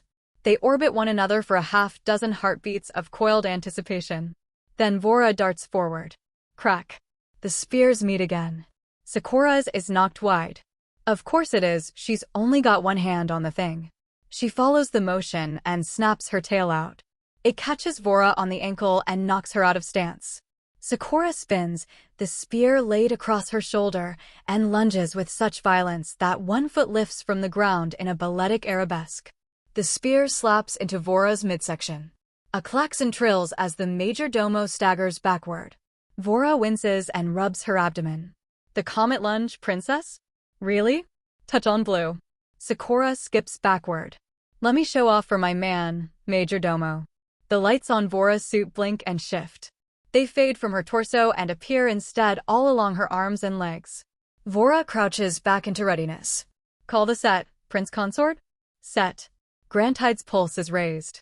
He watches the liquid curves of his wife's silhouette straighten and bend as she stalks her slow circle. Sakura glances up at him. Her fingers drum along the span of her spear. He clears his throat. Tilt. Another flashing exchange, another flurry of spear on spear. Vora ducks and jogs backward to the edge of the ring, planting her foot on its painted line. She slaps her own thigh. The suit grinds to a halt, its joints locking with little puffs of steam. Its helmet tilts open, its entire front peels out.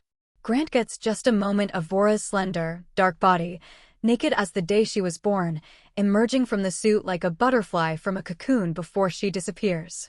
The spear is snatched from the suit's opening hand and hovers in midair. OUS. Sakura freezes in her tracks as Vora's spear loops around the room. Chameleon Gambit? In a casual bout. A disembodied snicker. Maybe I want to show off, too. Sakura's eyes dart, and Grant follows them, seeking a telltale shimmer near the spear. Without the rest of Vora's body visible, Sakura's confident defense has become a cautious guard. Sakura lunges, not for the spear, but for the abandoned suit, whose exoskeleton has bent it upright into a neutral T-pose. Its arms and legs still have that blue glow on them. Vora's spear comes whistling down at an ersatz angle and slams the tip of Sakura's to the ground. A half-moon spin and Sakura's shoved backward by its point against her heart. The empty suit rocks back on its heels. It snaps shut and reanimates as the Taikari woman inside pumps her fist. Touch on red. Sakura huffs as the light drifts from her torso to her arms and legs. You just wanted to flash my husband. Harlot. I'm scoring off you today, Cora. Not without another trick up your sleeve, Vora. Who's to say I don't have one, Cora? How about you show me then, Vora? Vora glances his way. Call the set, Prince Consort. Grant takes another step back. They're getting spirited in there. Set. Telling my husband what to do. Sakura's arm straightens. The spear tip quivers forward. I'll drill you for that. Vora rotates her grip. You'll try. Tilt, Grant says, and Sakura launches like a bullet. Vora drops into a bracing guard like she's receiving a cavalry charge. The round is over a breath after it's begun. The spears lance past one another and score simultaneous touches, one across Sakura's arm, one into Vora's leg. Yes! Vora spins round and pumps her fist again. Sakura stalks back to her mark. The diodes on the women's arms and legs have faded. Twin lights, red and blue, now shine from the sides of their helmets, where their ears are sheathed. How long has it been since I've gotten you to helm? Sakura's teeth sound gritted. 15 cycles, at least. I'm developing a real thirst, Majesty. Vora leans jauntily on her spear. I hope you're ready to splurge. Grantide. Sakura says it flat and cold. It's how she sounded the first night when she was full of menace. If you please. Set, he says. Their faces aren't visible, but there's a simmering tension in the air. He feels it. It's the final round. Tilt. 5 seconds of utter stillness. Vora's heel shifts. Sakura's tail curls around her calf. Grant has no frame of reference for how well Sakura spear fights, just as she has none for his guitar playing. As far as she's concerned, he is a virtuoso. The thought struck him as fond and silly. But now he watches her duel, and he understands. His wife moves like a warrior out of myth. Crack. The spears ricochet high into the air, and the Taikari wielding them are driven close enough to touch. Crack. Sakura's spear drops from her untied hand, rolls along the span of her tail, and jerks back up under Vora's guard. The majordomo dances backward and misses the whistling tip by inches. Crack. Vora lands a solid hit onto Sakura's side that pushes the breath from Grant's lungs in a sympathetic gasp. Sakura spins away from the impact and snarls like an animal as she hefts her spear. She's bunched up and low, like a winched-in spring. Vora paces, a circling hunter. The diode at the end of her spear trails a comet tail after image as she pounces. Sakura slams her spear hilt into the floor, departing the ground in a dazzling pole vault. In mid-fucking air, like a valkyrie, she twists round and overhand hurls her spear. It flies a bare foot before her tail catches it and whirls it with ballistic speed. A bright white flash rings out as the spear tip connects and goes spinning away. Sakura drops to the floor, ass first, and roars her victory over the klaxon call.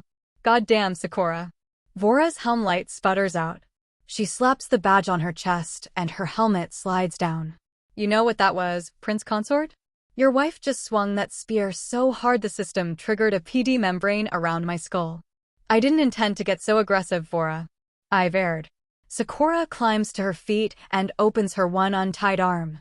I'll buy the drinks, yes? A win's a win, Majesty. And I did hit you with the chameleon. Vora steps into Sakura's embrace.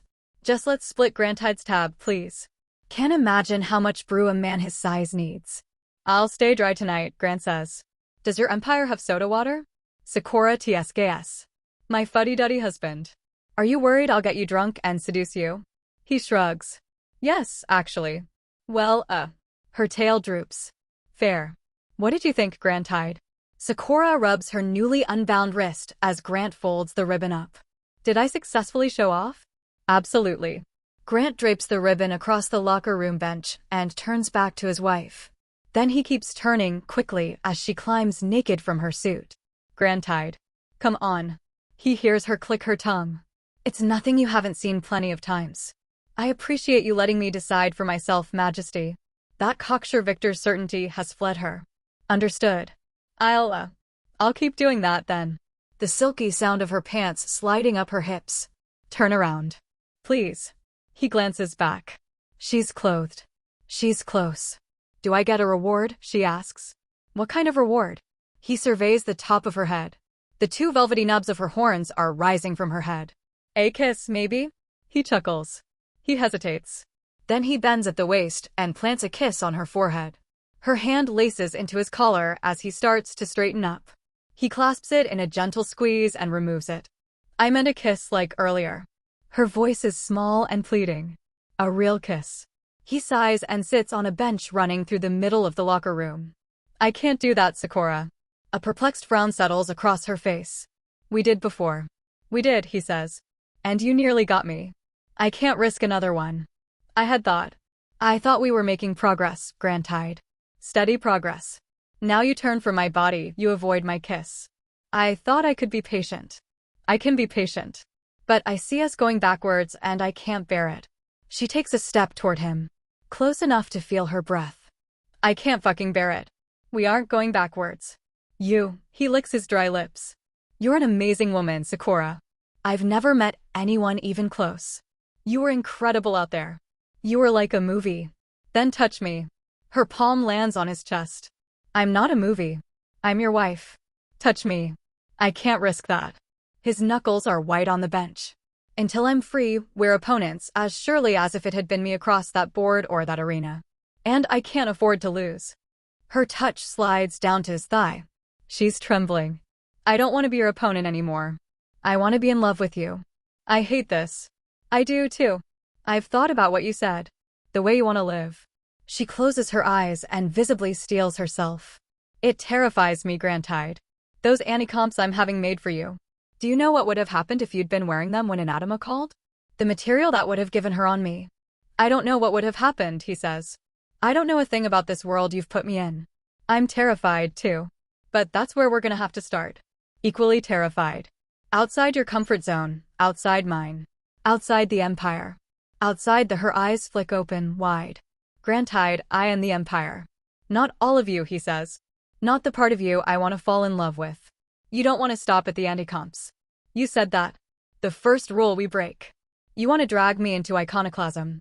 Her hands rest on the sides of his jaw, by his ears. Why can't you be happy with a normal love? With a safe love? He needs to look away. But he doesn't want to deprive himself a second of her face. His wife's face. She wants him more than anyone has ever wanted him. Because there's nothing normal about it. Not to me. He reminds himself as much as he reminds her. She huffs a frustrated sigh. Why did it have to be you?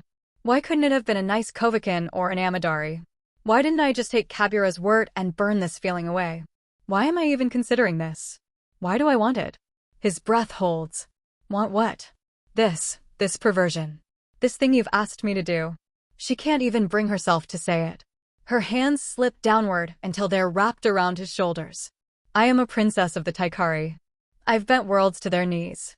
I've survived scandals and assassination attempts and pirate attacks and being marooned on Makion.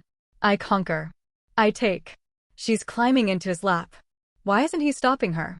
He feels drunk. Like he's in a dream, watching himself. Her eyes haven't even flashed, and he feels compelled. And now, she whispers, my downfall is here, wearing this alluring disguise, freely admitting how it will destroy me. Destroy both of us. And still. His hand is on her back, right where her spine begins its graceful outward curve. When did that happen? Still, she murmurs. Her eyelids lower. The graceful line of her body flows as she lays it flush against his. Her hips. Her stomach. Her chest. Just say it, he whispers. Just say, you're free. And you'll have me. She doesn't shake her head. She doesn't say no. She just stares, like a deer in the headlights. Like there's a tidal wave crashing toward her. The gleam of her fangs as her pouty little lips part. His wife, the warrior. The killer. Visions of her victims flash through his mind. The blooms of blood on the walls. Drake's gurgling last breath. Drake, who would have killed him. He was the only Makionite in that building who left it alive. Even when she thought she hated him, even when he was just a tool stolen from a hostile empire. She spared him. If he gives himself to her, nobody like Drake will ever hurt him again. Her thighs, where they wrap around him, are an intoxicating combination of soft, giving flesh and steel cord muscle. Her body is so touchable. Every inch of her is some new sensation, firm, pillowy, toned, plush. And hot. Fever hot. Maybe this one time doesn't need to count. Maybe he gives in once, just once. So he knows what he's saying no to. Maybe it'll be easier to resist her once he knows. He can always find his way to freedom later. He's been married to this woman for a week, and he's had 40 seconds of intimacy. The most beautiful 40 seconds of his life. He's sitting before a banquet, and he's had nothing but a crust of bread, and he's starving. You, she whispers. Just that one syllable. His fingers twitch against her skin. Their noses touch. Grantide feels her breath, warm and damp on his face. A knock on the door. They jerk away from one another near simultaneously, as if an invisible electric fence divided them. He nearly broke. She nearly broke. Majesty? Prince consort. That's Vora, muffled by the door. Do I still owe you drinks? A moment, please, Major Domo. The commanding steel is back undergirding Sakura's shaky voice. She clambers off of Grant's lap. I think it would be best if we both took some time to ourselves for the rest of the day, Grant Hyde. 2. Settle down. And think. Her eyes tilt downward. Perhaps you and Vora could get drinks by yourselves. You should go with her, he says. I'm not thirsty. I'll go with Ajax and log some more flying time. Very well. Good idea. Her fists ball the linen of her shirt's hem. I'll see you later, then. He's starving. The air is so light and insubstantial after the solidity of his wife's body. Yep, he says. See you soon. She slips out of the locker room. She slips back in and skitters over to him. She kisses him on the forehead. No matter what, she whispers. No matter who wins. I will never regret you, Grant Hyde. Then she's gone.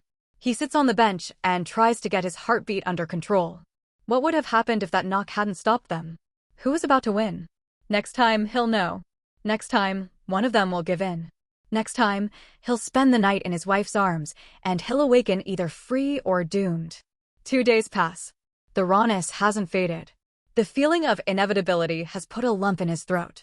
It must put one in hers, too, because both of them do everything they can to avoid being alone together. In the moments they make orthogonal small talk. There's plenty to be done. She doesn't need to hunt for excuses. Pirate sightings on the border space of Tamayon. The latest death on Tolek. Exo-unions and Governess Garuna pointing fingers at one another. And the whole time they try to avoid looking at each other, because every time he sees her, even out of the corner of his eye, it burns into him like a solar negative. He has never been this horny in his stupid Makianite life. He is disastrously, comedically, pathetically horny. There is nothing about Sakura that doesn't turn him on anymore. The poke of her tongue as she reads her reports. The purring snores she makes when she's flat on her back asleep. Once, after she leaves the cabin, he spends 2 minutes just staring at the heart-shaped imprint her ass made in her silk chair until it fades. She still curls up with his shearling coat every night. She hums his songs. The first night, when she thinks he's asleep, she pads over to his cot and smells his hair. Hold the fuck out, Grant. You're a Makianite, no. You're a human. You're a human and you will not give up your chance at freedom. No matter how stupid and illogical it is.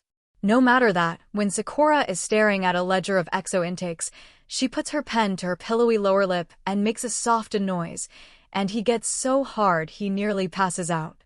A few more days of pain, he tells himself. A few more days of cruelty to himself and to her. And then a life full of love. It's coming. They can't ignore it. The fallout is in question, but the explosion isn't. She fills her days with her work. He fills his with the belt. Again and again he dashes himself against the rocks. Twice now he's seen the open space on the other end, the glowing beacon obscured by flying obstacles. He's beginning to wonder if he's sabotaging himself, twisting and yawing into asteroids on some subconscious purpose. Once he passes, she's promised to take him flying. The two of them, cramped into a close interceptor cockpit, stuck in the void, far from anyone who would see or hear or walk in. No excuses. Nothing between them but a narrow armrest console and their fearful hearts. He's cracking up and he's getting hungry. It's time to take a quick break, stretch out, and ask Ajax for something to eat. He thumbs the catch on the door. It's barely unsealed when he hears voices. A soft laugh. He halts his motion and slowly opens the pod door further. A bare crescent in the ceramic and upholstery, enough to see and hear. Ajax is leaning against one of the steel girder posts holding the sim pod racks a few rows over. His tail is sweeping back and forth as he talks to a red-headed Taikari woman in a set of coveralls, a plated helmet under her arm. He's seen crewmates dressed like that on the flight decks. Been in there all day? The woman asks. She's cute and full-bodied, with a dusting of freckles on her face. She's short, even for a Taikari woman. She barely comes up past Ajax's stomach. Yep, Ajax says. Breaks for bathroom and lunch and then he's right back to it. Is he nice? He's all right. Has a lot of questions. And you can tell he feels trapped. Like I overheard him arguing with Her Majesty. I think maybe he's avoiding her. Shit, babe. She fidgets with her helmet's chin strap. Like, how bad arguing? Just early days stuff, I think. Maybe he'll get over it. I never thought she'd take a husband of the void. Especially one who didn't ask for it. I thought she was on K-word. If she was, it definitely wore off over 15 cycles. Think it was a revenge thing. You should have seen her off the shuttle. She was covered in blood. Why do you? Well, I shouldn't ask. Ajax rubs her shoulder. Ask whatever, doll. Why do you think she's letting him do this? The woman glances over at the sim pod. Grant's heart skips a beat, but it doesn't look like she's seen him eavesdropping. Like, that's crazy. She's gonna teach a husband of the void how to fly an armed interceptor. There's alien auxiliaries, Ajax says. It's not so weird. Yeah, but those are citizen vassals, Jax. She kidnapped him, and now she's giving him missiles. He's supposed to be property. I mean, ostensibly. Ajax leans down and drops his voice. She's made him anti-comps. Her eyes widen. You're shitting me. Ajax shakes his head. Next time you see him, he'll probably be wearing them. Why did she do that? Does she not trust us? Is he in her ear? I don't know. I mean, have you seen him? Of course. Now and then. He's fine. I don't get the fuss. You can say he's hot, babe. It's okay.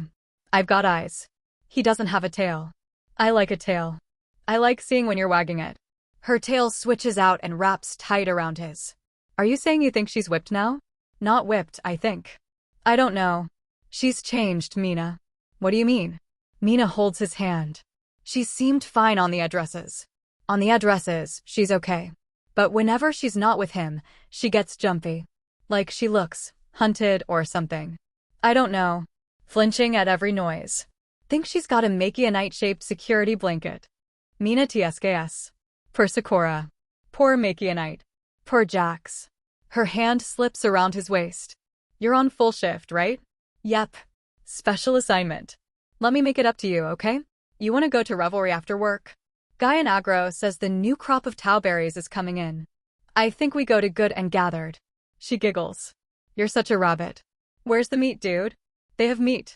They have those sandwiches. Fine. But you're eating the mushrooms. Hey. She stands on her tiptoes and taps his helmet. Open up, Jaxie. Ajax chuckles and raises his visor. Grant can't see his face from this angle. Meet me at Agro after your shift. Mina's eyes flash. I'll take you to G&G. Ajax's tail wags at double time. You got it, baby. He leans down and her face disappears behind his head as they kiss. Mina flips his visor back over his face and kisses that, too.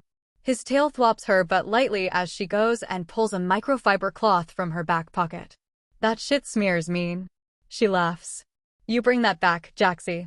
As Ajax wipes his visor, Grant closes the pod door as quietly as he can. He flies 3 more attempts. He's barely thinking anymore when he steers the vessel. The yoke is an extension of his hand. The controls disappear.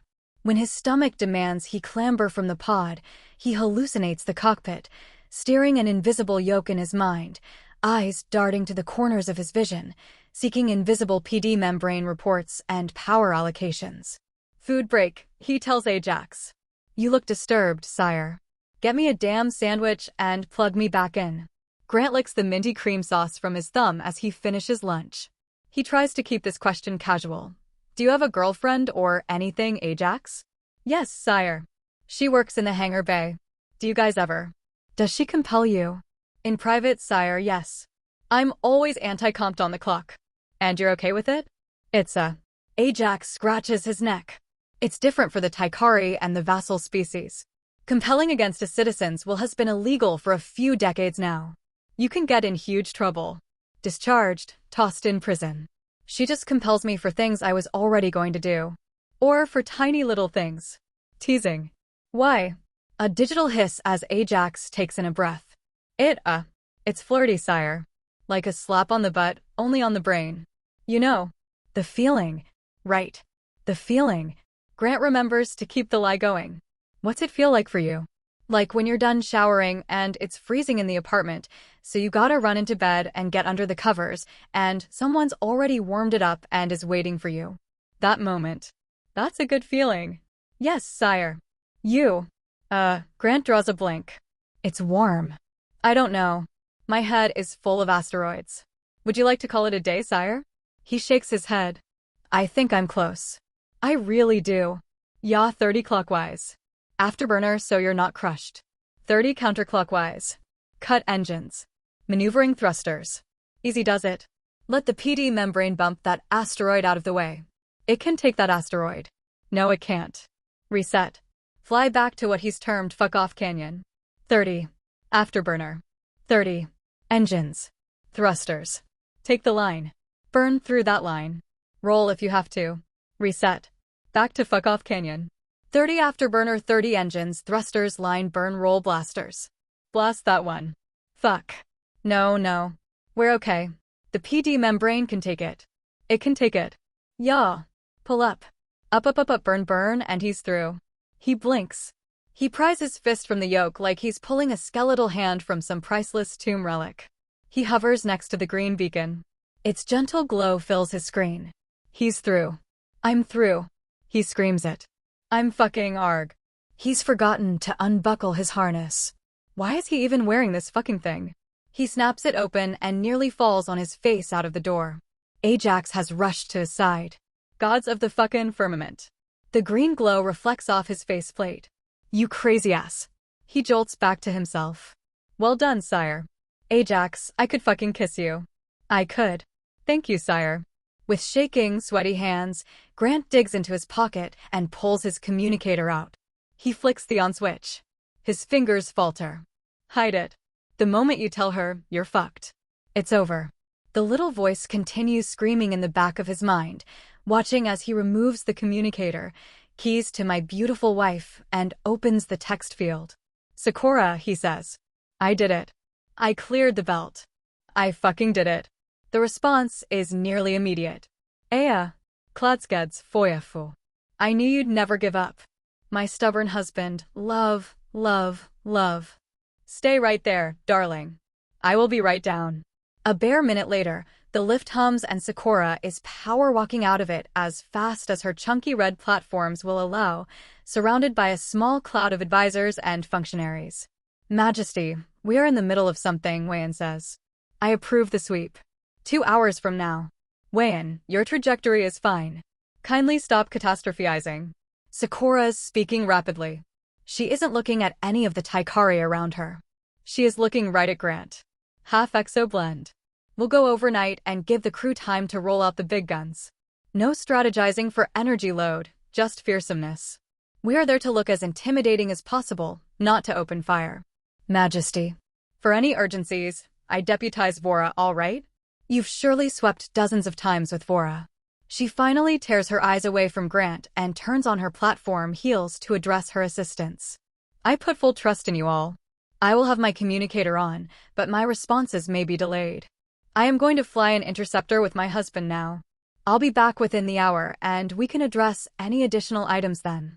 She spins back around, and the victory beacon light shines in her wide, lovely eyes. Grant tied. She leaps into his arms and showers every inch of him she can reach with feathery kisses. You did it, you did it, you did it. The rush of adrenaline departs her, and they become aware, at roughly the same time, that both of his hands are sinking steadfastly into the globes of her ass to hold her up, and his erection is trapped between her thighs. She whines, quietly, and his hips rock gentle and involuntary, and if they weren't being stared at by 15 people, the game would be up and he'd fuck her standing up. An engineer coughs. Grant places Sakura back on the catwalk. She adjusts the tricorn that she's mercifully wearing over her horns. Husband, she says. May I accompany you on your maiden voyage? Princess, he says. It would be my honor. Easy does it. Sakura's hand clasps his as he bends the yoke up. Check the landing gear indicator. Good. And now nudge us forward. Very good. And brace for 0G. The half-moon interceptor slips from the black pike. The void embraces them. The cockpit fills with stars. Grant looks toward Sakura. Where do we go now? The star's cape suffuses her with a soft glow. Wherever you want, Grant tied. She smiles, and there's a pang of longing in his heart so staggering that he'd need to sit down if he wasn't already. An angel. His wife looks like an angel. You want the artificial grav on? He asks. She shakes her head. I want to go fast. He grins. As you command, Majesty. She whoops as he hits the afterburner. They careen into the firmament. There's no belt here, no danger. He cuts loose. The pod simulated rumble and turbulence, but it didn't prepare him for how visceral it would feel. The sheer joy of speed. They streak through a candy-colored cloud of dust and billow it into a smear across the firmament. They spiral and spin. They dive and barrel roll. He's peacocking, he knows. But the look of pure elation on her face is worth it. He turns off the afterburner and lets their momentum drift them through the firmament. Her laugh trails off with the tapering off engine sound. She falls silent and stares at him. Her expression is clouded and unreadable. Her smile is still on, but it's crooked and strange and diminished. You did it, she says. I did. You can fly. You flew so well. Thank you, princess. She forces her breathing to neutrality. They stare at each other. The harness across her body. The sweet rise and fall under the fabric. If I free you now, she says, you could fly away. You could escape. He presses his tongue to the roof of his mouth. He hears his own heartbeat. Her hands ball into fists. You could steal into the hangar bay and take a ship and disappear into the firmament. And I'd never see you again. I could. He clicks his harness open. Or, he reaches across to her seat and opens hers too. Her eyes widen as he gently pulls her by the hand from her chair. He wraps his arm around her midsection. I could turn around, he says, and choose you. He turns on the artificial gravity. She expels a quick "oh" as she falls into his lap, her back on his chest. And the moment you freed me, you could take whatever you wanted from me. He closes his arm tighter around her belly. No compulsion needed. No ownership. Just ask. And I would give. She wriggles further into his lap. He's hard, achingly hard, and judging by the lip-biting grin she wears, she can feel it. She slides her butt up and down along him, the fabric of their uniforms whispering against each other as she dry humps him like a giddy teenager. His other arm buckles over her chest. Her triplet heartbeat raps against his forearm. There's something in the noise she makes when he tightens his grip on her. Something that gives him ammunition. Or maybe, his fingers fan out across her taut stomach. His knuckles flex. Maybe you're curious. Curious, she breathes. You called it perversion. His hand creeps past her collarbone. But maybe wonder what it would be like. To have someone so much bigger than you, who you can't control. Who you can compel until you're red in the face and they won't yield. His fingers wrap lightly around her neck. He feels the vibrating hum of her responding groan. Maybe you want someone to take you and do what they want with you, princess. The tendons in her neck dance as she swallows. Her voice is a throaty whisper. Maybe. Her palm is slick with sweat where it lies over his. His hand around her middle slides lower. Her thighs part. Do you know what I want to do with you? He murmurs. Her tail raises, exposing the flexing, grinding curve of her ass where the silk clings to it. What? He flips the gravity off again and nudges her into the air. Free me, and I'll tell you. Sakura screams like a banshee. She slams her fist onto the console. A streak of white fire roars out of the interceptor and erupts into a burning nova a kilometer away. She seizes the controls and spins the interceptor back toward the black pike. We're going home. Princess. We're going home, she barks, before I crash this fucking interceptor into the moon and kill us both. Pike to Indus Red. A crackling voice over the radio. Majesty, we just detected a missile launch. Are you? Sakura punches the radio button. Indus Red to Black Pike, we are fine. She lets out a ragged laugh. Accidental discharge. We're returning now. The landing gear is scarcely down when she's on her feet, practically dragging Grant from the interceptor, spilling onto the deck. Her tail is thrashing like a serpent. The dockworkers and crewmates can't hide their stares as she marches him past them. Where are we going? He stumbles after her. She pulls him into the lift and slams the button to take them to her cabin. She slaps the turbo before he has a chance to catch the handrail, and he has to scrabble for it in 0G. This game is over. Her horns are higher and sharper than he's ever seen them. This game is done, Makianite. Out the lift and through her cabin door. She slams her palm against the seal and spins around, her eyes aflame. We are not leaving this cabin until you fuck me. Grant draws himself up and crosses his arms. He returns her flashing stare as well as he can without her compelling crimson. We are not fucking until you free me. This is Grantide. This is torture. She takes a shaky step toward him. You can't do this to me. You can't keep lighting my torch and then snuffing it like this. I need you tonight. I need you. She wraps her arms tightly around his waist. Her core flexes. Her hips roll. Every piece of her is trying to get as close to him as possible. He should step away from her. He should create separation. He can't. His body is in full rebellion. My neck needs your hands.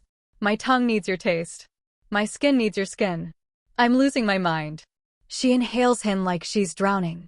Her tail winds around his legs. The paintbrush tuft at the end tickles his back. Her smoky voice of command is pinched and tremulous with need. I'm losing my fucking mind, Grantide. And you think I'm not? He huffs a caustic laugh. Do you know how many times I've been this close to throwing everything I have left away for you, Sakura? You've pulled me into a nightmare, and you're the only thing I want from this entire galaxy, and I can't have you. But you can. She nuzzles his stomach. The nightmare could end. I could keep you safe. Warm and safe and so happy. You would have your fill of me every night. You would fall asleep inside me and awaken to my lovemaking. I'd hang off your every word. A breath and you could have me. A look and I would bend for you. I beg you, Grantide. She clings to his legs and buries her face in his thighs. I am begging. Her desperation is gutting him. His desperation is screaming in his skull. He wraps his hands around her hips and tugs her into the air. It's so easy to lift her. His mind darkens with all the things he could do to a body this light, with so many beautifully shaped handholds. Focus, Grant. It's now or never. He stares at her, lined up eye to eye. Free me. I could give you so much more than freedom. I want, she swallows. You gave me back my life. I can't give you back yours. But I'll give you something better. Freedom first. And then everything else. His hands drop from her hips to close around her full, round ass. It's the perfect size. Each cheek fits into each palm as if preordained by fate. The rest of our lives, he whispers. And he catches her trembling lips in a sloppy, greedy kiss. His tongue slides across her fangs, mingles with hers, feels its feline roughness. A steady whining moan is bubbling up from her, rising in pitch as he seeks deeper. Her tail wraps around his wrist. She's so inhuman, and he's so far from home. And so close. She leans her head away. I can't free you, she says. I can't. I prize you. I'd burn the firmament to keep you. Then my answer, he kisses her forehead and puts her down, is no. She falls backward into her bed, heedless of the boots she's still wearing. She buries her face in the pillow and screams her frustration into it. She kicks her little legs. She rolls over. You impudent little custodian. Her teeth are bared. Her long hair cascades into a shiny ink spot around her. You know what I am? I am a warlord. I am royalty. I am one of the most powerful, beautiful women in the firmament. You should be the one begging for even a crumb of me. He shrugs. She drags her hands down her face. If, she says, if I grant you your freedom, what would that even look like? Shall I just drop you off on your world and let them execute you? Of course not, he says. I can't even speak the language anymore. You have nowhere else to go, she says. Nowhere. I am the only home you have in an infinite dark. I'd stay.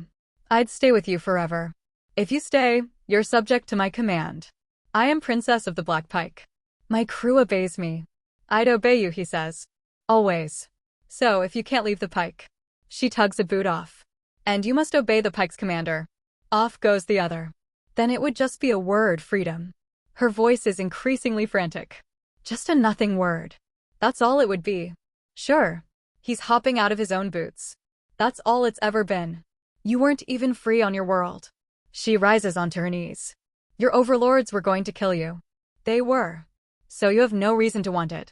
And you have no reason to deny it. They stare at each other. She throws a pillow at him. He lunges across the bed and picks her up. Down. She hammers her little fists into his back. You put me down right now. See? I'm already insubordinate as fuck. He stands, hefting her onto his shoulder. And you already can't stop me. He smacks her well-cushioned ass, relishes the scandalized gasp and the jerking flinch. What would change? Insufferable Machianite. She writhes in his grasp. Her tail whacks him upside the head. A mad giggle escapes her before she can pull it back. I will bite you. I'll rip your throat out. I. Grant drops Sakura into a bridal carry and underhand tosses her into bed. She squeaks in alarm as she lands among her pillows. You tossed a Taikari Void Princess. Oh my god. She sits up. I'm gonna have you boiled. He lands heavily on the bed and pins her wrists above her head. She's rolled onto her back. Her eyes are wide with shock. He recognizes the cut of this dress uniform. He saw it down the barrel of a useless gun. He pulls the pin from its keyhole neckline and it flows open. The fearsome princess of the Black Pike unwraps like a little blue gift. Grant hide. She gasps. He plucks Sakura, shiny and flushed, from her shucked gown. She has panties on tonight. Little and lacy and red. His leg slides under hers and folds her up until her thick thighs are squishing against her chest. There's a dark damp patch on the thin gossamer.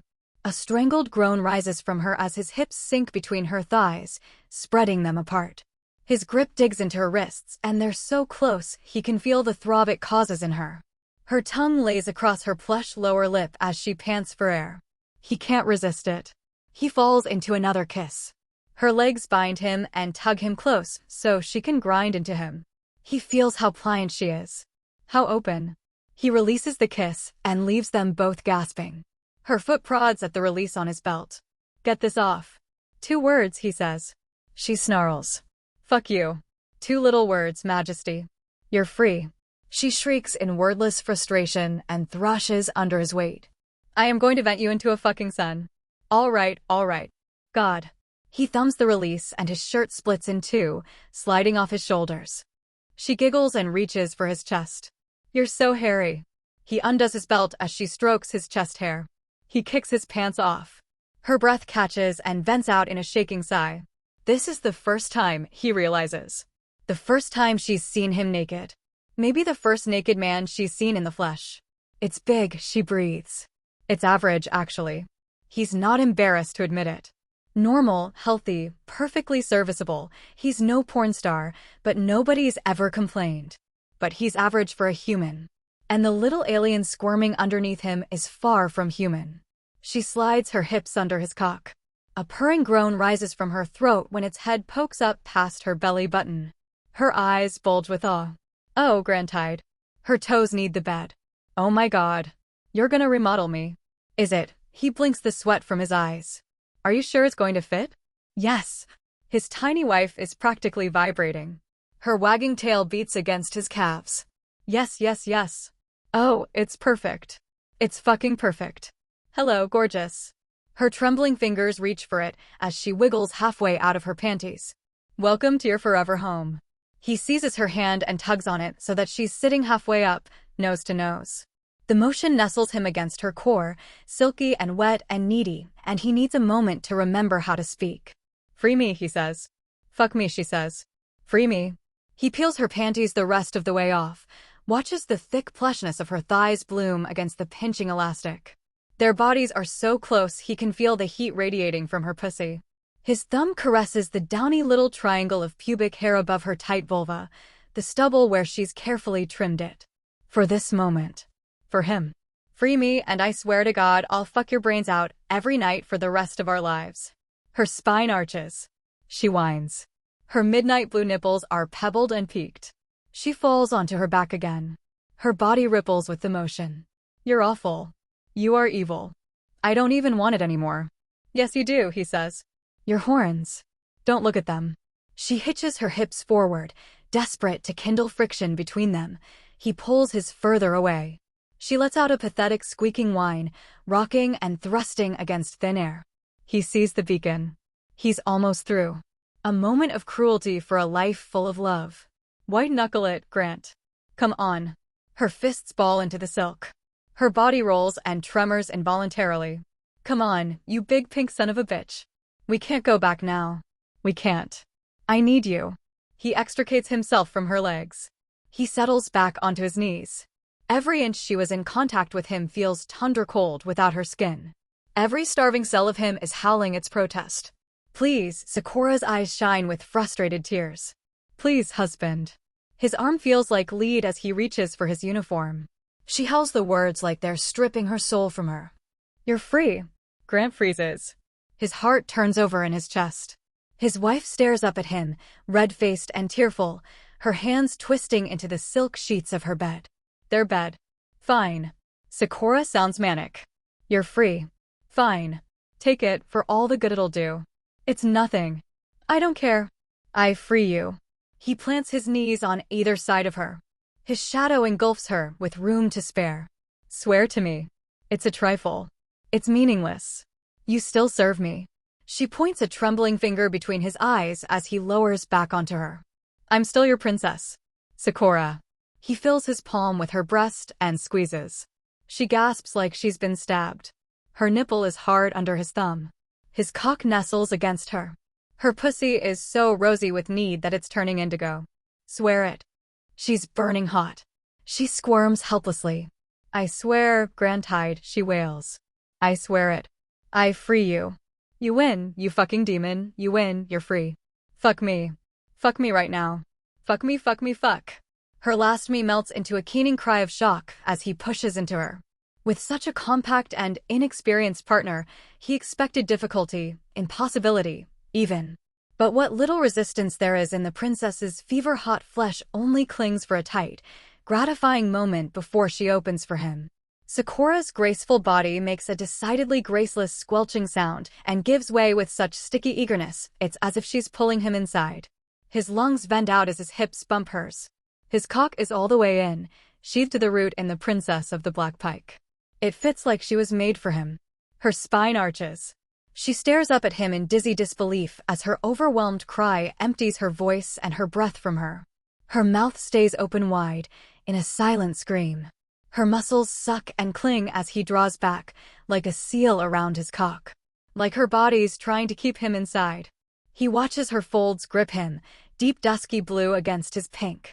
Her throat makes a GH noise, trying to summon up his name, but her chest is still billowing and trembling, and it's as though she's forgotten how to speak. He has too. He pushes in. Another wet, shameless noise accompanied by her strangled intake of breath, like she's drowning. He wraps himself in his wife. Oh God, oh God, oh Grant. Her head thrashes backward into the bed. She clamps her palms to her mouth to muffle the rest of her scream. She's soft and clutching and dripping. The velvety skin of her ass kisses his groin. How is this tiny woman taking him so flawlessly? Jesus Christ, he sees it. Sees the shallow bulge his cock is making in her belly, where it's encased in her quivering insides. She's looking at it too, the place where they've become one, eyes staring huge between her fingers, her hips twitching and bucking involuntarily on his impaling length. The princess is short-circuiting. She raises a trembling hand toward him. A bright tear drifts down her cheek. He's losing his mind. He's melting into her. He knows now with crystal certainty that if he'd given in, if he'd succumbed even for a moment, he'd have lost the instant he felt this. He'd have begged to be her slave. He'd have joyfully locked the shackle around his own neck. He'd have traded his freedom 100 times for this sensation.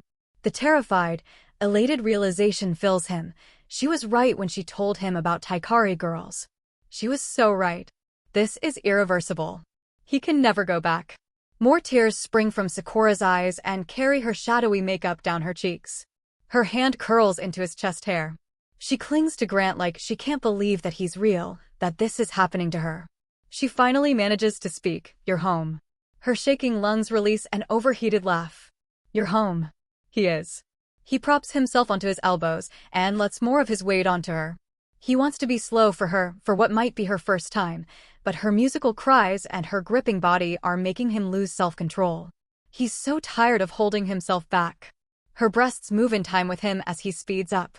Slow and hypnotic at first, then faster and faster, until he can't resist anymore and closes his hand around one, squeezes the pliable round handful of soft blue flesh and watches the other bounce.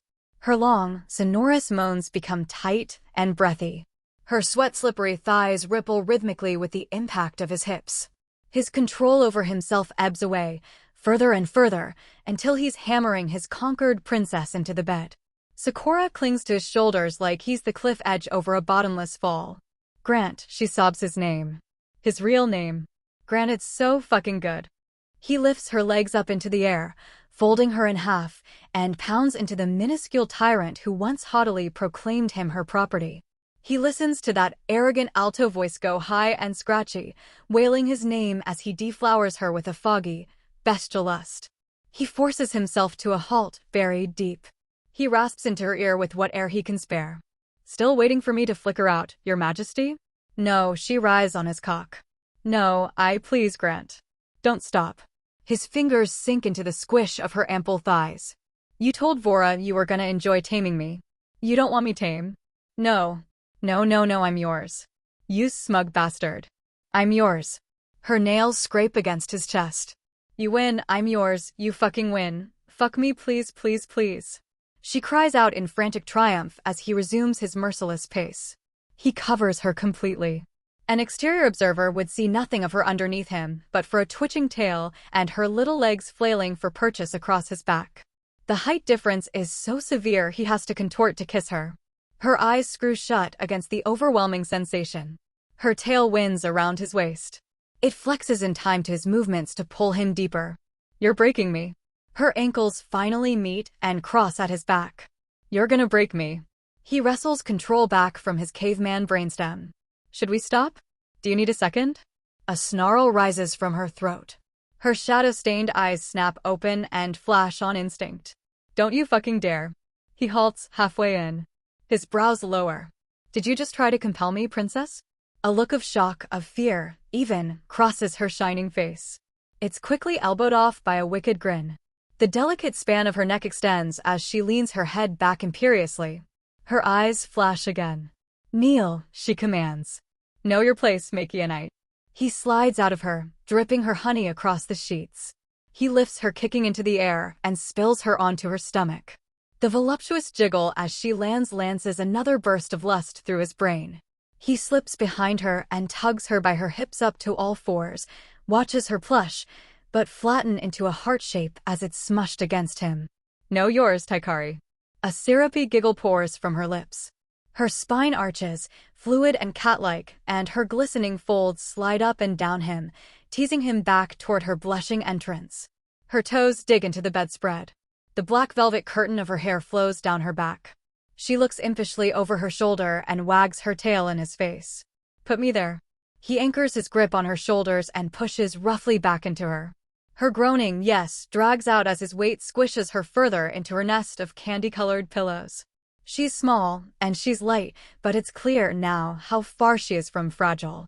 Her face stays buried in the bed as she hikes her ass up, meeting his thrusts with sinewy gyrations of her own. His gentleness is fleeing him by the second as her sturdy thighs clap against his, joining the lascivious, lapping symphony of their bodies' connection. "Grant." She sings it, husky and breathless.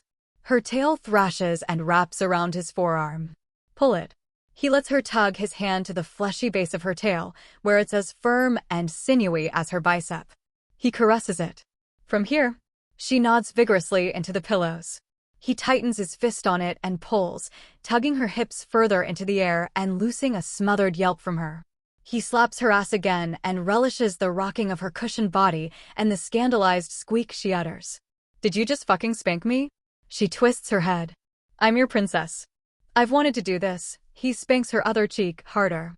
"For a long time, princess." She cries out and grinds against him. His implant is messing up, glitching as it tries to translate the nonsense noises he's coaxing from her melting mind. He's pretty sure she didn't just say beeswax for no reason.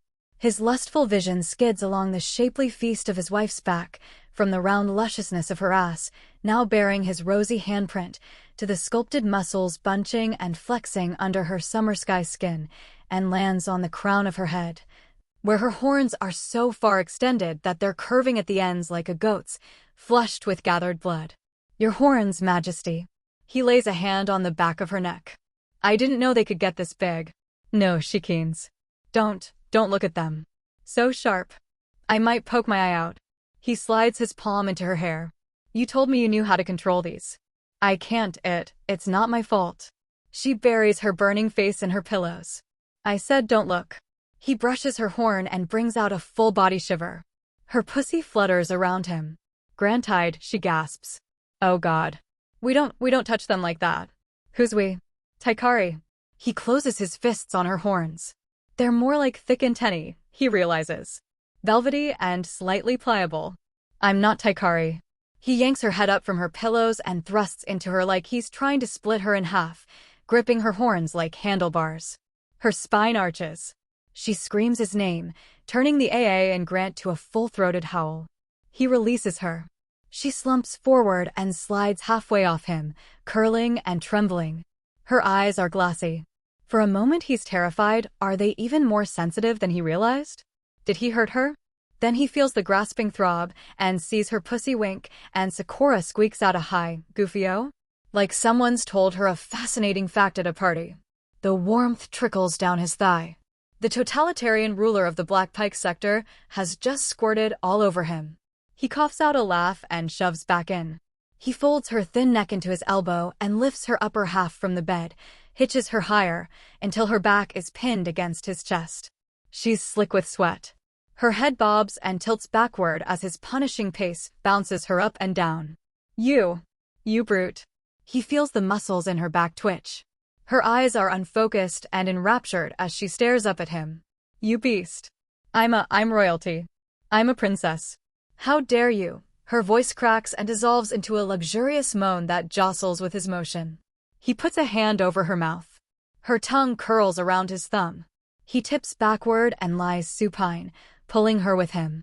He adjusts his pace, slow but forceful, pushing to the hilt and lingering there to explore the uncharted territory of Sakura's body, closing his arms around her and squeezing her in place. Deep and languid and loving. Her slick skin flattens against his, and the air forces out between them in a raspberry gust that brings a grin to his lips and a giggle to hers. Her stubby little sky-colored legs barely reach his knees. Her tail climbs up him, raking through his hair, rubbing his stubbly beard. I'm dreaming, she mumbles, hazy and entranced. I'm in a dream of you. I'm gonna wake up alone.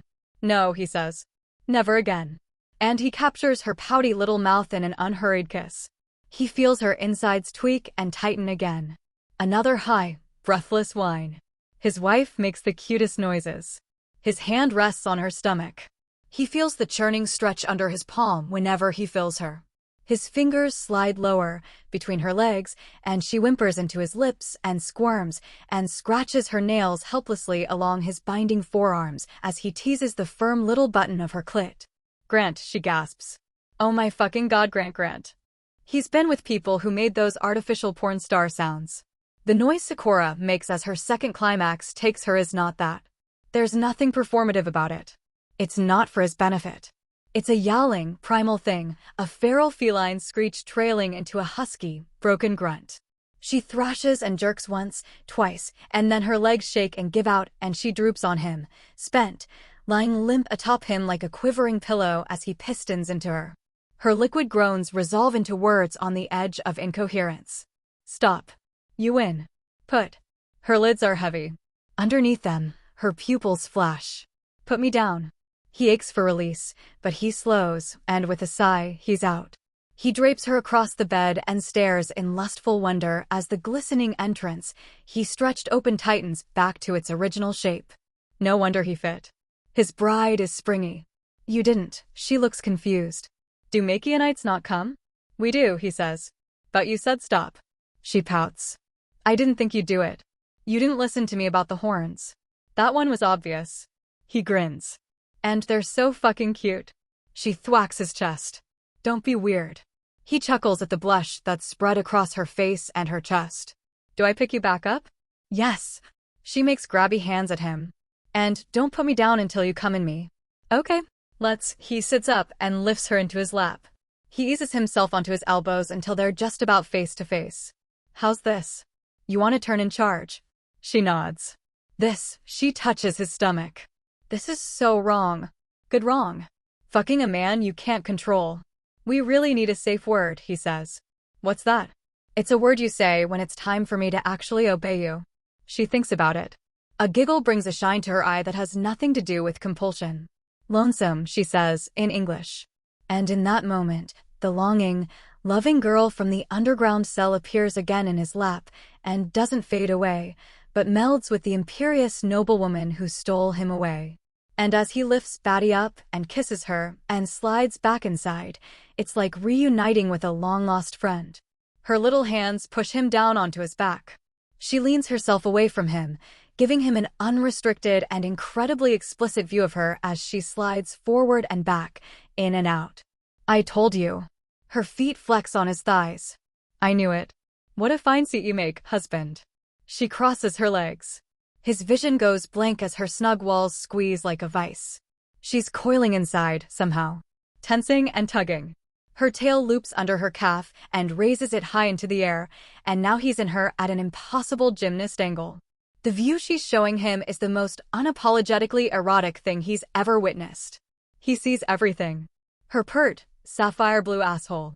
The trim core muscles standing out under her stomach, shining with sweat.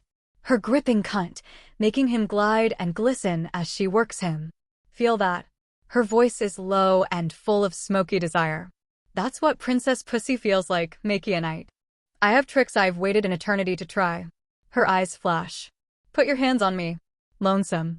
He sits further up and closes his grip around her waist. At the narrowest point his fingers almost touch. She's serpentine and seductive under his hands, like a belly dancer. Her hips swirl as they rise and fall. This is how I keep you. I'll ruin the firmament for you. I'll imprison you inside me. Nobody will make you feel like I can. You'll have no choice but to choose me. He tugs her chest against his and feels her little heart hammering. Do you take me now? Her smoky whisper dripping into his ear. Now that you can choose, do you choose me? No need to hesitate. Not anymore. Yes, he says. Say it. And the supple muscles in her thighs stand out as she pauses, right at the apex of their motion, just the twitching head of his cock still sealed in her airtight body. Say, I am your husband. I am your husband. His voice sticks and cracks with emotion. He's never acknowledged it, he realizes. It's the first time he's ever said it. Sakura's tears have started again. One rolls to the delicate tip of her nose. She tries and fails to keep her words steady. Say you're my wife. His thumb nests against her belly button. You are my wife. She hiccups as she begins to cry in earnest. Say I'm yours forever. He cups the back of her neck. You're mine forever. She sputters a laugh through the tears. Insufferable Makianite. She slides down his cock to the hilt. One overwhelmed exhalation between the two of them, and then she's grinding against him, barely letting an inch of him at a time. The shaped pubic hair on her cute little mound scrapes sweetly across him. He feels the wetness of her happy tears on his chest. The svelte muscles in her abdomen go taut against his stomach, and there's that impossible sucking feeling again, like there's a stroking fist inside her guts. He shivers and grunts as the first jolt takes him, the gleaming crest of a massive, monstrous climax breaching up from deep in his core. She pulls his head to her level. Her shiny lips open next to his ear and fill his skull with her scratchy, tremulous moans.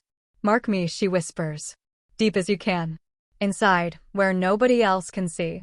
I'll keep your secret. Claim me. He bear hugs her.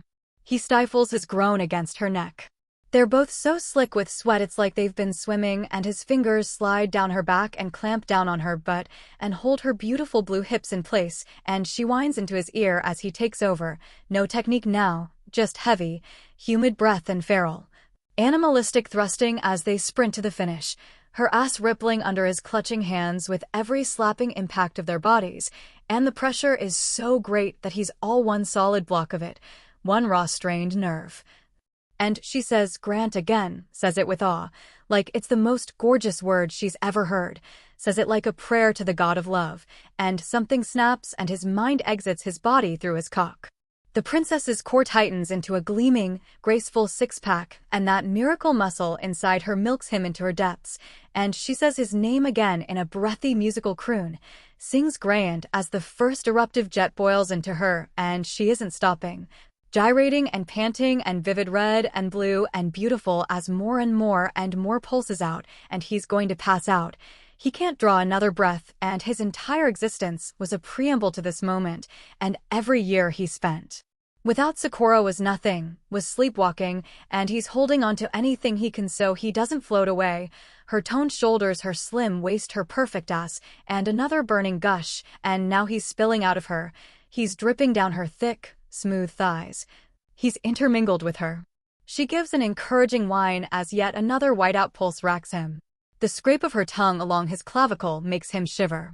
Yours, she whispers, and that's enough to get one last grunting push from him, all the way in, and now he's collapsed. He's through. A tiny blue succubus has milked every drop of his soul from him, and now he's a husk. Goodbye, Black Pike. Goodbye, firmament. Grant is gone. Bury him and his wife. Her weight asserts itself against his chest. Her teeth poke lightly against his neck, enough to feel the pinpricks of her fangs. Finally, she sighs. Finally. He doesn't have it in him to form words yet. He just grunts. His head lolls to one side, and he fills his vision with the princess's face. Her glowing red eyes staring back, brimming with joy and relief. How long they lie there together, he doesn't know. The low lustrous light of the firmament passes across her body, and they hold each other and just breathe. After a minute, or perhaps an eternity, Sakura squirms and readjusts. She rises halfway off him and glides on the copious lubrication he's pumped into her. Fucking hellfire, boy. I thought I was pent up. His hand drops heavily onto her rump. The sweat still coating them amplifies the sound. They share an exhausted laugh. That, he says, was worth the wait. You've waited a eternity or two, dummy. Her thumbs trace the trail of hair along his stomach. I've waited so long. She kisses his collarbone. But yes, it was. Sakura.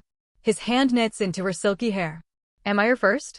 Her tail slides behind his head and bends it forward, so his forehead is touching hers. You're my last, she says, and kisses him. Then she hops out of his lap. Be right back, beloved.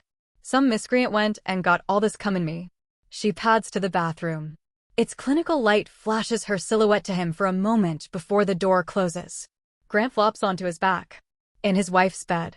In their bed. He's picked most of the pieces of his mind back up by the time the bathroom door reopens.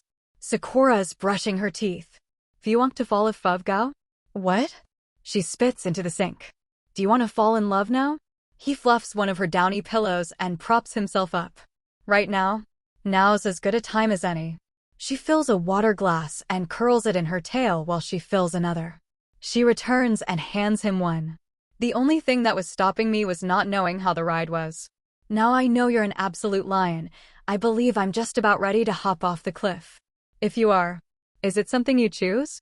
Sure it is. She quirks one shapely, dark brow. You don't mean to tell me you ripped your freedom out of my hands just to let your heart decide for you? He drains the glass and puts it on the lip of the bed pit.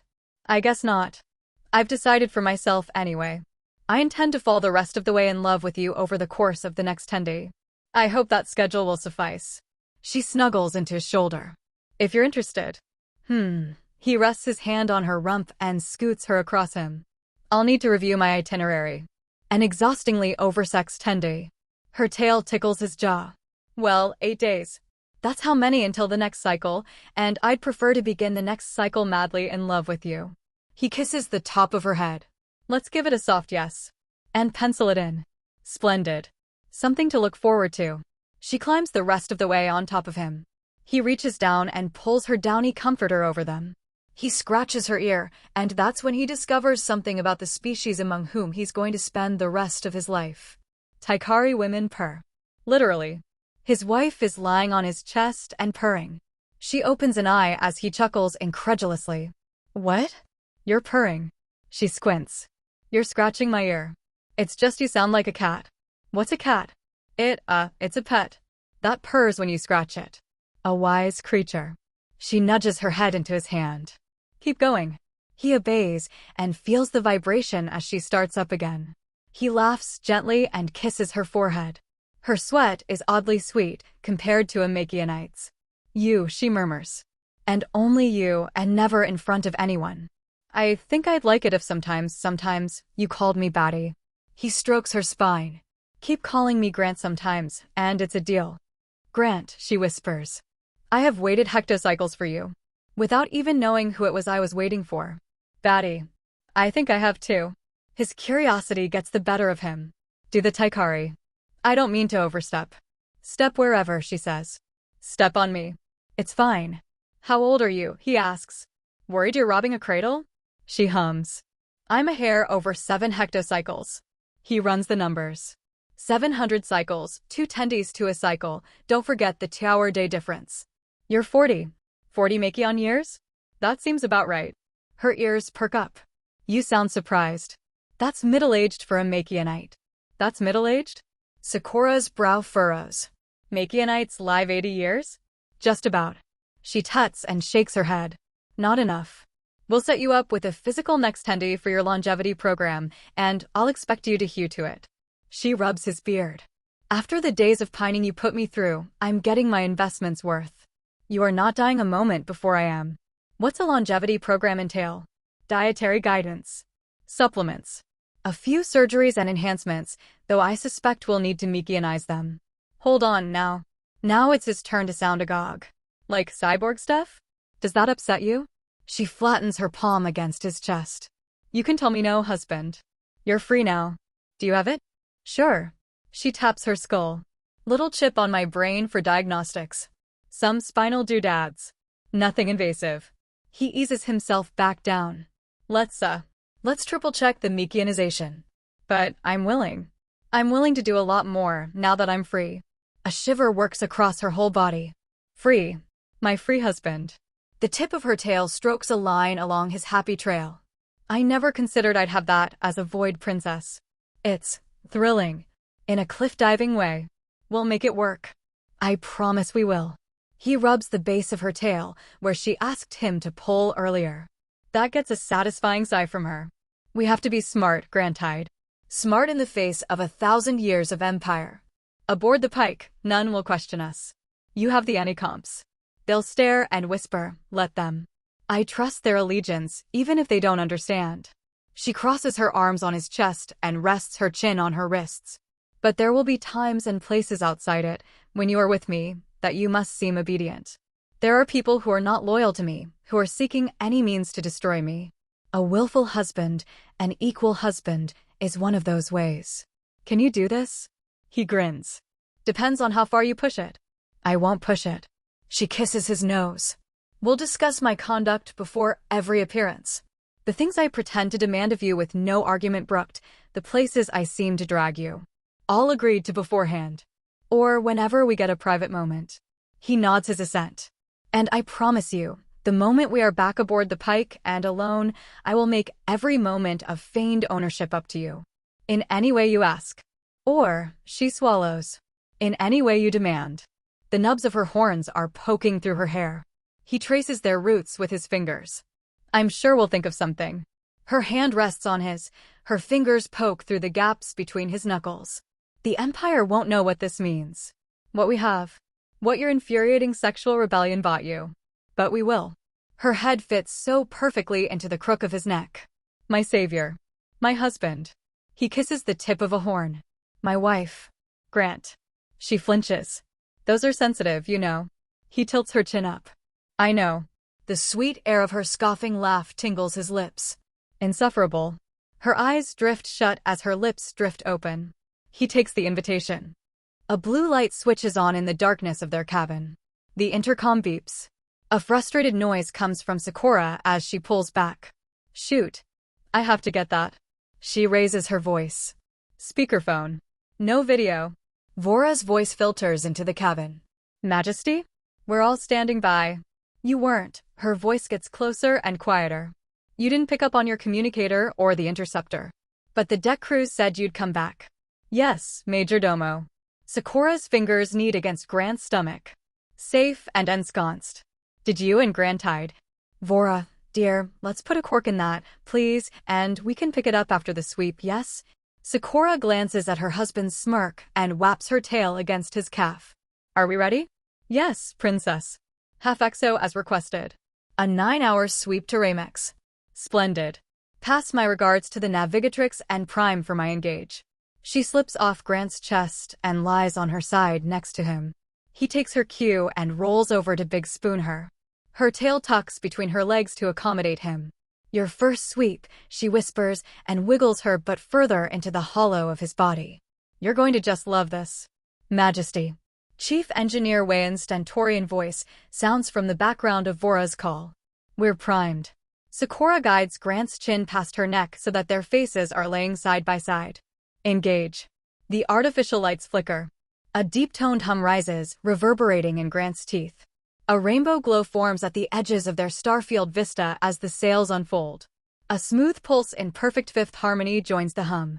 The bottom falls out of his stomach, like the perfect floating moment of a roller coaster stretched wide and gentle.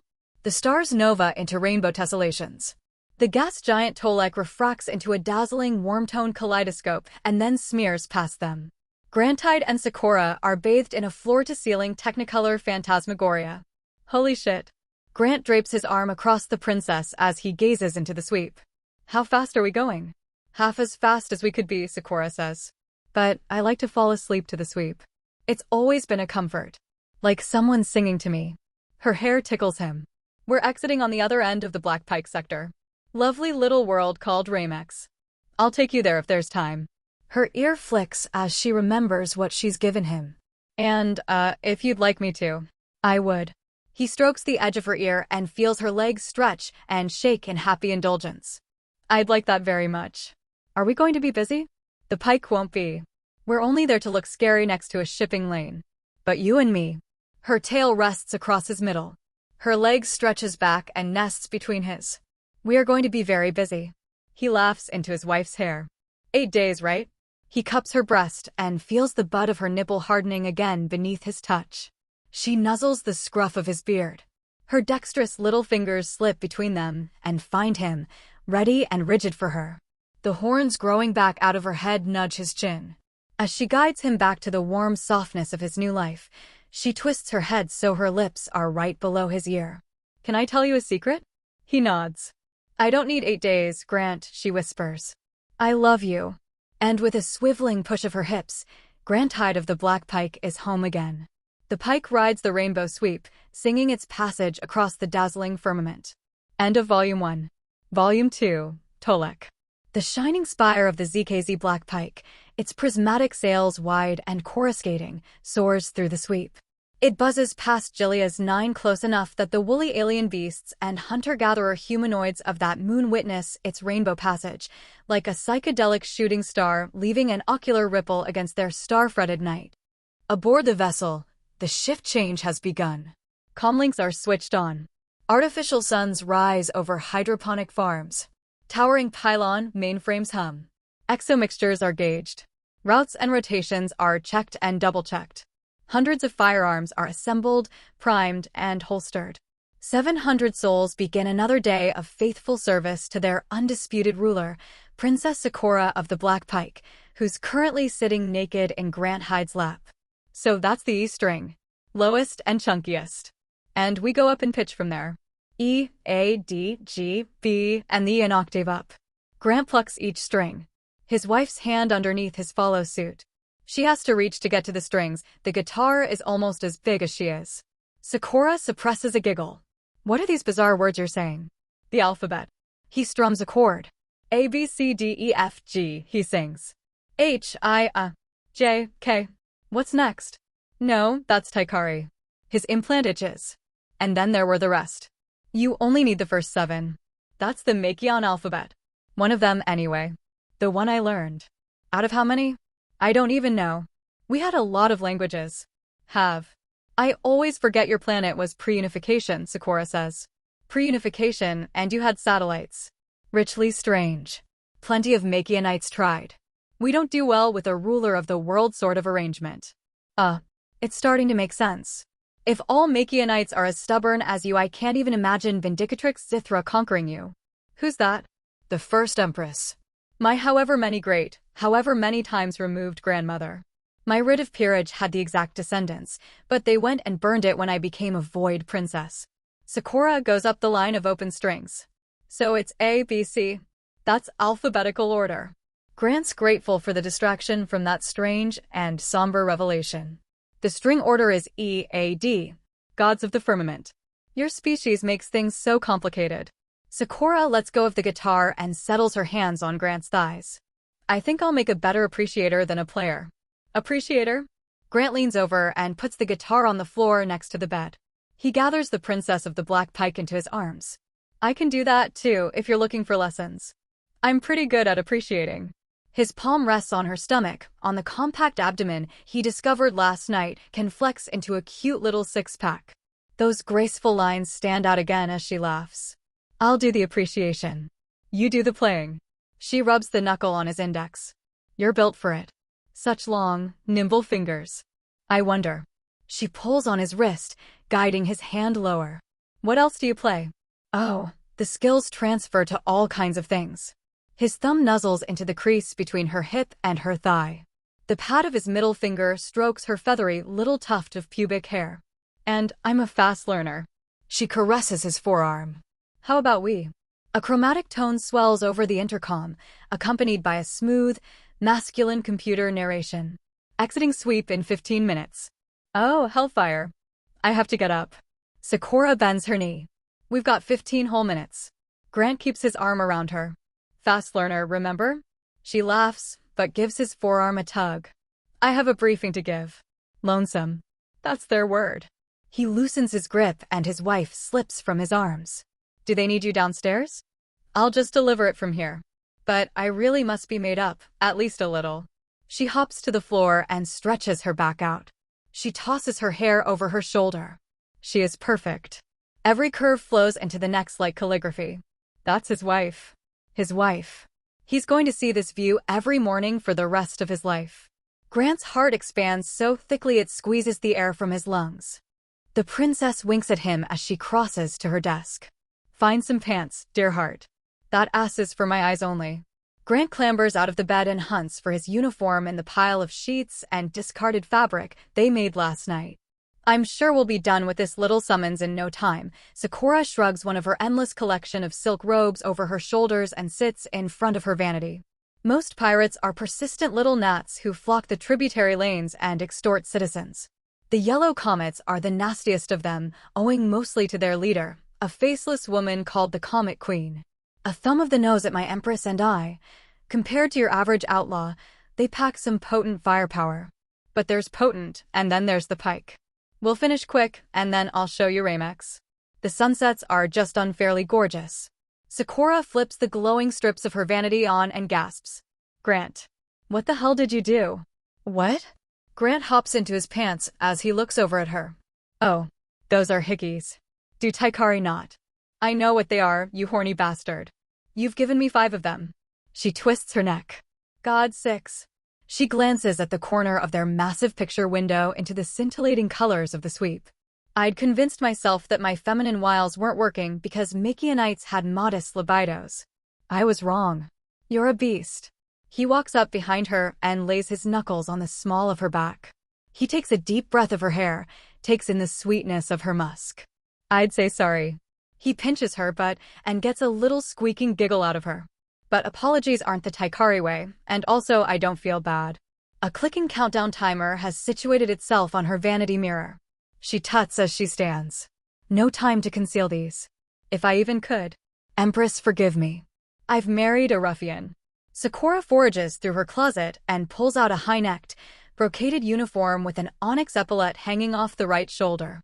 She fumbles it on. This'll do. She spins around. How do we look? Grant surveys Sakura. She draws herself up and squares her shoulders.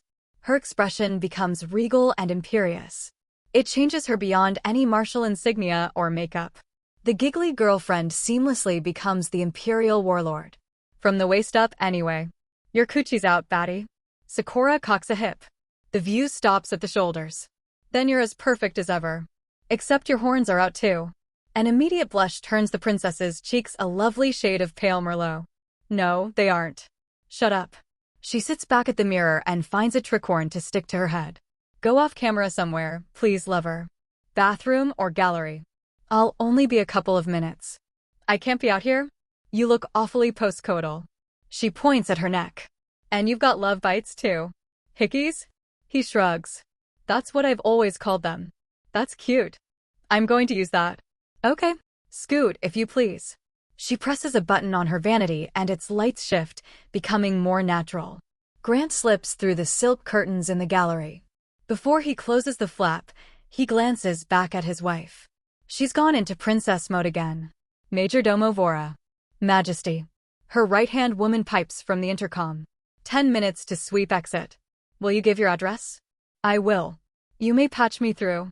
Her steely command is so stark after all the adoring noises he squeezed out of her the night before. Of course, Majesty. Just a moment. A slot slides open in the top of the vanity. The image in it fuzzes as it becomes a video feed with Vora's bespectacled face in it. By the way, Vora's face fills the frame as her voice drops into a close-to-the-mic whisper. You never answered. Did you finally get him into bed? Vora. Shush. Sakura likewise goes sotto voce, but he can hear the smile she's wearing. But, her earrings clatter as she nods vigorously. Vora lets out a half-whispered squeal of happiness. Cora. Oh my god, yes. Uh-huh. And, Sakura holds her hands up, palms about 6 inches apart from each other. Vora's hand goes to her face. No, she mouths. I swear to God, Vora. Sakura's whisper is so giddy, he can hear it from where he's standing. When I tell you I was screaming, she glances over her shoulder. Grant tied. Scoot. Address. Grant lets the flap drop and tugs the silk divider closed with a tasseled rope. All right, Majordomo. He hears his wife's voice through the muffling curtain, reasserting its formality. Patch me through. Time to get the crew ready to punt some pirates. Hello, everyone. As we wrap up this video, I want to share a quick note. I have a Patreon account. If you'd like to support me and enjoy on-demand audiobooks, you can become a Patreon member. Alternatively, you can check out my Google Drive link, which has 500+ novel audiobooks available through my Ko-fi or Patreon shop. I appreciate your support.